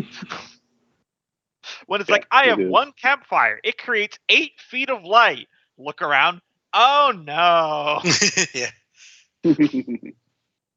Especially if your brother was eaten by wolves yesterday. Yeah. Like fun fact. This is the last fun fact. The English word bear, which refers to the the animal bear, was not what they actually originally called a bear. They had a different name for it, but they believed in not saying it because they were afraid it would summon a bear like a demon. Because they were so fucking unkillable. Well, I mean, bears are pretty durable. Oh yeah, you can shoot them in the head; and they survive. I know what you're talking about. It's a little bit more complicated than that. We don't really. It's so old of a language shift that we don't really know why they did it. We just suspect that at some point it became taboo to say the actual name for a bear. Yeah, it's kind of like we're not 100% certain who wrote the stories about King Arthur originally. Yeah, in like the Green Knight, they're like, who wrote it? Just at some point in English's history, everyone stopped using that word for bear, and they started using a different one.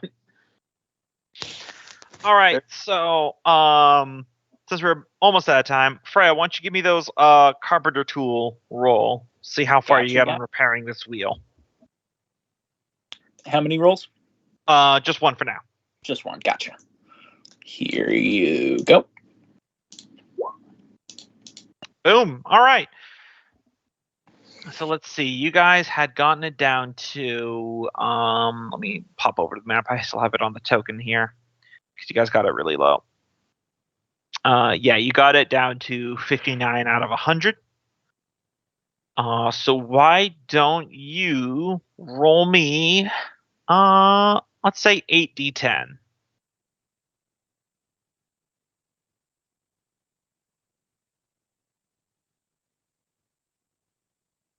Nice.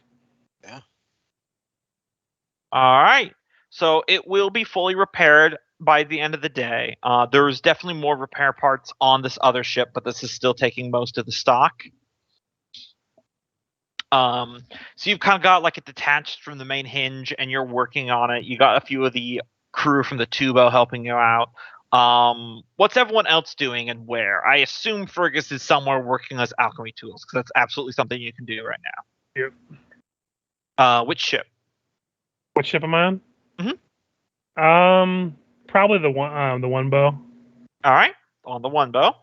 Like this is probably during my downtime where I'm not on watch is what I'm doing this. So yeah.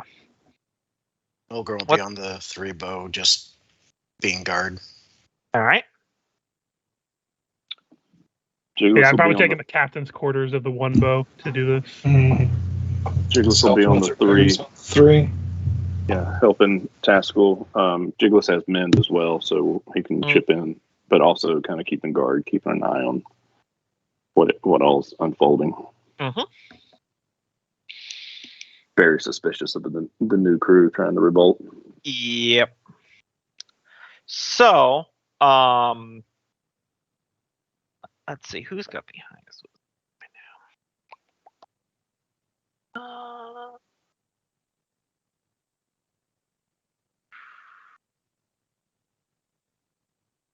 Oh, we haven't put. Jiggles, what's your passive? Because we haven't added you to the camping notes. Oh, good point. Is that just his perception number? It should be listed on your sheet underneath passive perception. 13. 13. Okay. Well, Taskell, you're the first to notice the slowly increasing amber light. And you look out and you see it's a very large cloud of amber mist is drifting in your direction. And now that 49 hit points will be done at the end of the day. Currently, you have it detached from the axle and you are in the middle of repairing it, which means the 3 bow can't move at all. And Fergus is inside out of earshot inside the 1 bow as a large cloud of amber mist is heading towards you. I rolled randomly and this has happened. You do have time to raise the alarm, but you're the first to notice it. I mean, that's all I can do. We can try to get a patch jobbed up, but it's either that or batten down the hatches. Yep. It'll be on you in about 10-15 minutes. So what does this do again? It's a group of tiny little creatures that pretty much devour anything that they float into. Gumbo, are they biological, or is it going to eat our ship? Jayless, this is important. It'll eat the ship too. Okay, so we are fucked. Yeah, we're super fucked. Proper fucked, if you will. We have to get out of the way of this thing. Yeah, are they under their own control, or do they just float? Jiggles, can you transform one of us into something that could help try to tow this all the way? We need to.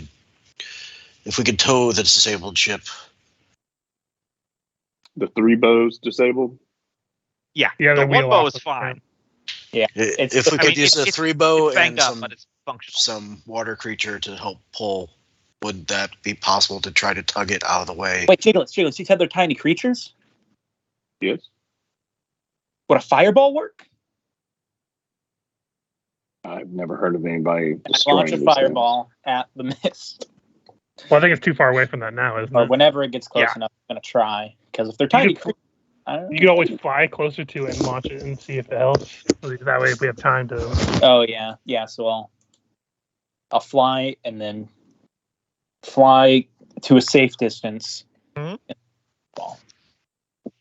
Fireball. So within 150 feet, I will launch the fireball.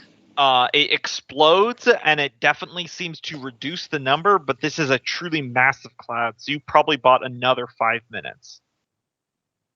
All right, I'm going to fly over there and use gust of wind.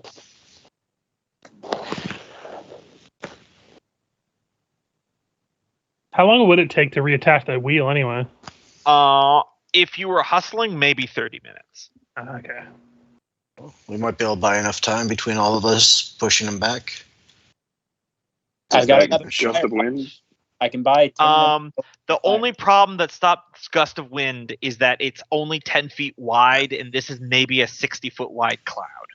So if I angle myself so that I'm think of like to the left of where the cloud is heading, and I'm just blowing the wind at the front as it continues to go past me, I'd be blowing it downwind, like across its face. So the wind would be blowing from its left ear to its right ear, and hopefully the front of the cloud would keep getting moved as it approaches that direction.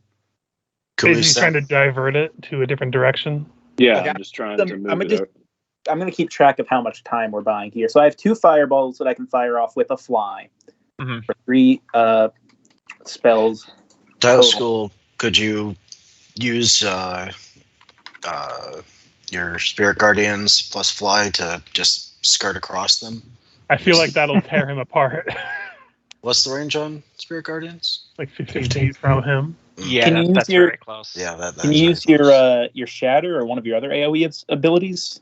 I could do Shatter for sure. I get 2 spells, but the problem is the Synaptic Static that only works on creatures with intelligence of more than 2. So, yeah, these things if we have time, you can go Shatter it twice, fly back if you have fly put on you from like Jigless, and I can catnap you for 10 minutes, and you can get back up and do it again. Okay, yeah, I can do we're that. just to buy 30 minutes of time here. It sounds like, and so we got 10 minutes from the 2 fireballs. And so we need 20 more minutes of time. So if you can Shatter twice, come back, I can catnap. Well, we also had, 10 at the start before it got there? Yeah, we extended 10 more minutes, so we just need 10 more minutes. And if Freya's not helping attach the wheel with her suit and everything, it'll take a bit longer to attach the wheel. That's why we were thinking of they start getting the wheel down into the water to reattach it. She goes over, fireballs it a couple times, flies back. And then at the same time, Jigless flies Nolgrim over there. He shatters, comes back. I sleep him for 10 minutes. Fly's still on him. He wakes up and he can shatter 2 more times. We can do that. Because catnap will take 10 minutes for him to rest. So we can buy 10 minutes with Fireball. Operation Save Our Loot. But again, people will have to alert me because I'm currently in my chamber. Just a peek behind the screen for you guys so you know. This cloud essentially functions as the spell Incendiary Cloud, but it does force damage instead of fire damage. Gotcha. So it's a dexterity saving throw to half, but its full damage is 10d8 per round. Yeah, I'm more worried about the ship being destroyed. Yeah, the ship will be instantly destroyed if it gets to us, so that's why we're trying to buy some time. So here's what we can do. I went off, fired 2 fireballs at it. Now I can go back, alert Fergus if no one else has already, fly him over to the 4-bow with everyone else. And then the shipwide alarm went up. I mean, we're ringing the bell. Yeah, I would have come out when the alarm went off. Okay, well, in that case, then I'm just flying back to help with the repairs after the 2 fireballs for a total of about 12 seconds that I'm there. All right, so was the verdict that the gust of wind wouldn't help at all? It maybe by 5 minutes. We'll take it.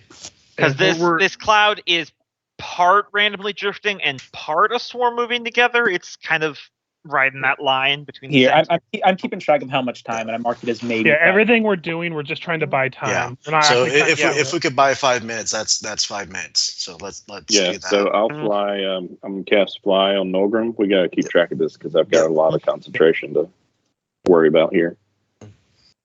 So yeah, that's why I don't use the gust of wind, because that'll break your concentration on fly. Oh, So, well, that's the question. Well, I Shatter. could swim over there while he's Yeah, flying. he's got a swim speed. Okay, and then shatter. Well, the thing is, you would want to maintain the concentration on fly because when I put him to sleep, he'll still be flying when he wakes up. Yep, that's a good point. And how much would 4 shatters buy us? How long does it take him to fly over there? Ballpark, like how many minutes? Because then we gotta fly him back. Probably, I would say, because it moves at 10 feet around, so you can math that out. Yeah, you'd have enough time on. You would have enough time on fly for. Because I forget, it's 5 minutes or hours in this system. Fly is 10 minutes, I think. Yeah, it's effectively. Okay, so yeah, fly would fail after the first. After I put him to catnap, so. Yeah, so I'll just wait for him to fly out and fly back, and then I'll swim out there and start doing gust of wind. Okay.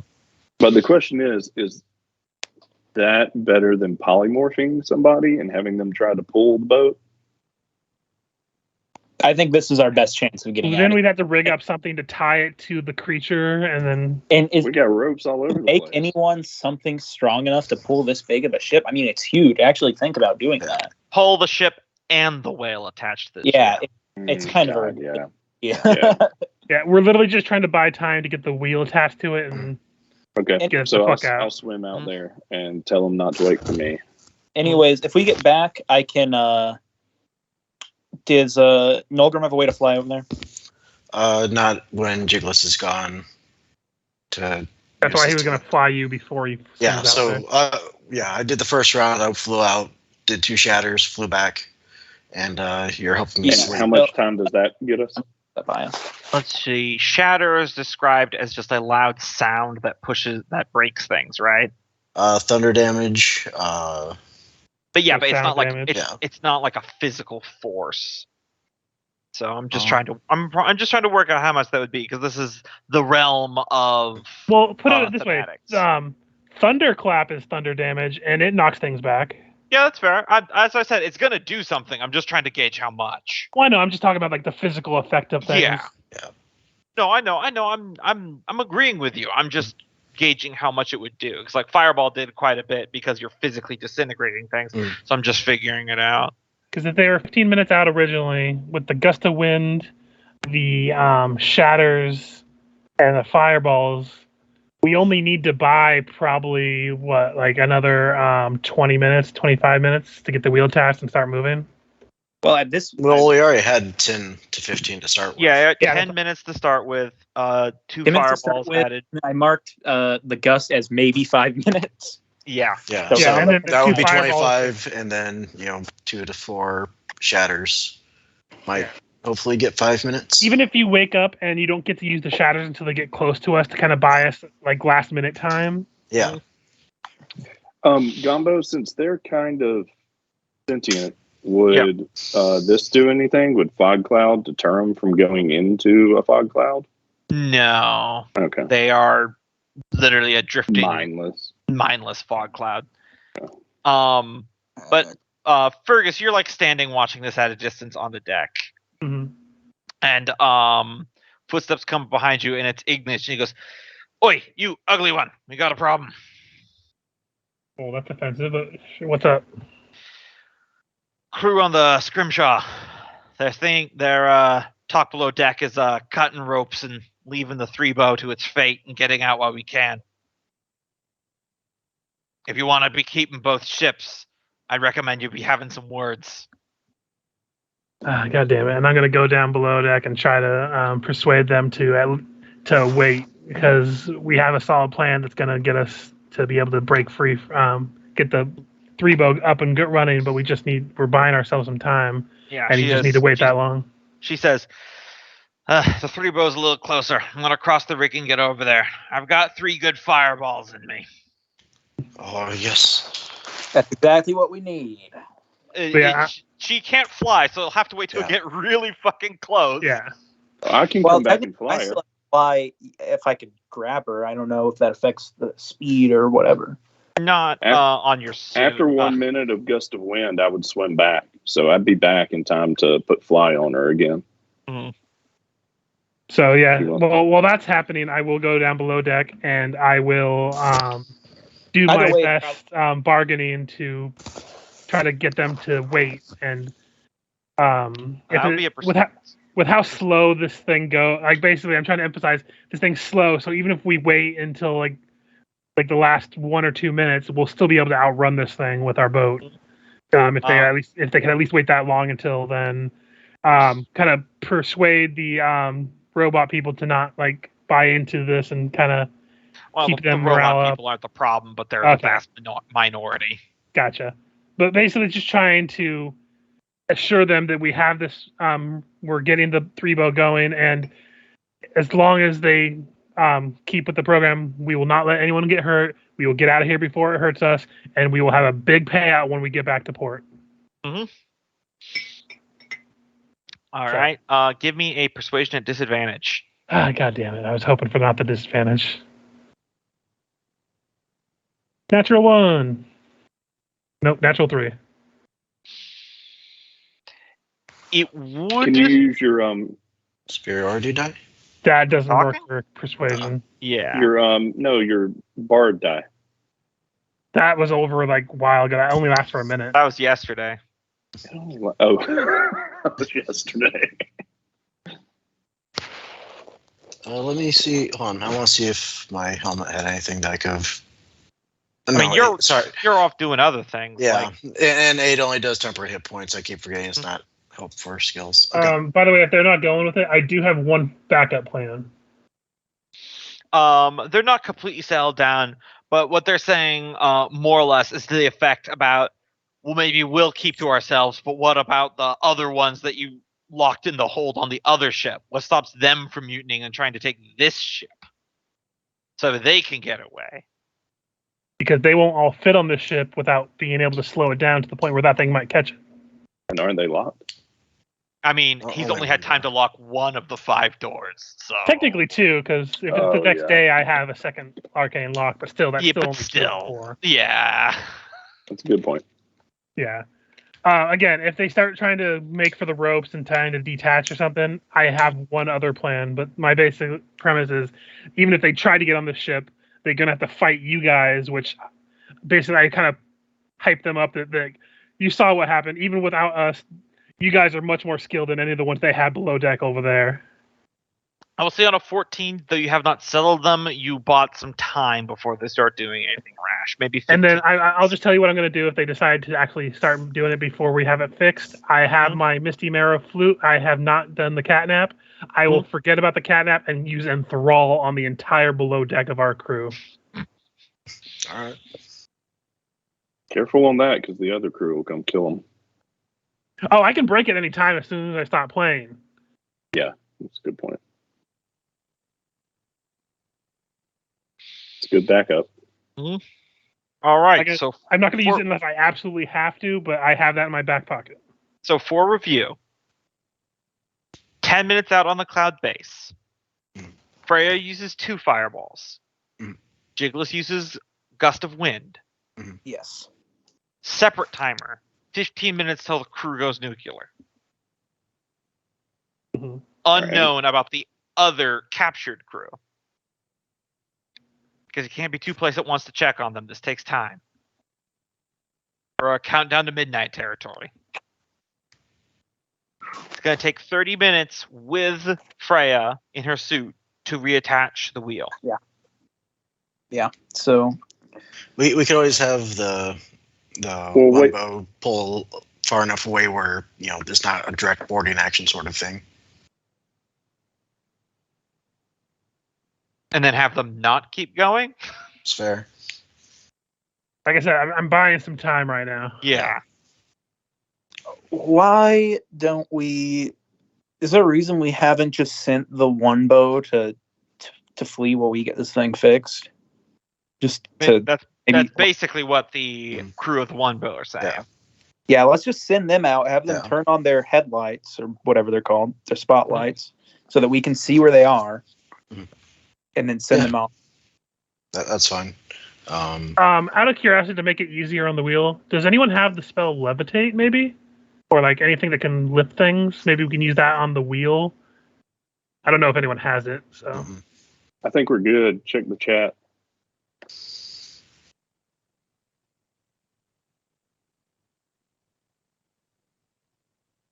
Two fireballs equals only 10 minutes. Yeah. That's 5 minutes. I know. It's accumulating. 10-minute base, 10 minutes from 2 fireballs, 5 minutes from gust of wind, 15 minutes from 3 fireballs. You're at a total of 40. Yeah, let's do it. Operation Save Our Ass. And I will stay on the one bow with the crew. So if they try to actually like flee, I'm still going to pull out the enthrall thing to at least buy some time there. And also point out to the crew that it's not getting any closer. It's essentially staying in place. So until it gets any closer, I wouldn't count down any kind of timer because it's not. Well, I imagine they don't want to completely flee because if we can save it, this is their payday. So yeah, and also the fact like that whole well, it's not moving closer argument doesn't completely hold up because they can see you throwing everything you have at it, and anyone with 2 brain cells says, yeah, that's working for now, but you'll eventually run out of ammo. You know, right? Yeah, but I think it would be a pretty good motivator to mention that this ship is also a part of their payday, and they're not getting paid.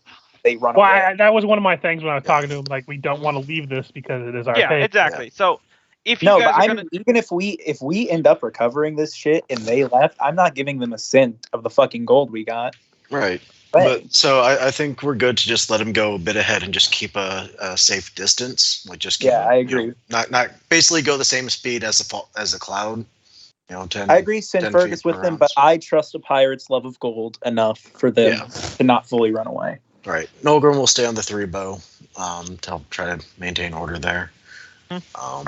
And the hard part is catching back up with them. So Nolgrim will hold off on his shatter since things seem pretty well in hand, and save those as a last ditch effort. So, all right. So how much space is the Scrimshaw, the one bow, going to put between itself and the 3 bow? Probably want to keep sight of the thing, so at least I don't know, 80 to 100 feet maybe. I would tell them to put the ship between themselves and the cloud. That way, if the cloud hits the ship, they know to head on home. Yeah. Because I can see out of over that range with the spyglass. So. Yep. But they can't see you. Well, we were going to turn our lights on so they can at least see us in the dark. Yeah, what we're doing is we're having them both act. Both of the ships, I think, are going to have their lights on so they can find each other. Yeah. Assuming this is a part of the ocean where we can do that, right? Nolgrim make sure that Fergus has one of his books or one of those copycat journals. And Well, I was going to say that, and Ivy will probably be on the 3 bow. So that way she can see me at 120 feet with her dark vision. I can see through the spyglass. We can communicate with Thieves' Cant as well. Okay, that works too. Because a lot of that is hand. Who's the other person that can see forever and ever? Oh, Freya. Can't she see with the Gloomstalker? Crossbow, yeah. It's just as good as the spyglass. Yeah, she's also though busy kind of fixing the ship. So. Yeah. So I think we have a pretty solid plan. Yeah, I think that's our plan at this point. And we'll see how the plan goes next session. Next time. Dragon Ball Z. Someone write down this plan in detail. We're going to forget next session. If only someone was recording it. I'd like to change our Did we not record it this time? No, we are. I'm just joking. I forgot to do it because I was distracted by Hunger Pants. Okay, so we'll just have to review that before we come back. Cause, I mean, we are going to forget this by the time we get back.